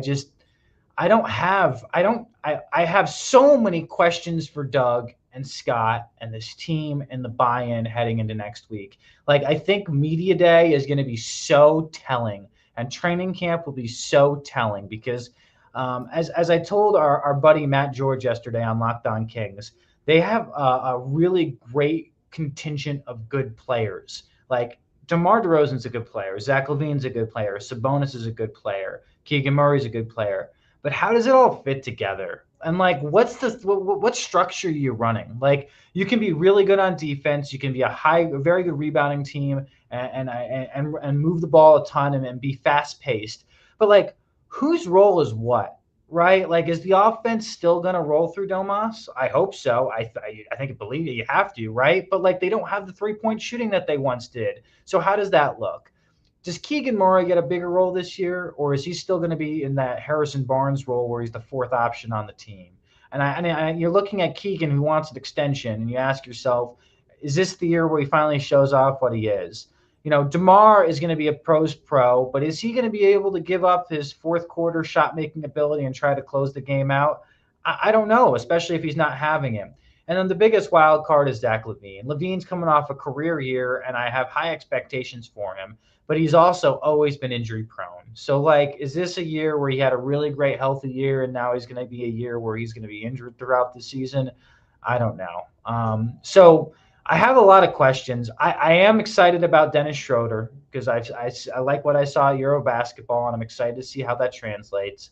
I like the young guys in Nick Clifford and Maxime Reynaud, but I just don't know how it all fits together. I don't know what offense they're going to run. Defensively, I think they'll be tough. I think Golden One Center is always going to be a great home field or home court advantage.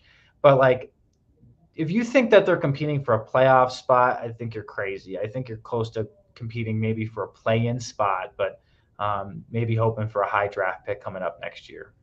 Two things. You're a downer. Two, competing for a play-in spot is competing for a playoff spot. Yes. Also, Jake, we haven't made it out of the play-in, guys. No, they haven't made it. That's fine.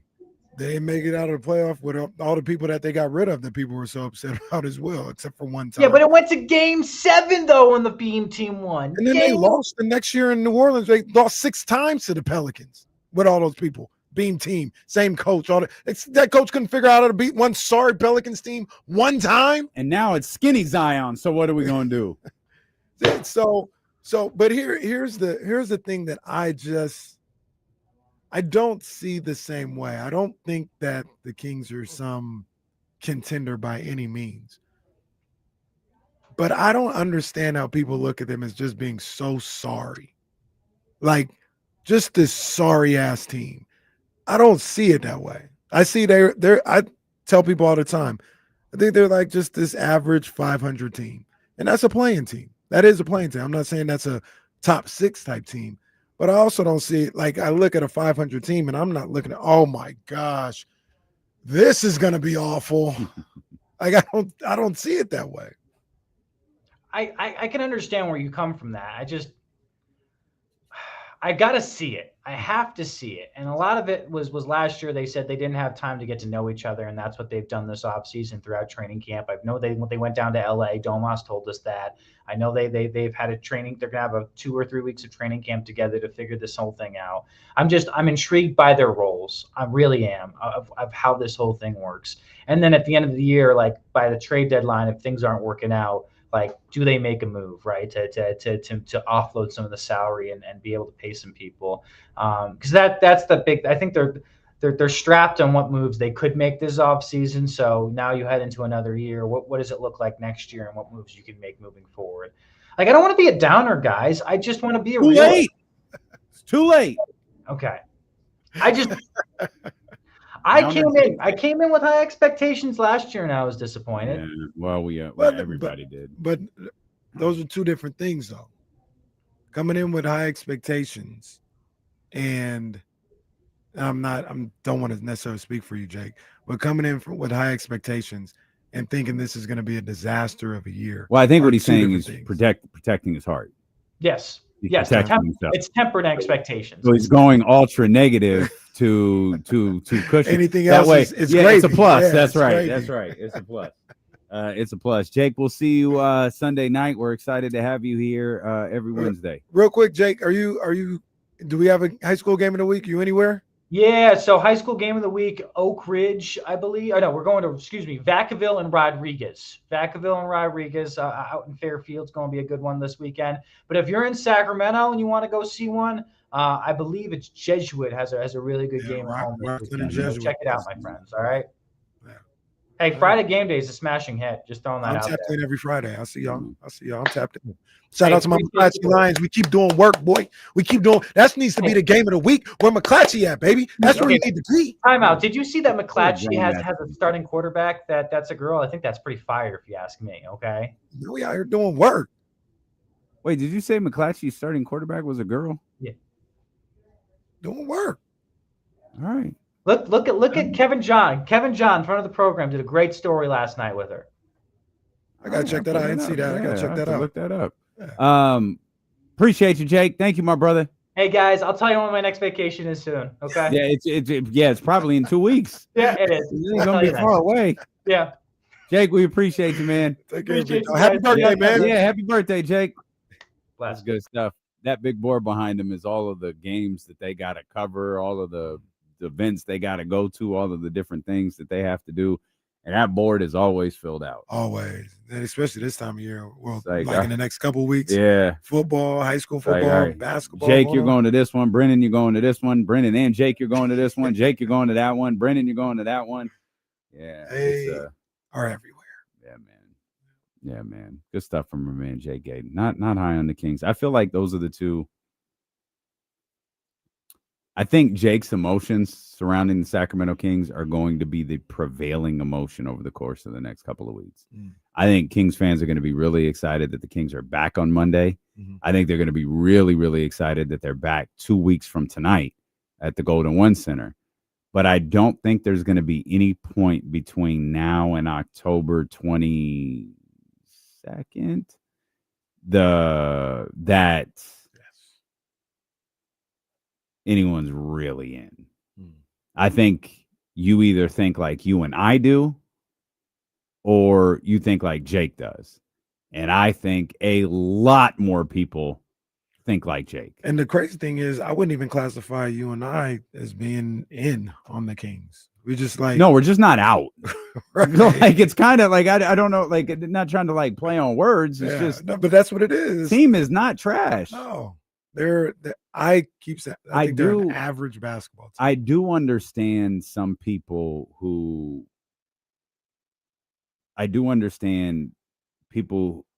don't buy into the team aspect of this. Like the idea that, all right, DeMar is good. The idea that Zach LaVine is good. The idea that player A, B, C, D, E, and F. Yeah, those are fine basketball players. But collectively, they don't make a good basketball team.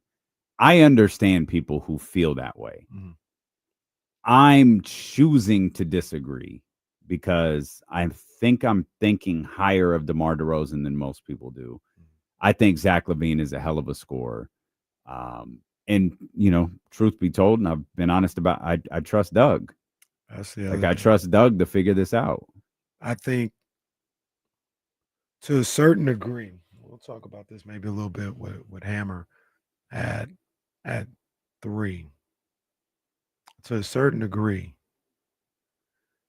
and when you say that you're out and the fit and it just doesn't work together, that's a little bit of a slap in the face to Doug Christie, because you're not even giving this guy the benefit of the doubt or the opportunity to see what he could devise with this group. This is what we talk about all the time with coaches in general, and we brought it up yesterday, I think, on the handoff when I talked about Robert Saleh. And it's a Bill Belichick thing. Don't tell me what the guy can't do. Mm-hmm. Tell me what he can do. Mm-hmm. And I'll do my job as a coach to put him in the best situations. And give Doug Christie that opportunity to look at that roster, look at the players that he's dealing with, and figure out how to put people in the best situations to make them successful. Nobody knows one way or another. So I understand people saying like, just on paper or just my thought process of these players, it doesn't work. But we don't know what Doug has in store. Mm-hmm. We don't know what offense he's going to run, how many different wrinkles he would have with these guys on the floor, the substitution patterns and all this other stuff. He may have found something or may be able to devise a plan and a scheme and a system that works for everybody involved. We don't know that. And this isn't just some random coach that we've never heard of and a random basketball mind that we've never heard of. If you trust Doug Christie's ability to connect with people, if you trust his basketball mind, at the very least, I think he deserves the benefit of the doubt before we start casting these definitive, they just can't play together or it's not going to work. Mm-hmm. Like give Doug Christie an opportunity to see what he has in store and see if it works or not. We will talk more about this with James Ham when he joins us at 3:00. We're going to talk to Lance Woods. He's going to be at the Punchline tonight, and we'll do that next here on Sacramento Sports Leader, ESPN 1320.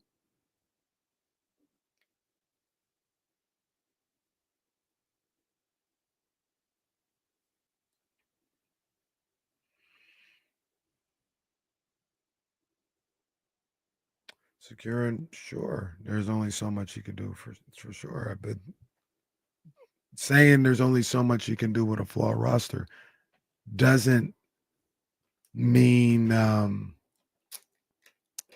it doesn't mean they're gonna be sorry, right? So there's only so much you can do with a flawed roster may mean, yeah, they can't be a championship contender, but they can be a good team.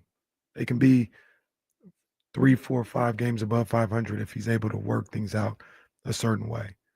Also, get to these guys a little bit. Maybe Doug is able to relate to some of these guys and get them to buy in or play a different way than people think they're used to playing. Maybe Scott Perry could do that too. I mean, there might be things going on in those hallways. It's the scuttlebutt in the hallways. There might be different things going on in those hallways that these guys, Jesse. these guys haven't had the fortune of being able to work with in a long time. Securing this is disingenuous. Come on, man. Nobody looking at this. This is somebody looking for something to complain about. Those are your backups though right now. These guys probably won't even play. But who is gonna play though? Max is gonna be on the floor. Max is a second-round pick though. Max is gonna play ahead of Drew Eubanks. I know, but like doesn't make it any Drew better though. Drew Eubanks ain't even gonna play. I know, but we don't know who Max is. Like, point is, like, they don't have great depth after those 5 guys. Like Isaac Jones getting minutes at the 4. Like that's somebody now, and people need to be fair. People need to keep the same energy. I know you didn't really feel this way, but a lot of people want to see Isaac Jones play. A lot of people are big on Isaac Jones. Yeah, a lot of people are big on King's end of the bench guys, though. I know. I know.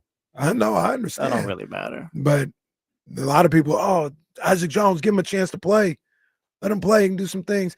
I'm not sold on Isaac Jones. I think he's cool, but I don't know if he's a rotational guy. 4, 3, whatever. Like, I don't know if he's a rotational guy. But like Devin Carter's still here. All we heard was about how much they wanted to trade Malik Monk. Yeah. Once again, Devin Carter might not even play. Well, then who is that? Monk, Schroeder, Levine, DeRozan, Keon. Now we talk when we talk about Sarge and Eubanks and even Devin Carter, we talking about guys that aren't even gonna get no tick. But yeah, like they're not in the rotation. So like, why are we talking about they got them on the roster? Well, the other guy, like Maxime, isn't like that. Doesn't make it any better though. Maybe. Let's get Lance in here. Lance got that backdrop behind him. Lance, what's up, baby? Hey man, what's going on, man? What privilege? Oh, wow, I need to learn English. Oh, goodness gracious, it's such a hard language. What do I owe the privilege of being on air with such legends? That's what I was trying to say the whole time. Sometimes my GED mess up. Like, I don't know if y'all ever got a GED, but like every now and again it'll work and then it just stop. You go right back to 3rd grade. It happens. Well, it's a part-time degree, so it doesn't work full-time like a high school diploma does. Nah, you know what my GED was? It was like I binge watched high school. Mm-hmm. So what took y'all 4 years, I got it done in 3 weeks.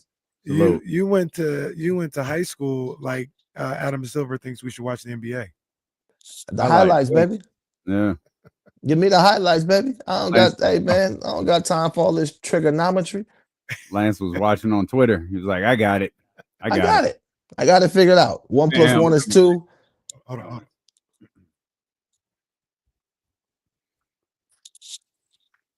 All right. We back here, man. Lance Wood's already cutting up here on the show. Lance joined. We was arguing. He got the Kings backdrop behind him. We was just sitting here arguing about the Kings roster, Lance. What we talking about? Talking about the best roster in basketball? That's what you're talking about? No, we're talking about the Kings. No, we're talking. We had a conversation with Jake, and it's a conversation we've had all off season long. And you know hoops, so I know you can weigh in on this. I'm not saying that the Kings are any type of contenders. I'm not even saying they're like a top 6 team. But people look at this roster and look at these group of players and like, this team gonna be sorry. Like, we're talking about a top 10 draft, and I don't see that. I think they're an average team with a roster that's probably gonna go 41-41, be in the play-in and take your chances there. But a lot of people talk about the roster like this, a 25-27 win team. I don't see it that way. How do you see it? I mean, I'm a predict we win 82 games until I see something otherwise.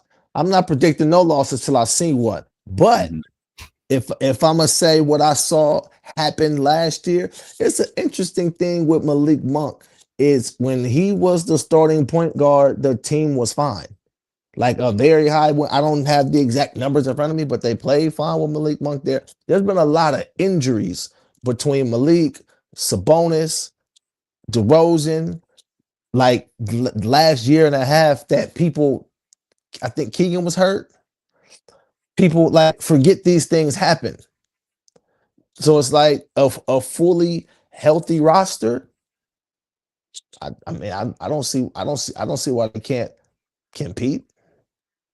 I don't see that as a bottom feeder.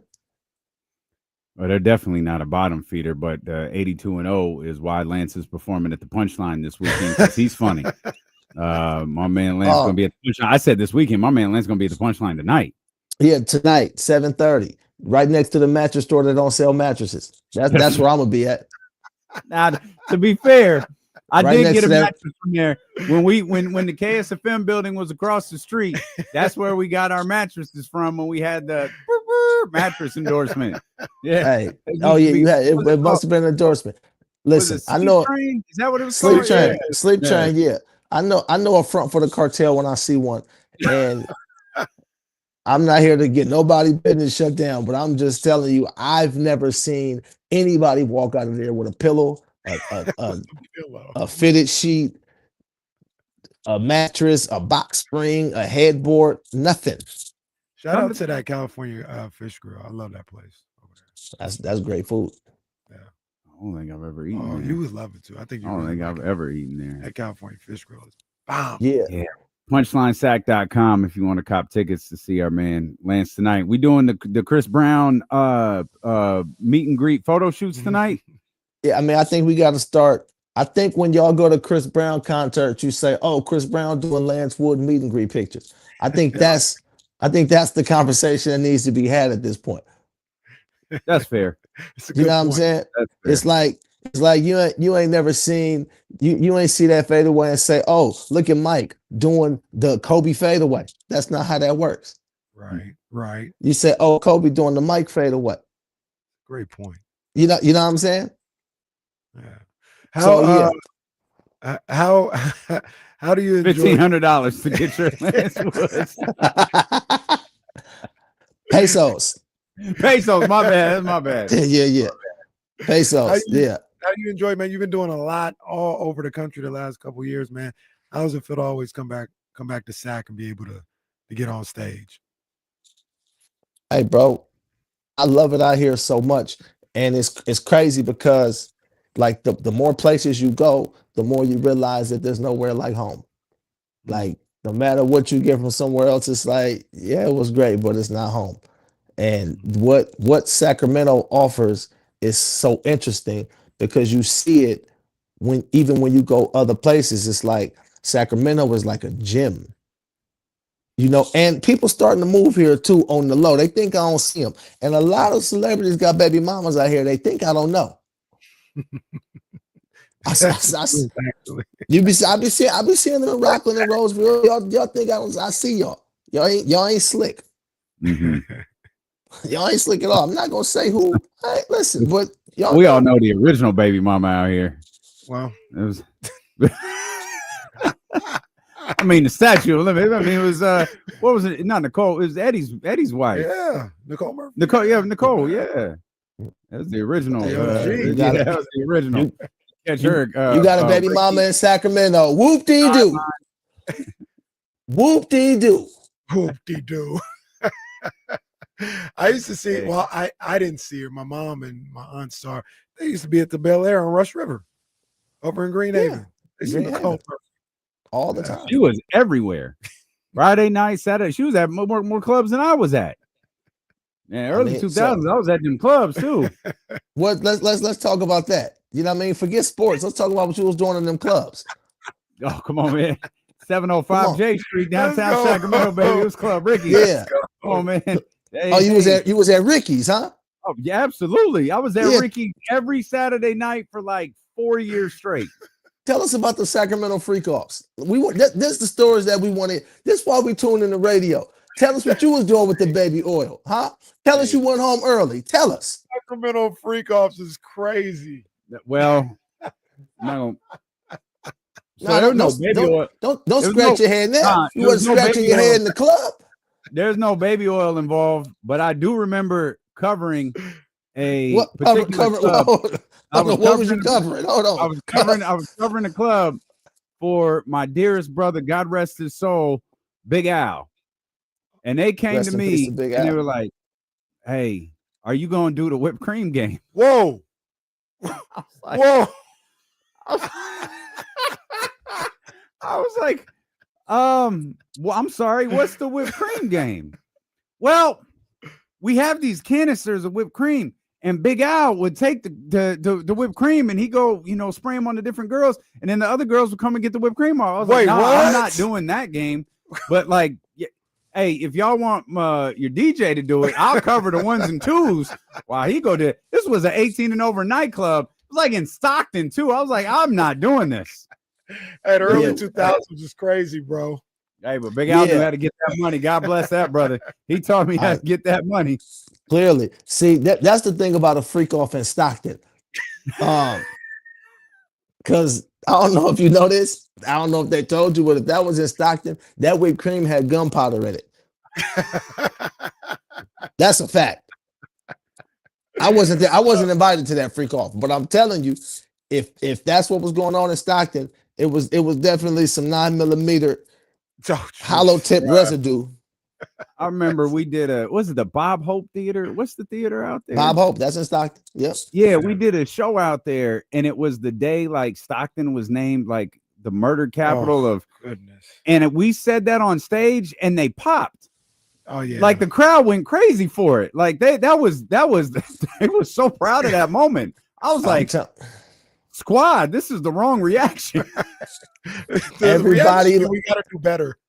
Everybody likes to be acknowledged. Well, doesn't matter what you're acknowledged for. That's why they celebrate when they get the #1 draft pick. They say, "What the worst? It's us." Man. Oh my goodness. Lance is cool with Russell Westbrook. Russ is my favorite. Like Lance, I don't know. Russ is my favorite basketball player. Really? And every time, yeah, absolutely. And every time you post that clip, that I think you posted it recently. I know I saw it recently. I was in church on Sunday and the memory popped in my head, so I just reposted it. Yeah, he posted where he says he's talking to Russell Westbrook out here, and he was like, "Oh, yeah, no, you're doing great stuff." Where KD comes over. This is when they were together in Oklahoma City, and says, "Yo, where you gonna be this weekend?" He said, "The Bay Area." KD goes, "Me too." And the crowd reacts to it. It's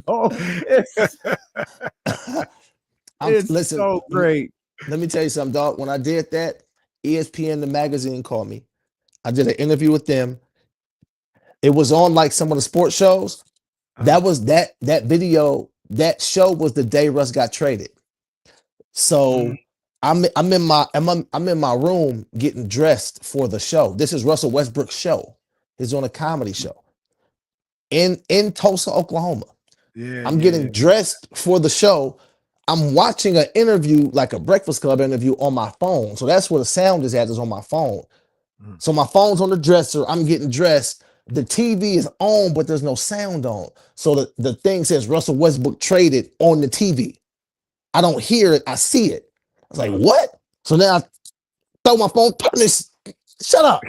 Turn the volume on here. It's like, oh, Russell Westbrook traded to the Rockets. And I'm like. And you getting ready for his comedy show in OKC. Now you got to remember, we all knew he was getting traded. The talk was Miami. Remember, that was like the main talk at that time was Russ was going to Miami. At the side note, every trade been somebody going to Miami and nobody done went. And free agents. Oh no, free agents on there either. Bradley Beal, Russell Westbrook, Damian Lillard, Giannis. Nobody's gone. So anyway, I'm like, oh, I don't know if this is going to ruin the show because I don't know. I just don't know. When I get to the show, when I tell you it's media like it's the NBA finals now. Like they interviewing me like I'm Peter Vesey. like I got the inside scoop, even though Peter Vesey was wrong a lot, but still. Yeah. Peter Vesey had a lot of sources that were just false. Yeah. My sources tell me. I don't think Right. your sources like you, Mr. Vesey, because they are telling you malarkey. So anyway, I'm gonna tell y'all the story. This is how the joke happened. So he gets traded. So we're side stage, the comics. So Russ keeps coming over there, taking phone calls. He's sitting in the front row. So every time he gets up, the whole crowd goes. All of their attention follows him. So I'm like, yo, I don't want that happening when I'm on stage. Like, I don't want everybody's attention deferred. Right. So Russ comes over there. Juice, who Russ went to high school with, who was a comedian friend of mine and a friend of Russ, who put the show on with him. Juice says, hey, Russ, you got to see this dude right here. He's talking about me. And Russ was like, oh, word? Oh, I bet. I can't wait to see you. I said, yeah. I said, yo, we met before, and I'm going to talk about it on stage. He said, oh, word, for real. And I was just saying that to get him to sit, like, to not move when I was on stage. Yeah. I had no idea what I was going to say. No clue, dog. Because I didn't have the joke. We had met that one time, but that was all I had. I didn't have nothing else. I was like, yeah, we met. Oh, I got to figure out something. It literally hit me while I was on stage. I was on stage doing different jokes, and then I said, got it, like to myself, like, got it, that's it. And I did it. Now, if I understood media that I understand now, because there was no camera like on the crowd. So if I would have told that joke and the camera would have went on him and you would have saw his reaction, yeah, especially at the time, it'd have been the most viral video in the world. What was his reaction? Yeah, he was laughing. He was like, you see the back of his head. So the crowd, like, that's why it was like the whole show stopped, because it was like the DJ started hitting bumps like like it was crazy. But for like, you could see it you could see it in the video. You just can't see him. You don't know that's him unless I tell you it's him. Right. Okay. But imagine if I had the camera that goes to him, because now they can play that on Around the Horn more comfortably. Because at that, if you remember at that time, they were trying to find every reason to say they didn't like each other. So they'd be like, Russell Westbrook brushed his hair. Is he taking a shot at Kevin Durant? Come on, man. Look KD. They used to do stuff like that, dog. KD for brushing his hair. Russell Westbrook putting on lotion, clearly making fun of. You see what I'm saying? Yeah. That's what they was doing with the media at the time, dog. Knowing you did that bit, not knowing what you were gonna do, because the clip is amazing. Knowing the backstory behind it makes that clip 10 times more amazing. That's some funny stuff. That's incredible. No idea, dog. I just knew that I couldn't have him getting up while I was performing. Because literally the crowd's eyes, every time he got up, the crowd would do this. The crowd knew he was traded at that point. Yeah. The trade was announced 2 hours before the show. Wow. If y'all remember, it was the biggest thing in sports at the time. Like, you know what I mean? Yeah. Like, because we knew it was gonna happen, but you gotta remember backstory, right? This was everybody left but Russ. It was like Paul George left, Kevin Durant left, James Harden left, Serge Ibaka left, Carmelo Anthony. Like, he's the last one. And he was like, remember, it was like him and Dame Lillard, the last loyal superstar, like all of that conversation. Yeah. There's an interesting what if that we've never done in sports. What if Russ was like, no, I'm good. I don't want to go nowhere. Because the story was always Presti went to him and said, what do you want to do? Like, we're not going to contend. Paul wants out of here. We're getting this kid back. We think he's good. We don't really know. We got a pile of draft picks. What do you want to do? What if Russ had just went, I'm good, man. Right, it's OKC. I'm good. Yeah. Yeah, I mean, yeah, it And ain't Presti no would have to telling. make the decision for him, Right. or I just came as a courtesy there. yeah, For right, trading it. right, right. But You really don't know, dog. Like, because the league ain't as much about that as much as it's about, can I be a star while a star is already here? Mm.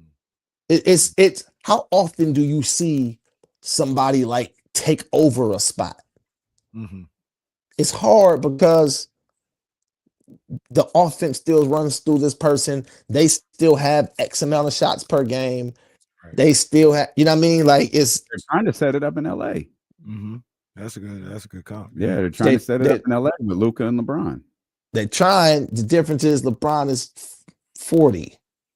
Well, the difference is LeBron's the greatest player of all time, and you might have to pry the best player on the team from his hands. Yeah. Yeah. I mean, but yes, that for sure. 40 or not. You know what I mean? But it's like, like if you do that with a 40-year-old, regardless, the mindset is this can't go on for too much longer. Mm-hmm. You know what I mean? Like, that's a trade for the future any way you look at it. And we don't know how long the future is, but it can't be no more than 3 years. Right. Right. And Luka's what, 20? Is Luka 28, 26? He might be 27. Yeah, 26, 27. Yeah. So it's like you have to do that. I think when Russ got traded, Russ was probably 32. Sounds about right. Maybe at 31, 32. The crazy thing is, and you were there when it happened. I mean, it was still love in OKC. Like when he got traded, they still love Russ. It was like, all right, man, thank you for everything you did. We love you. Anytime you come back here, it's all good. Like, it wasn't resentment. It wasn't shock. It was you turned your back on the city, nothing like that. It was, all right, we know what time it is. Thank you for everything. The most beloved player in the franchise's history. And the crazy part is, as a player, you can get traded and they'll love you. If you request a trade, they hate you. You can get released, they love you. If you sign somewhere else, they hate you. Mm-hmm. So now you really just be having to, as the ladies say, you have to choose you. That's right. That's right. You gotta put yourself first, King, and go where you are appreciated and not tolerated. Clock it. Come on, KC, clock it. You got to go get that picture with Lance Woods tonight at the Punchline. Spend that extra money. Get your picture with Lance Woods at the Punchline. You deserve it, girl. I believe you do. You know what I mean? Right. Yes. I've been lifting. I've been doing push-ups. I'm picking up people of all sizes. Well, it appears that way. Yeah. I mean, they call me forklift in the hood. You know what I'm saying? They call me forklift. So that means I can lift you even if you lift forks, if you know what I mean. Even if you lift forks. Just tell me what they call me. On that note, punchlinesack.com, Punchline Comedy Club. Tonight, our man Lance Woods is going to be there. Lance, we appreciate you, man. We love spending time with you. D-Lo, your teeth look fantastic. Thank you, brother. Thank you. So do yours, Casey. I think that's you know what? You know what's crazy? Now that I think about it, I applied for this job, and now that I'm looking, I don't have the teeth for it. Do you? Nah, you straight? You have the Invisalign? You still wearing them? Or are you done with them? Nah, I'm done with them. But nope. Good. But I was still. They was visible at the time, and that's what I'm saying. I had the gap when the show started. I had the gap. Nah, but still, nope. I see what's going on. I see. It's yep. It's some toothism going on in this building. There's some toothism. Okay, not classism, but some toothism. I see what's going on. If you don't got the Colgate smile, don't even bother. Tell them what? Bite this apple. Let me see what it look like. No, you absolutely not. You absolutely not. I see what's Bite happening. planted. No, sir, you're not qualified. I said, your bite ain't right. See what's going on. Look at they smile. Y'all smile. Listen, y'all got smiles like cheating husbands. Listen, in Tyler Perry movies, like the villain in the Tyler Perry movie always got this beautiful smile. Ooh, I see y'all. You see what I'm saying? You know what I'm talking about? You know what I'm talking about? Yeah. I see. I get married part 4. Yeah. On the way. Shout out to y'all dentists. Congratulations. Yeah, thank you. Shout out. Yeah. We appreciate you. Hey, man. Lance Woods, thank you, brother. I appreciate y'all always. Sir. Yes, sir. That's our man, Lance Woods. Make sure you're following him, man. That boy is crazy. And go see that clip, man. That clip he was talking about. No, now that you have the backstory on the Russell Westbrook clip, go watch it now. Yeah. And it's gonna add 10 times to it. It's so funny. Lance, I saw him over the weekend, and I was talking to him about that clip that went a little viral over the summer, I think it was, where Jamie Foxx was talking to he was talking to Ray J or something about basketball. Mm-hmm. And they were at Jamie Foxx's house. Lance was just sitting there chiming in too. Mm-hmm. I'm like, no, dog up here with Ray J and Jamie Foxx talking basketball. You gonna endorse what do they call Raycons? What are them joints called? Raycon. It wasn't Ray J. It was somebody else that was really famous too. But yeah, Lance was right there. There goes the Raycon endorsement. Shout out Raycon. Remember the glasses? I think they flip down, flip up, something like that. He had the Bluetooth, all that. Oh, he made glasses too. All right. Ray J was an entrepreneur. Is an entrepreneur. Well, yeah, a marketing genius. I suppose he was. It was certainly. Are you seeing all of these Kanye clips that are coming out from this? Is this a documentary that's out and I just haven't seen it? I haven't paid attention to any of them, but I see them. But I haven't stopped and watched any of them. But yeah, I think it's a doc. I saw, once again, I didn't stop and pay attention, but I saw a doc is out. Oh, it is out. Okay. It's either out or coming out. With Kanye. It's like the making of Ye or something like that. I don't know what it is, but the it says pulls in solid box office, so it was in theaters.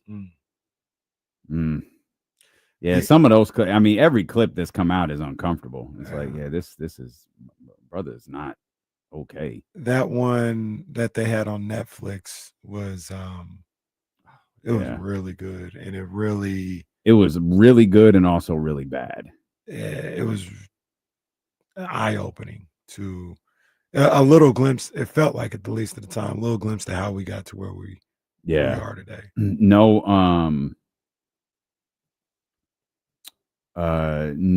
announcement on where you'll be able to stream it. It opened up a couple of days ago in theaters. I don't think it's in for a long run. So it might be like the Shady documentary that came out for a weekend and then we'll wound up on Paramount. It's really good. Yeah. I don't know that. I think you'll like it. Like it intertwines the story about the fans with like I'd consider it a really unique way to do an Eminem documentary. They covered enough of the Eminem story to make you feel like, okay, this isn't all about his fans, but it tells I thought it was great. It's called Stands. If you haven't heard it, did you because we got to do power rankings when we get back. We got James at the top of the hour. Did you watch Kimmel last night? I saw his monologue. I thought it was good. I didn't watch the whole show, but that's all I was talking about was the monologue. He was in his bag. He was in his bag, and he was. Yeah, that was cool to see. Yeah, I thought he did a hell of a job, man. It's that's a wild situation, man. It's certainly a really fascinating piece of our history. You know what I really loved about it was I remember very vividly watching some sort of like Netflix.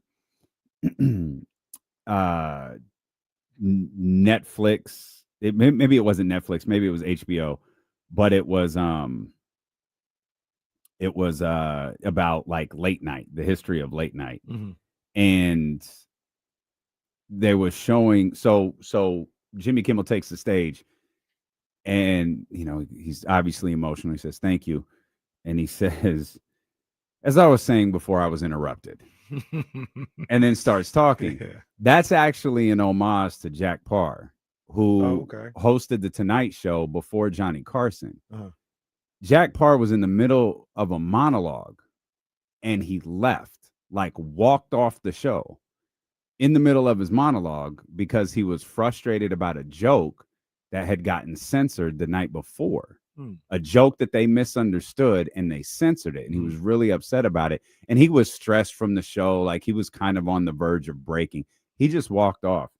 And there was speculation as to whether he was ever going to come back. Things get, worked out. He comes back a month later, steps on the stage, and what's the first thing he says?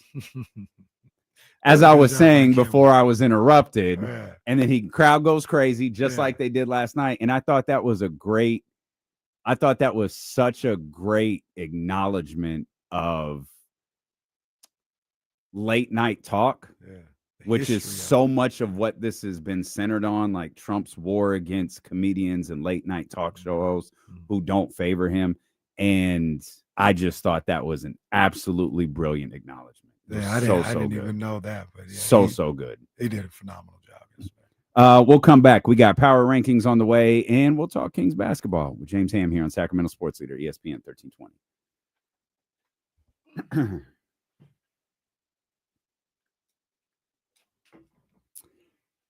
Yeah, Brother Malcolm, you are correct. That was a perfect combination of funny and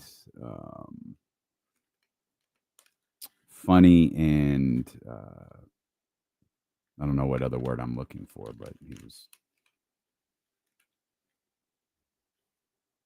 living in the moment, understanding the moment.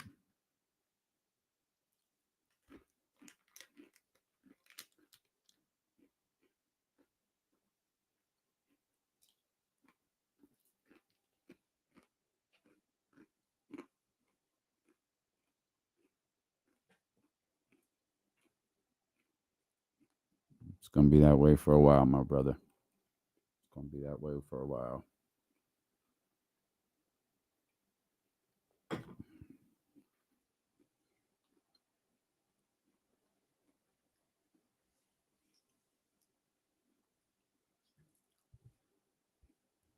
What's up, Katrina? Hope you're good, buddy. Oh, man, I sure hope so. We're going to try to get Will back in here for this season. Hopefully my man ain't too busy.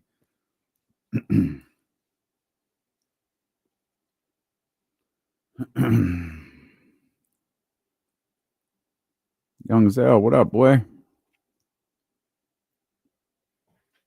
Young Zell.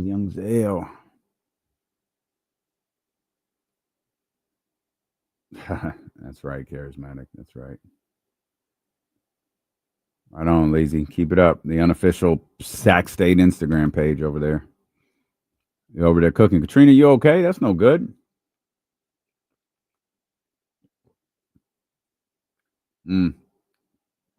Katrina says she's been in ER.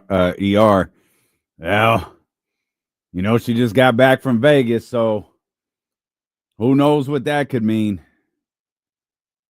Hope you're all good, Katrina. But you got to get those Vegas jokes off because, hell, I think I got sick coming back from Vegas. Rite of passage.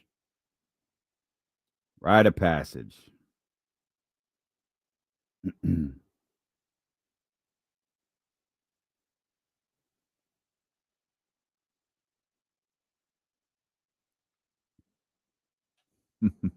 That's right.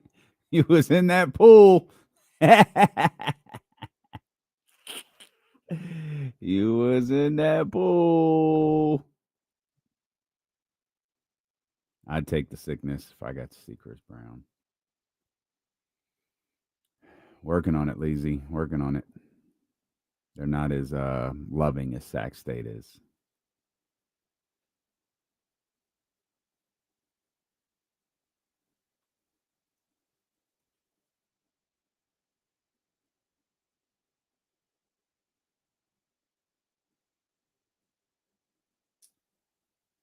They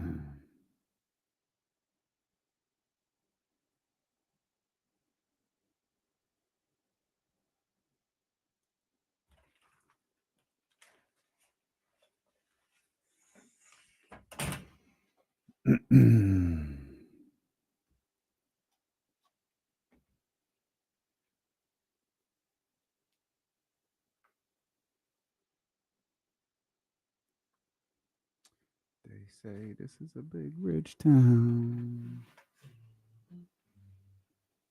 Monday. Yeah. I'm probably are you available Monday? I'm probably gonna do the insiders at 10. Well, yeah, like James wants to be at Media Day. Yeah.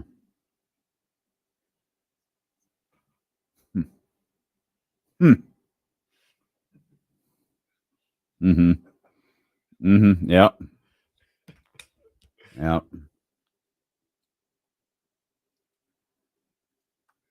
Comb your hair, Steve. What room do we think Steve Young is in right now? What room do you think that is? Those are all pictures of him. So I'll say this because you probably didn't see this. Okay. Steve Young, and maybe I don't know. Is he doing okay? Maybe it was a chatty house. I don't know. But Steve Young randomly on his Twitter, like last week, was like, once again, it could have been chatty house, but he was like, yeah, I'm like really, really been battling depression. Like I'm in a really, really bad place. I have been for a lot of years. And I just want to tell you guys, when you guys show love, when you tell me positive things, it really helps out and goes a long way. I just want to thank you. I'm dealing with it, but yeah, I've been in a bad place for a while and you guys have helped out a lot. Just wanted to let you guys know that. And then that was it. I was like, damn. They were like, and I didn't see like no follow-up or anything like that. I didn't even Well, I found articles about him talking about his struggles with mental health dating back to 2022. He even talks about it's difficult for him to, watch NFL because he can see players silently suffering from CTE. And he has some bad. And trauma. obviously I'm not going to question Steve Young in that regard at all. But all I mentioned was he is in a fascinating room. It looks like a library. It looks like a classroom of sorts, a library, but it's full of his pictures. Maybe he has it. That looks like a classroom. It does. It looks like a straight up classroom. It looks like the 6th grade classroom. But like you don't put pictures of your wife and kids in the classroom like that, do you? No. Steve Young teaching 6th grade? Well, imagine you walking in and Steve Steve Young, in there. Maybe Steve Young, your TK teacher. Imagine that. Oh man, I'd be sitting there like, Mr. hey, Caraway, Steve, it's not. What are we learning today? It's not parents' night. Kenny, can you put Kenny? I'm not going to ask you again. Please leave Mr. Young alone. Mr. Young. Please leave Mr. Young alone. They say this is a big rich town. I just come from the poet's part. All right, man. We've got some changes here because there were some losses. You want to do Russell Wilson ranking? Now we'll do Russell Wilson ranking second. Okay. Let's start with power rankings. You lead us off because I think I led off last week. Sure. So last week I had the Eagles, the Bills, the Ravens, the Packers, and the Chargers in my top 5. This week we'll go from 5 to 1. Okay. The Ravens fall to the number 5 spot. And they hung wait on a by second. Thread. You're hung keeping on by a thread. Really? Yeah, they hung on by so a thread. 1 and 2 football team. I think it was close. It was close. Okay, the power rankings have officially died. So 1 and 2 football team at number. Yes. They were an 0-1 team, and I had them in there. Boo. Got the Ravens at 5. Boo. Favoritism. I got the Ravens at 5, even though I waffled with that a little bit, and I can be talked off the ledge. The power rankings can be changed. I waffled between them and the Lions.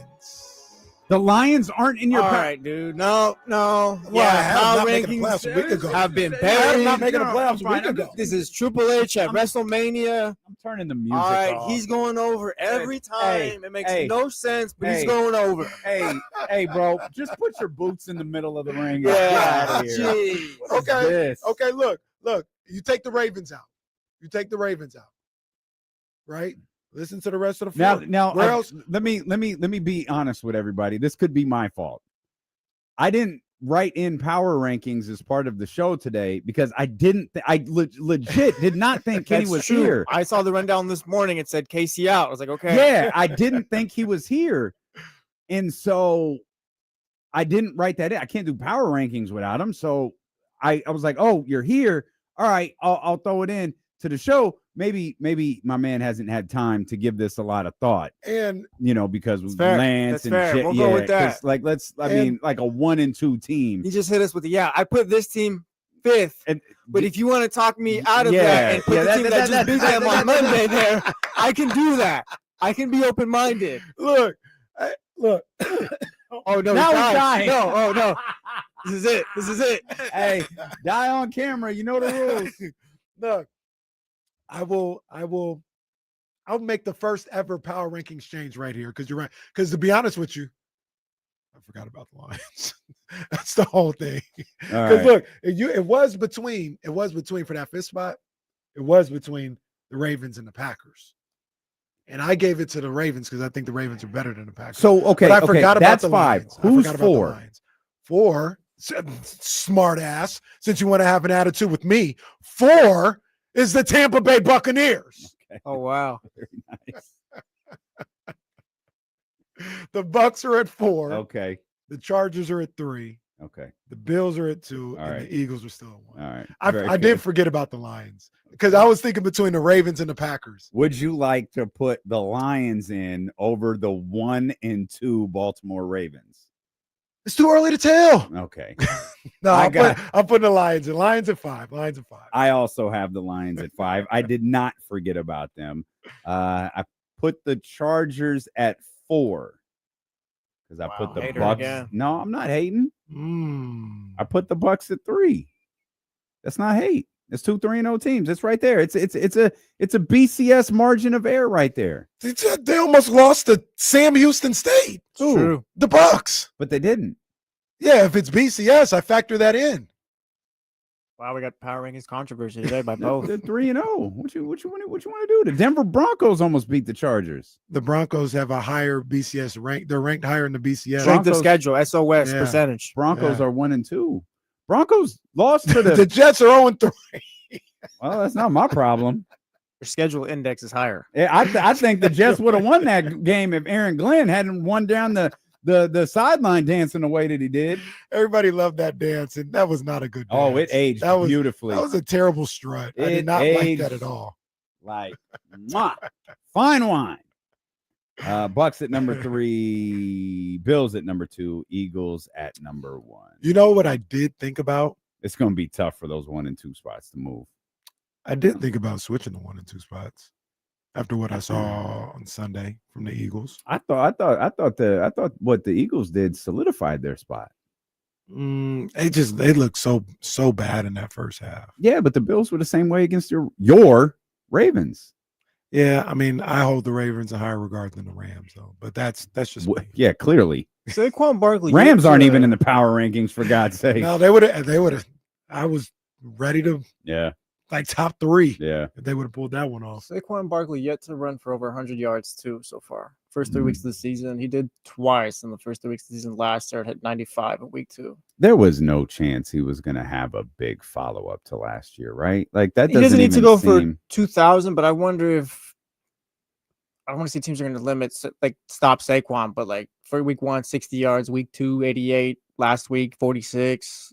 Like I wonder if just that element is not going to be this season, where it's just you're not getting 2,000, maybe you're getting 1,300 or 1,200 or something like that. And you got to figure out something else.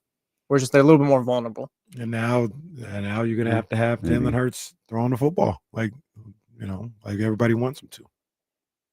Like Leezy wants him to. Well, Leezy just thinks he's already there. dude called in. He's like, "Yeah, I told you guys, all these quarterbacks, they're not better than the He Philadelphia said- Eagles." He said We were you talking were about Jalen Hurts. He said you were repping Carson Wentz. Yeah, I know. It's like I said, he was lashing out, and Look at him. There you go. We're at See? 3-0. we never said the Eagles were bad. They've been number one in the power rankings. We never the said Jalen entire Hurts was time. bad either. Yeah, he's a top 12 quarterback. Jalen Hurts. Is So Jalen he Hurts? went from. I just realized he went from top 10 to top 12. I threw the top 10 earlier. He's gonna be man. Is No, Jay- Lazy? What do you work? He's a top 15 quarterback. Is Jalen Hurts better than Dak Prescott? Yeah. Yes. I'm not even crazy about Dak Prescott. Y'all said that a little quick, though. It- Y'all said that a little quick. He is. Well, Dak Prescott. I think Jason's better than Dak Prescott. I'm not saying he's. Yeah. He's better. I'll He's go better. Oh yeah, I'll go Jalen. I got to think about that. And then this is me saying that. I got to think about that. Dak ain't. No, I not saying think- that this is what you guys are saying, but Dak ain't no scrub. Well, it's just because I think you sneaky hate Jalen. you got to evaluate the position differently too. Like Dak throws the football better, I'm sure, and all these Tell things, your but guy at Jordan Jalen to not does a lot send you any Jalen Hurts gear. Jalen, my boy. Jalen, my boy. Man. And I don't think Dak is terrible. So they're both top 10 quarterbacks. They're same tier. Hmm. They're same tier. That's fair. That's fair. Well, Y'all just said it real quick. That's why I was like, hey, yeah, it wait was a minute. easy. Let's talk You know about why it this. was so easy? Because when you get to the Russell Wilson rankings, I have the Oh. Cowboys at 5. Got the Cowboys at 5. What's the Spades line? Oh, you got 3 and 2 maybes? Yeah, I got 5 and maybe a 1 coming the Cowboys' way. But I got them at 5 in the Russell Wilson rankings with the Dolphins at 4, the Jets at 3, the Saints at 1, and taking their rightful place as a disaster is the New York Giants. Oh. Damn. Might not be there for long. Well, mine's not far off. I don't think people are going to like this one. They sure aren't. I got the Raiders in that bottom 5. Mm. I got the Raiders in that bottom Welcome, 5. Raider They're fans. 5, but I got them in the bottom 5. I got the Jets. I got the Panthers. I got the Giants. And I think the Saints are the worst team in football. Wait, Hey. what was that? What was the top 5 again? Raiders, Jets, Panthers, Giants, Saints. Hey, we got out. We don't suck. No, it was a good performance last Thursday. Nice. No, I love that the Raiders have the same record as the Ravens, and the Ravens All We're 1 and top 2s are five. not Yeah, created again, the yeah, same that's way. strength of schedule index. that's the shoot. That's the The, shoot. the Ravens at least have positive yards rushing the football. Well, that's true. That's true. We just need Derrick Henry to hold on to the ball. Bring in James Ham. Hammer, what's up, man? What's going on, guys? None, man. We having some fun at the expense of some bad football teams. We've got media days going on all across the NBA. Let's bring in an NBA conversation real quick before we talk about the Sacramento Kings. One of the teams that has had media day is New Orleans. And obviously there are pictures everywhere with videos, Zion, look at the shape that he's in, all of these different things. Joe Dumars was talking, I think it was to Mark Spears earlier this week, and Joe was talking about how we want Zion to be a leader, and like he's taking the initiative to be more of a leader and do all of these different things, this offseason, and that's what we're really looking for him to take the next step. And I was starting to think, like, we're like 5 years into this thing. Is that Zion? Like, is Zion a leader like that? Are you barking up the wrong tree, Joe?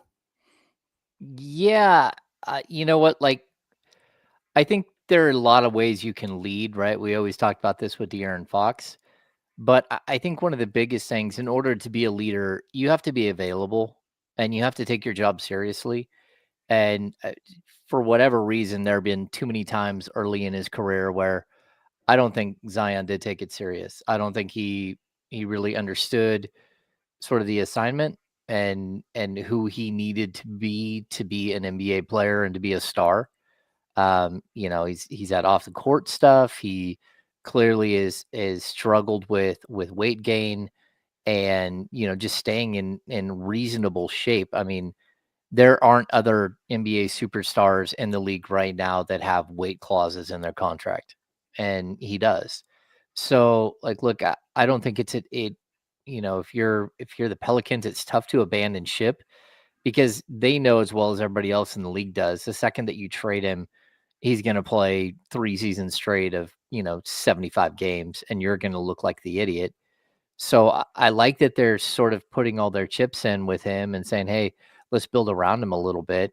But I also look at a guy like Kevon Looney that joined that team and think, okay, that might be a guy who can reach Zion. They can have honest discussions with Zion about what it is to be a professional, what it takes to win championships, all that stuff.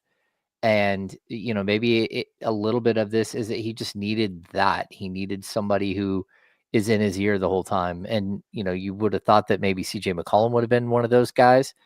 But I also, I'll add this. I think there is like Joe Dumars instantly made some crazy moves on draft night and became sort of a laughing stock, to be honest with you, around the league. A lot of people around the league are like, what in the world is he doing?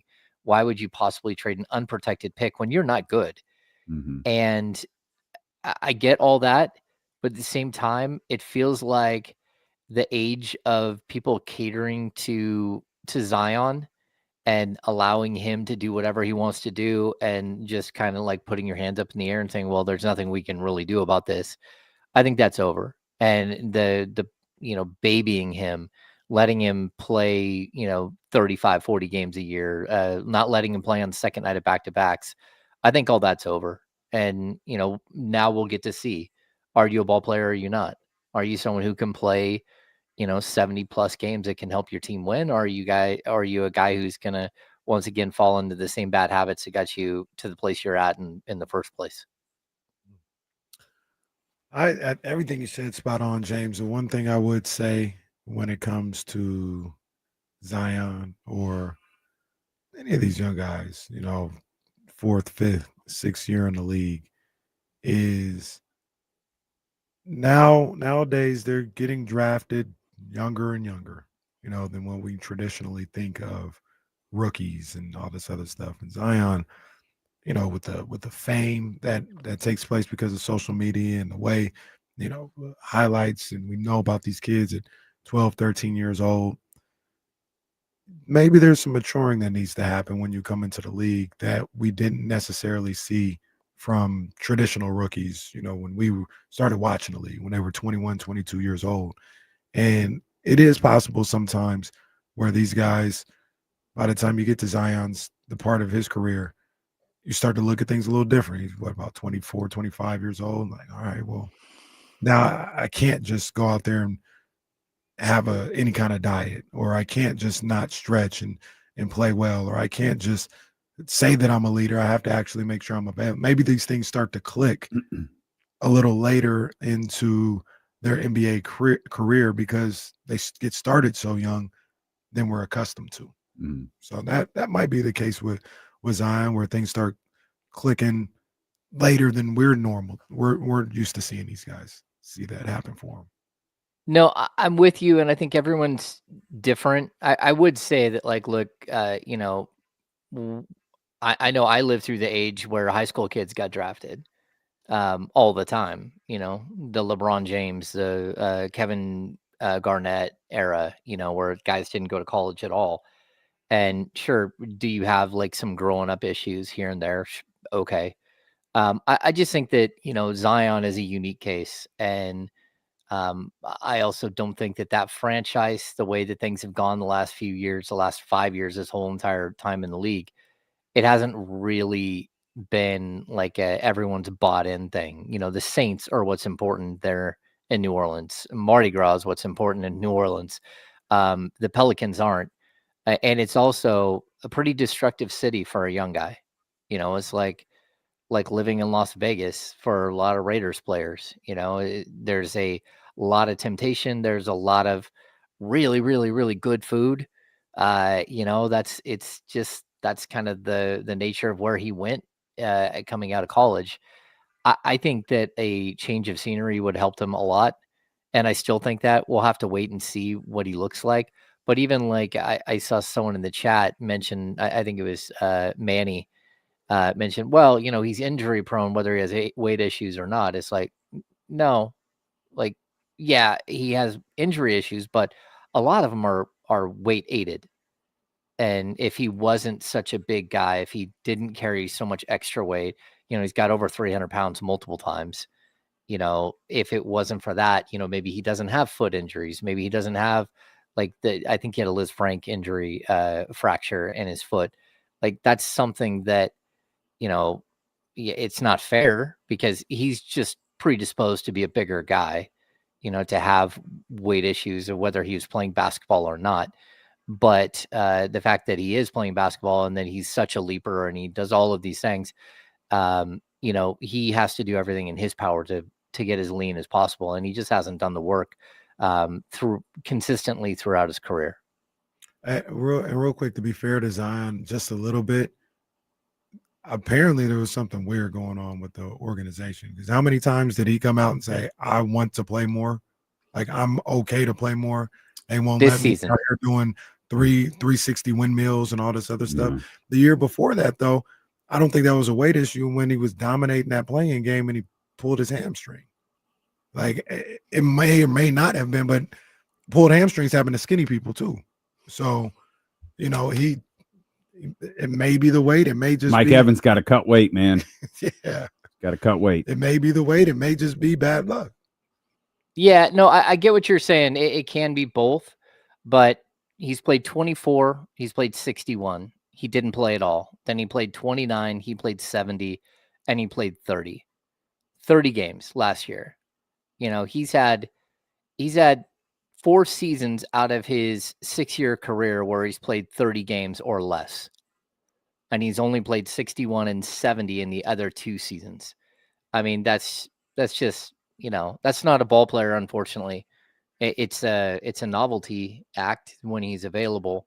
But the fact is that, availability is one of the best abilities there are.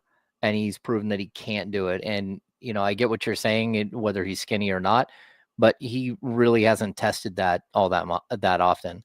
Like, right now, he's in great shape. He's been in great shape a couple of times before. But, it's tough, and like, I don't envy his situation because we're talking about like genetics. Some of it is self-discipline and all that stuff, but a lot of it is genetics. I mean, like, we had Caleb Swanigan here in Sacramento, and he struggled with weight his entire life, dating all the way back to being like a homeless kid at age 5 or 6. And he got in the best shape of his life here in Sacramento, came into camp looking great. And then you turn around and he was heavy again. And unfortunately, he passed away a couple of years ago, but, just because he's a basketball player that just happens to be a big guy. And it's kind of, again, it's kind of unfair. It's what makes him great is that he's physical and he's stronger than everybody else, but it also what puts him up for, being injured all the time. But with those glimpses of greatness, those moments where you watch like, oh my God, that's why Joe Dumars is going to try to find a way to motivate him. That's why the Pelicans are going to find a way to rationalize why they keep sticking through this, because the second it clicks, man, you've got one of the best players in the league, like right there on your basketball team. Hey, totally. And it's why there are a bunch of teams that are lining up saying, okay, if New Orleans gives up, we're not going to. And, one of those teams was the Sacramento Kings. The Kings have had plenty of discussions in the past where it's like, I don't know if they've called and like got into full, negotiations with the Pelicans, but they certainly have had discussions, within the walls there about, if he becomes available. And, again, I don't know if that's going to happen or not. But, if it doesn't work this year for Zion, I think it's probably time what's best for him and best for the organization for him to go find somewhere else to play.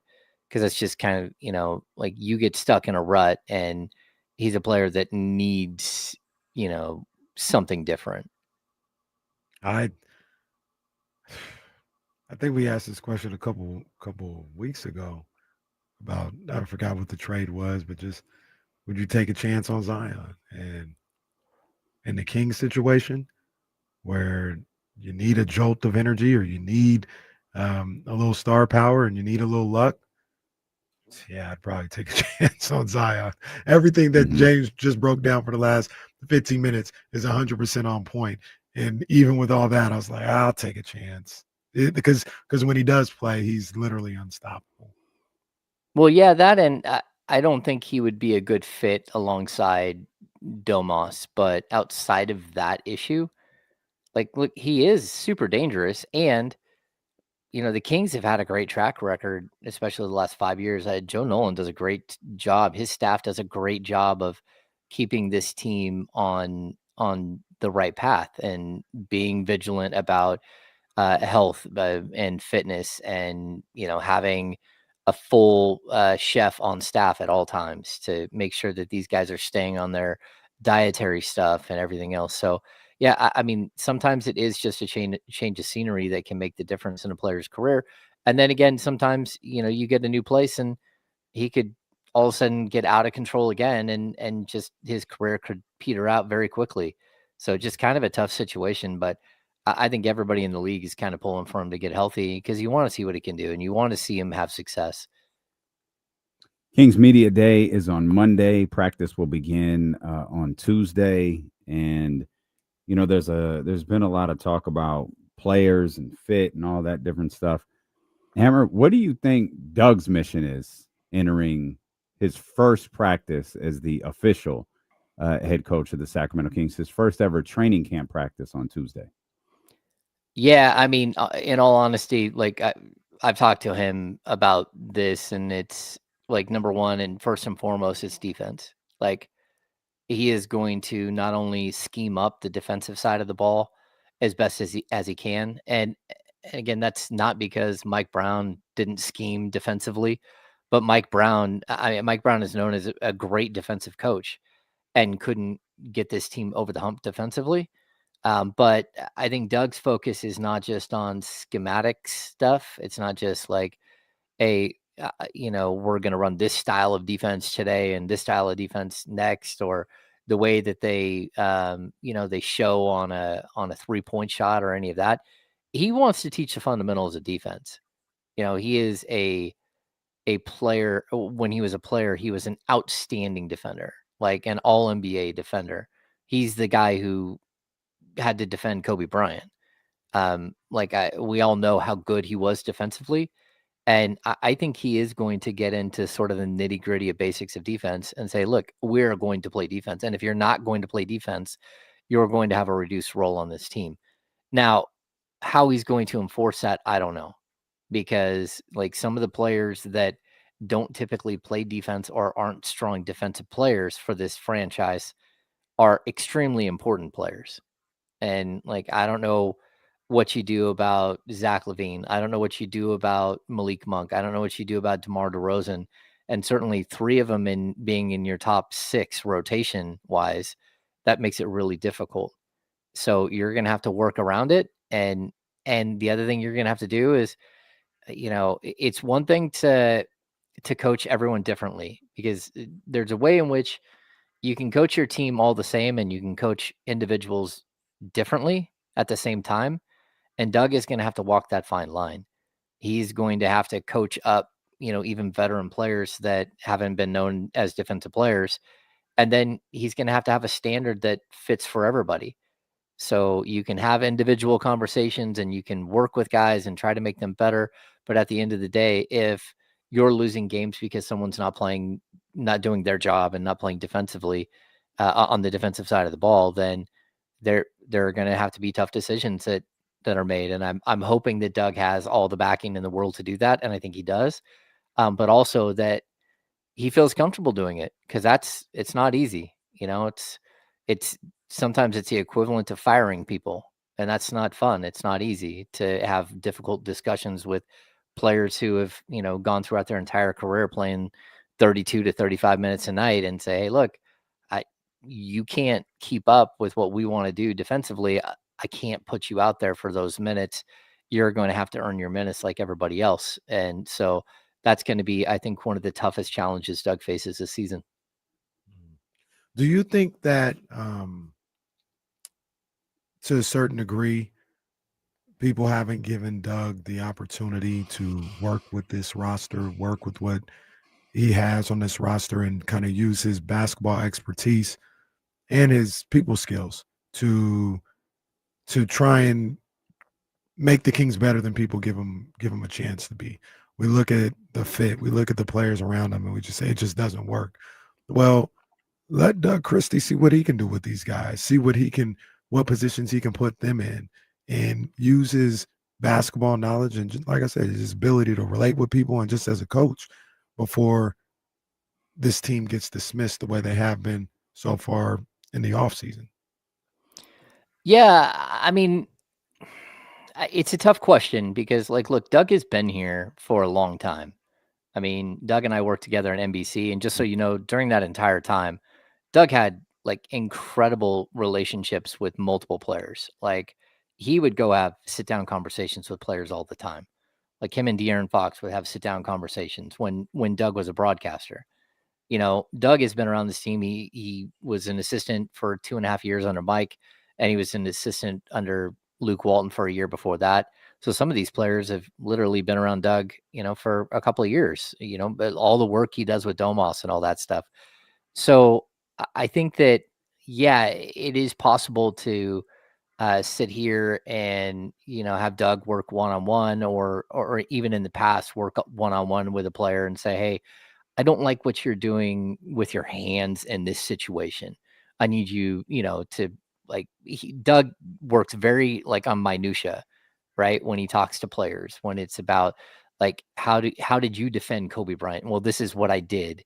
And some players listen, some don't. I don't think that there was like some overwhelming thing of like Mike Brown had something against Doug Christie and was holding him back from talking to players or anything like that. I mean, heaven forbid he sent him out with their all-star center multiple times for an entire summer to work with him. So I do believe that there wasn't a trust in what Doug can teach. But when you're a head coach, you're not as much a teacher as you'd like to be. And I think that's what Doug is realizing right now, is that the job is so much more. It's so much more complicated. It's so much more delegation and trying to figure out how to get players better without literally sitting there holding their hand and trying to get them through a situation and make them better. And it's going to be a learning process for Doug because he wants to be hands-on the whole time. And that's just not the job of an NBA head coach. You have 8 million other jobs that you've got to be dealing with, including the media relations staff, your relationships with media. You got to deal with the officials. You got to deal with your own staff and how they're developing. You got to deal with the G League and what's going on there and how you want your program run through at that level. So when players come up, they're ready. You got to deal with the front office. You got to deal with commitments like, hey, we need you to go out and do this event. And, you know, all of these things, it is a massive undertaking. And if you've ever managed people, every level of management has like a varying degree of difficulty. But when you're running an entire store, you know, I would even relay it to like when I worked grocery when I was super young. Like a store director at a grocery store, he's got to be on top of the butcher block and all the meat stuff. He's got to be on top of the produce section, the you know, the general merchandise stuff, the liquor department. There's so many different things that, like, as basketball people, we're looking at, we're not seeing. The training staff, the medical staff, all of those things fall under what Doug, he's part of every single one of those pieces. And it's a really, really big job. So yeah, I would like to say that Doug is going to go in there and, you know, work with Zach LaVine for 3 months, and Zach LaVine's going to go from like a negative defender to a league average or a plus defender. That's just really difficult to do. He doesn't have the time. Well, and that's the other thing, Hammer. Like, I understand, and I've had, you know, a brief conversation or two with Doug and him talking about defense and what he's going to ask them to do and what his expectations are of them. But there's probably also a certain point where Doug's got to recognize, like, what is this roster I have? What do they do well? And there's also going to be a component of maximizing what they do the best while trying to get them to play on this other side of the ball that maybe they haven't been the best at, or haven't focused a lot of attention on, or just haven't come up with the right scheme for them to collectively do together. Like, there's a fine line that Doug has to walk there, and he has to figure out that line relatively quickly. Oh yeah, yeah, and I think it's one of the most difficult things is, Kenny, you're like, hey, can Doug step in and do this, this, and this? It's like, what Doug can't do is he can't shoot a 3-point shot. What he can't do is he can't go out and trade for somebody. Like, and so there are going to be limitations to a roster. Every roster has limitations in one way or another. Very few rosters in the NBA are created 100% perfect, and even when they are, so like the Boston Celtics a couple of years ago, it's fleeting. Players get older, players get injured, players don't shoot as well as they did the year before. And so you're in this constant battle. But I think this season in particular, and, this isn't a Scott Perry issue. It's just the way that things worked out. This roster has fundamental flaws, and you're going to have to figure out how to hide those fundamental flaws in an NBA that everyone is moving one direction, and you're going to have to be sort of an outlier because they just don't have the floor spacing and the shooting that most teams in the league have. We talk about it all the time. Like, you can have an absolutely outstanding defender, and whether it's like even like a KZ Okpala type guy who is just a wonderful defender, Mo Harkless, spectacular defender. But if they're not good enough to play on the court, if they can't stay on the court, it doesn't help you to have them on your roster sitting on the bench. And I'd say the same thing about, you got your second or third best 3-point shooter on this team is Doug McDermott. Like, this isn't to disparage Doug at all, but how are you going to get Doug McDermott on the floor? And if you can't get him on the floor, like, you're down to like 3 legitimate shooters. And that's just not easy to deal with. Malik Monk has to be a better shooter this year. Domantas Sabonis has to shoot more than 2.3 threes a game or whatever it was. And that's like, there is a fundamental flaw to this team. And the one thing I'll point to is when Doug took over this team, he had a lot of the same offensive ideas that Mike Brown did. And it was just, he wanted more. He wanted 40 to 50 threes a game. I don't know how you can get to that number with this roster. And so, like, that's going to be a gigantic hurdle. It's not just that they have defensive limitations. It's, we talked about this, but we went through the list of, all the best shot blockers on this team. And it's Keegan Murray's number 1 at like 69 blocks. Number 2 was Keon Ellis. Number 3 is Malik Monk. Number 4 is DeMar DeRozan. The 5th best shot blocking number on this team was Domantas Sabonis, and it was at like 23 blocks last season. Like, this team they're not built to play small ball because they don't have that defensive anchor on the back line. And so when you mix that with the fact that they don't have a bunch of 3-point shooters and they don't have a bunch of great defenders, like, there are some structural issues at this roster that you just can't hide. And it's going to be a really, really difficult job for Doug to figure it out. And hopefully he's able to, but, even go back to the great teams of the early 2000s that Doug played on, every single one of the guys in the starting 5 could shoot the 3. And it wasn't even the same NBA. Like, the spacing was totally different then. Now the game is so spaced out. And if you can't space out the floor, you're going to be in trouble. And so, there are a lot of things to consider here that make it difficult for just to say, hey, there's a ton of talent on this team, they should win 50 games. It's not as simple as that. Basketball is a lot more complex than it looks like than just 5 guys running around, passing the ball around. Kings basketball just days away. We'll talk more with our insider from the Insiders. It's our man James Ham here with Dealing with KC on Sacramento Sports Leader, ESPN 1320.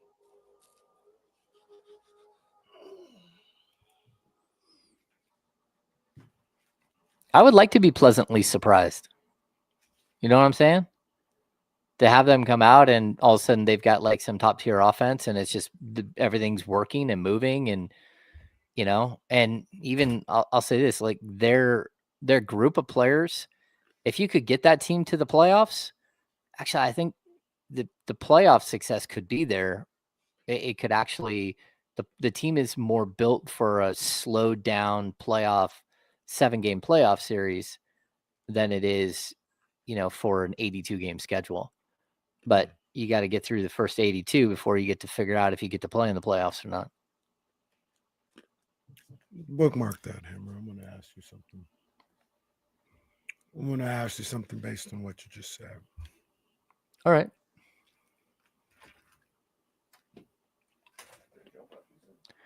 Rob Starks. I haven't come up with my win total prediction yet. You know?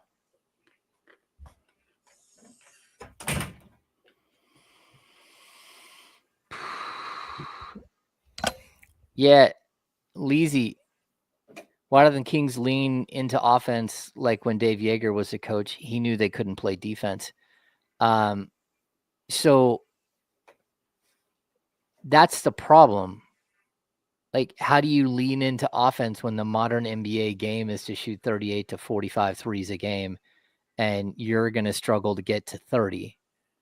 Like, so I get that, but like, how are you going to accomplish that?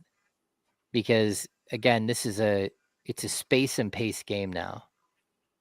And it's just really, really difficult to conceptualize a team that that doesn't have enough shooters, that literally will probably have a starting lineup with 2 subpar shooters and 1 guy who doesn't shoot enough. And then you're realistically, you're praying that somehow Keegan Murray is going to get enough shots to matter and enough shots to get in a rhythm and increase his 3-point shooting, because even him at 34.4%, that's not good enough. Just straight up, that's not good enough for this team to have success this year. You need him shooting close to 40%, and you need him shooting close to 8 to 10 threes a game for this to matter, to make sense. And that's where, like, again, how do you get Keegan more shots? How do you get him more 3-point shots specifically? And it's going to be on everybody, because if this offense is going to work, you have to find a way to get both Levine and Keegan going as soon as the game starts to keep the spacing. And then when Keon comes in, he's got to come in firing. Like, again, the 8.9 points per game, whatever he averaged last year, like, you need him to be in double figures and you need him shooting. And Malik Monk, who has had seasons where he shot 38 to 39% in the league from 3, he's got to do it this year. He's got to be extremely good as a shooter, not just as a scorer. And that's because the design of the team, you have to have that ability to space the floor. I'd even like to see him play off ball a bunch with Schroeder and allow Monk to be sort of that outside scorer. But I don't know how you're going to do that.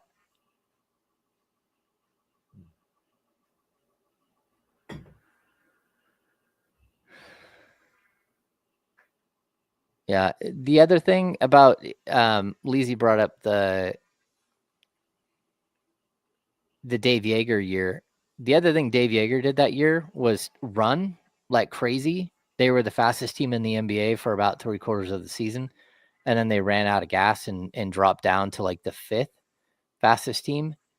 And like, how would you accomplish that when, you know, again, this isn't a dig on DeMar, but when you have he will be 36-year-old who is known as a back the ball down and shoot over the top of people, like a heavy usage, slow the game down. You know, everyone says nobody can change the pace that DeMar DeRozan plays at.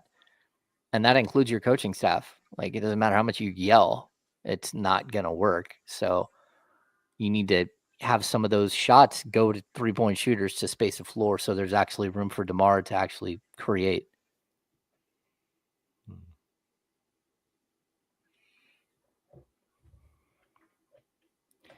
And you traded the fastest point guard in the NBA. So you can't really do the Dave Yeager sprint. You had a bunch of kids on that team, and all they did was run up and down the court as fast as possible. Here we go, Hammer. Went and grabbed my green juice and got back just enough time to hear James talk about how much he doesn't like DeMar DeRozan. That's not no. True. James said. I was kidding, James. So James did say something during the break that told him to just hold off, and I wanted to ask him and everybody else a question when we got back on the air. And he made a comment. He was like, "Man, I hope I'm pleasantly surprised. Like I hope that I'm wrong, and this is one of the most potent offenses in the game, and I'm just wrong about all this, and the offense is great." And my question, which is something that we kind of asked earlier in the show, and me and Damian, we're here, we're just looking around like, what are we missing? Why does it have to be such polar opposites with what this team is going to be and what they're going to do? Why does it have to be they're going to be terrible on offense and they're going to be no good? Or actually, you're wrong. I think this offense can be elite and they're going to win 50 games. What are we missing? Where it's just like, nah, they're going to have some good nights and they're going to have some bad nights. It's probably going to lead to them winning about 41, 42 games.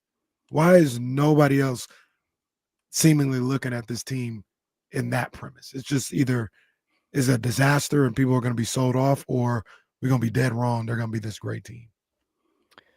I mean, there's always potential for the middle ground. I mean, I get what you're saying. And a 41 win team is mediocre on offense and mediocre on defense usually, or they're really good offensively, but they're horrible defensively, or they're pretty good on offense, above average, and a little below average on defense. Like again, it doesn't have to be they're great on offense, terrible on defense. It could just be their offense is pretty good, but defense, they're lower the pack, and that's what keeps them from being a 50-win team.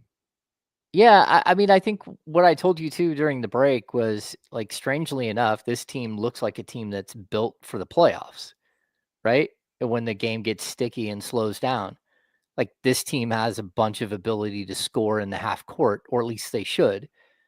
But that's for 82 games. That's not how this team is built.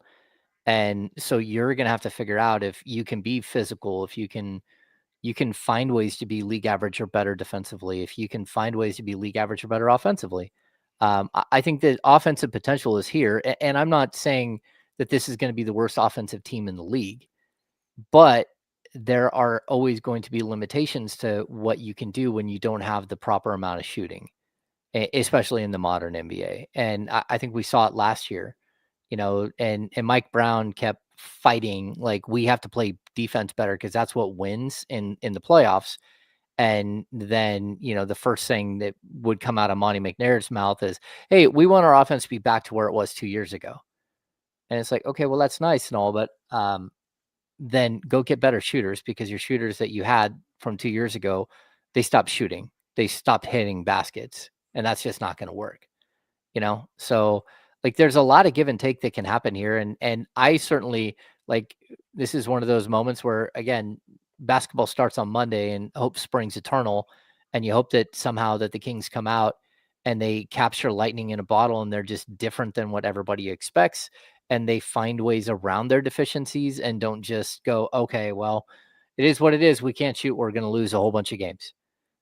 But there's also the realistic side of it. That's like, you can have the best carpenter in the world set to build you a house, but if you get your lumber shipment and every board is twisted, there's nothing he can do about that. Or if he goes out to his truck and someone stole all of his tools, there's nothing he can do about that.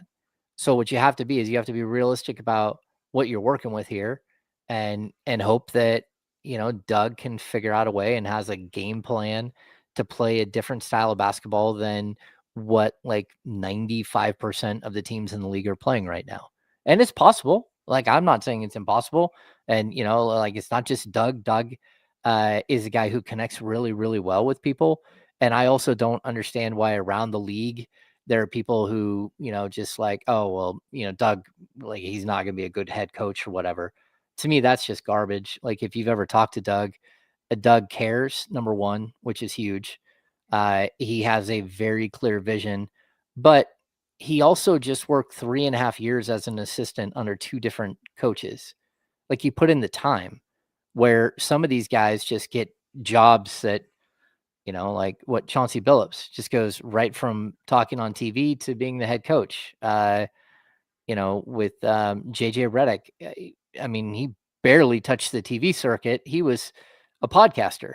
So yeah, a heck of a basketball player, but you know, like, Doug has put in the time and the energy and the work to figure out how to be a good coach and hone his craft under a really, really good coach with a bunch of really good assistants and Mike Brown. And they've also surrounded him with really, really good assistants and Mike Woodson and Mike Miller. Like, you know, again, Bobby Jackson's been in the league a long time now. Like, so I just feel like maybe we are selling them a little bit short, but again, I'm just trying to temper expectation because I can see like a couple of the fatal flaws of this team. And for that matter, I think the front office and the coaching staff can see it too, but they've got to play the games. You know, they've got to go out there, and it doesn't matter what they think about it. The team wasn't built on paper, doesn't play on paper. They've got to go out and either win or lose. I can tell you, expectations do not need to be tempered. They're tempered. They do not need to be tempered. Expectations not high. You talk about paying attention, like, oh, talk to Doug. Like, forget. Did you dumbasses watch him coach last year? Like, Doug essentially coached a basketball team that had traded their best player, that had fired their head coach out of nowhere, they had just signed to a contract extension, and then he basically did it by himself. He had coaches leaving. He had GMs leaving. He had another GM who was a dead man walking. You've got the constant stink of this owner and the organization hovering around him.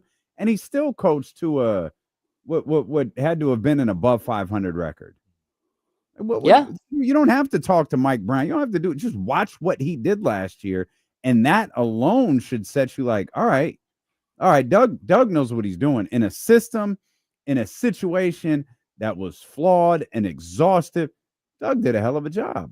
Okay, there's a starting point. Nobody ever starts there. They start in one place. And this is what, whether you like it, I like it, or whether we choose to acknowledge it, it starts in the same place every time. And it's the Kings. Mm-hmm. It's the Kings. This organization is a disaster. They made headlines. Mike Brown, De'Aaron Fox, blah, blah, blah, blah, blah, blah, blah, blah. That's Favex guy, blah, blah, blah. New York Times, blah, blah, blah. They suck. Has nothing to do with Doug, nothing to do with DeMar, nothing to do with Zach, nothing to do with Domas. You're in Sacramento. You made headlines last year for the wrong reason, so you suck. That's what this is. That's all that this ever is. Yeah, and to that point, I mean, we went through earlier the ESPN Top 100, and I think last year Domas came in at like 22. This year he comes in at like 34. And, you know, you can say, okay, well, they lost more games, so maybe they're dinging him for that. Man, Domas averaged the same points. He averaged more rebounds. He shot the 3 ball way better. Like, he was a better player this last year, than he was the year before. Except for the assist numbers. The assist numbers dropped a little bit. And it's part of this whole thing, the narrative that you're the Kings. And there's also a comment here that, you know, again, people know I love my analogies. This is about as spot on as I've ever seen.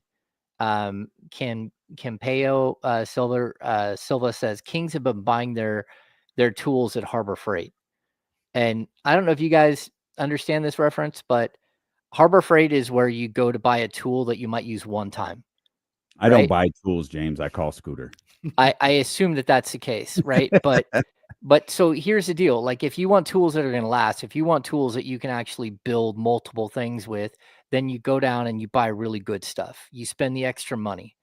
But Harbor Freight is somewhere where, like, man, I got to do this job and I'm never going to do another job like that ever again. It might be something like small, like, hey, I've got to put linoleum in this little bathroom and I need a trowel with a little squared edge and I need a roller to roll out the linoleum, and that I'm never going to do it again. That's when you go to Harbor Freight and you buy a tool that's only going to last you one day. And it's a great reference because a lot of times that's what the Kings have been doing. They've been buying the 1 or 2 year fix.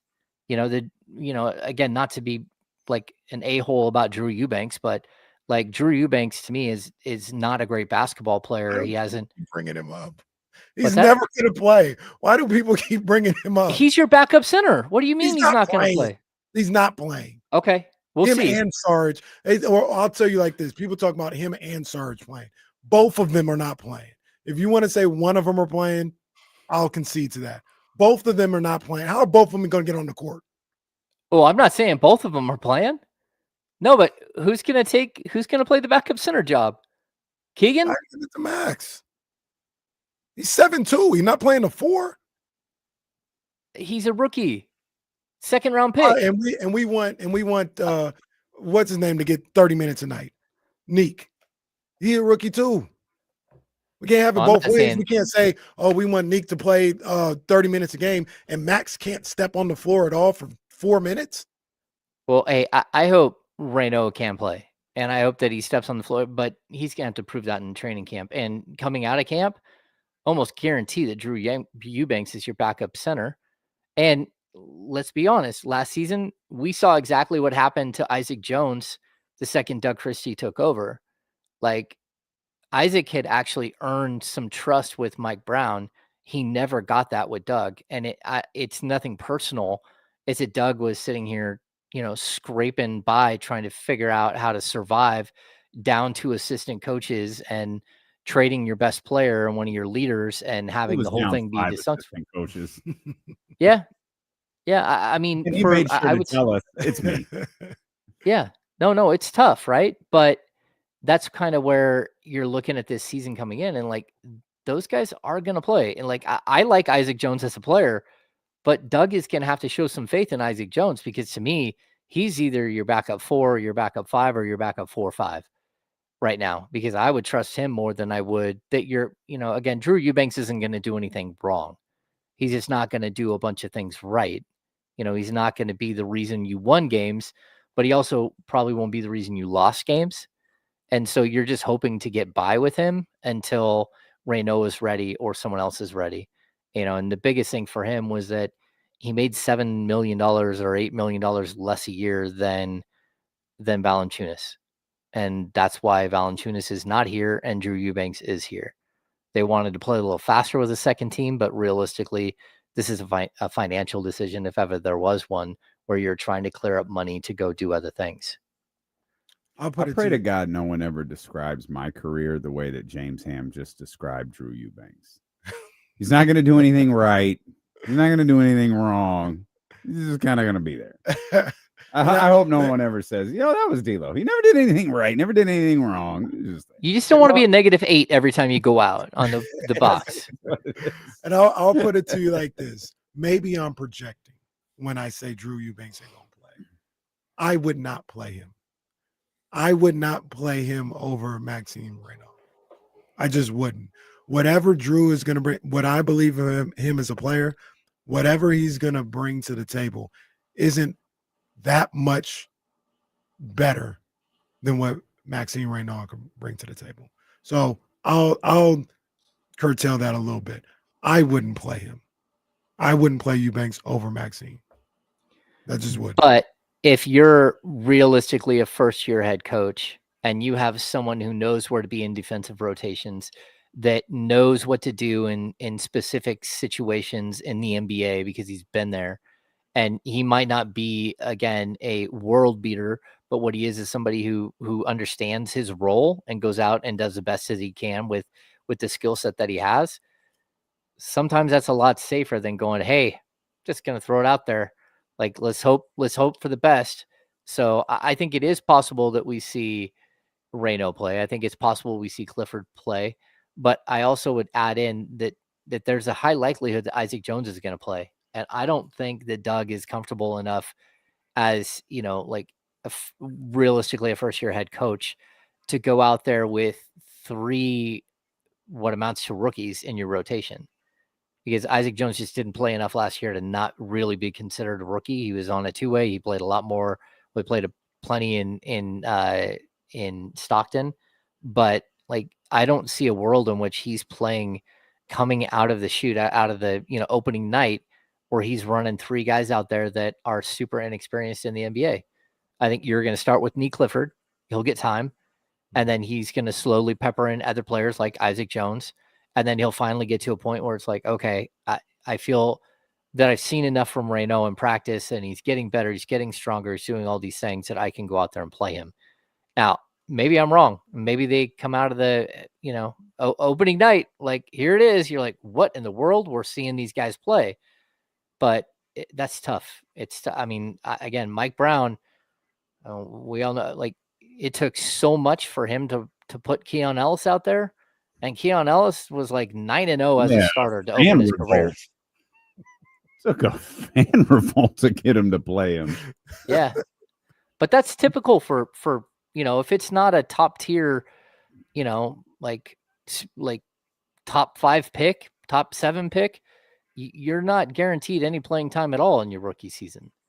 And especially a guy who's taken in the 2nd round in Reno, and even a Nee Clifford taking 27th, like, we can get all excited about, or 24th, we can get all excited about his summer league, but that was summer league. He looked competent. He looked like he knew what he's doing. He looked like he got it. Kyle and I discussed this earlier. Like, the second Tyrese Halliburton walked out on the floor, you're like, oh man, that kid gets it. Mm-hmm. The second Jason Williams stepped on the court, it was like, oh my gosh, look at this kid. But there hasn't, DeMarcus, the second DeMarcus walked on the court, it was like magic. The same with Tyreek Evans. But man, Thomas Robinson was the 5th pick in the draft. Never once did I think he got it, ever. Nick Stauskas, 8th pick. Nope. Ben McLemore. Nope. Willie Cauley-Stein, he had some flashes. Yorgos Papagiannis, 13th pick. That dude could shoot the ball. Awesome. He could block shots. He could rebound. He couldn't get from point A to point B to do all of those things together. It's one thing if you stand on the court and you don't miss your jump shot. It's a whole other thing if you actually have to get on the court and actually move to that spot and get that jump shot. None of that connected. So it's tough. And that's where you have to sort of temper your expectations for rookie players, especially guys who are taken late 1st round and early 2nd round. I heard you and Kyle talking about this earlier, that the Kings starting lineup is not changing. What the Kings starting lineup is exactly what everybody's predicting it to be. I think. Yeah. I mean, if I'm pretty sure it's Dennis, like they went out and signed Dennis Schroeder to be a starter. Yeah. So, I mean, it's Schroeder. I think it's pretty clear. It's Schroeder. It's Zach LaVine. It's DeMar DeRozan. It's Keegan Murray. It's Domantas Sabonis. Like, check in with me game 20. It might be totally different. Not totally different, but, there might be a starter swapped out or something just because things aren't working. But outside of a last-second trade here this weekend, I think there's a good chance that that's your starting lineup. Yeah, that's it. Yeah. You guys tried to make. I admired Kyle trying to get Keon Ellis in there somehow, but. Well, I mean, I could see a way in which you're like, hey, like, DeMar, we need your scoring punch off the bench. We're going to move Zach to the small forward spot because we need shooting in the starting lineup, and we're going to move Keon into the starting lineup alongside Dennis Schroeder. We just need more defense and we need more shooting. And to be honest with you, that makes a lot of sense. Like, but I don't know that, number one, you can bench a guy making $48 million and hope that you might be able to trade him at some point. I don't know that that's the case. And I also, you have this, it's all fine for us to act like they can bench DeMar DeRozan or, ask him politely to move to the bench and play there. But that's a really, really big ask for Doug Christie to do. I think it's more likely one of those guys plays 3 minutes, comes off the court, and then comes back in, and so you mix up your lineup early. But out of respect, you're going to start the standard lineup. And I was just going to say, we spent the hour talking about 3-point shooting. Like, you're not benching your clear best 3-point shooter in Zach LaVine. Like, it's not even close. He can shoot it, catch and shoot. He can shoot it off the bounce better than anybody in the roster. We're going to be the only one that's close. Sorry, Hammer. We're going to be at Baker Family Wines this Sunday. You want to come join us, D'Lo, Casey, and Dusty Baker. Yeah. We're going to be there drinking wine, watching football, playing games. Dusty will sign autographs. He'll sign bottles, man. It's going to be a great time. We're going to be giving stuff away. Again, this will be the 32 Brew Street's a fantastic place, but that's a big spot. We tend to get separated when we're in 32 Brews. That's not going to happen at Baker Family Wines. We're going to be hanging out all together with Dusty Baker, watching these football games, these 1:00 football games going on this Sunday, West Sacramento. Baker Family Wines. You can head over to bakerfamilywines.com right now. While you're there, join Dusty's clubhouse, but please come hang out with us, watch the 49ers game. We'll keep an eye on the Raider game, Chiefs, Ravens, all of that good stuff this Sunday at 1:00. And make sure you put in that promo code KIFM if you're trying to play a Prize Picks lineup for college football like I'm doing with Penn State and Oregon. Tap into that, put in the promo code KIFM to get $50 off your first $5 lineup. Must be present in a certain state. Prize Picks. It's good to be right. Oh boy, look at just securing the back. Look at that. How about that? Great stuff from our man James Ham. As always, Media Day is coming up on Monday. We'll discuss it with Matt George when he talks with us tomorrow. And man, what a kickoff to week 4. An NFC West battle on Thursday night football that we'll talk about tomorrow, beginning at 10 a.m. with James Ham and Kyle Madsen on the Insiders here on Sacramento Sports Leader, ESPN 1320. Vamos, Gigantes, next year.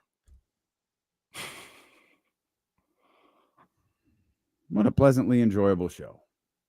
Good stuff. All right. All right, y'all. Appreciate you.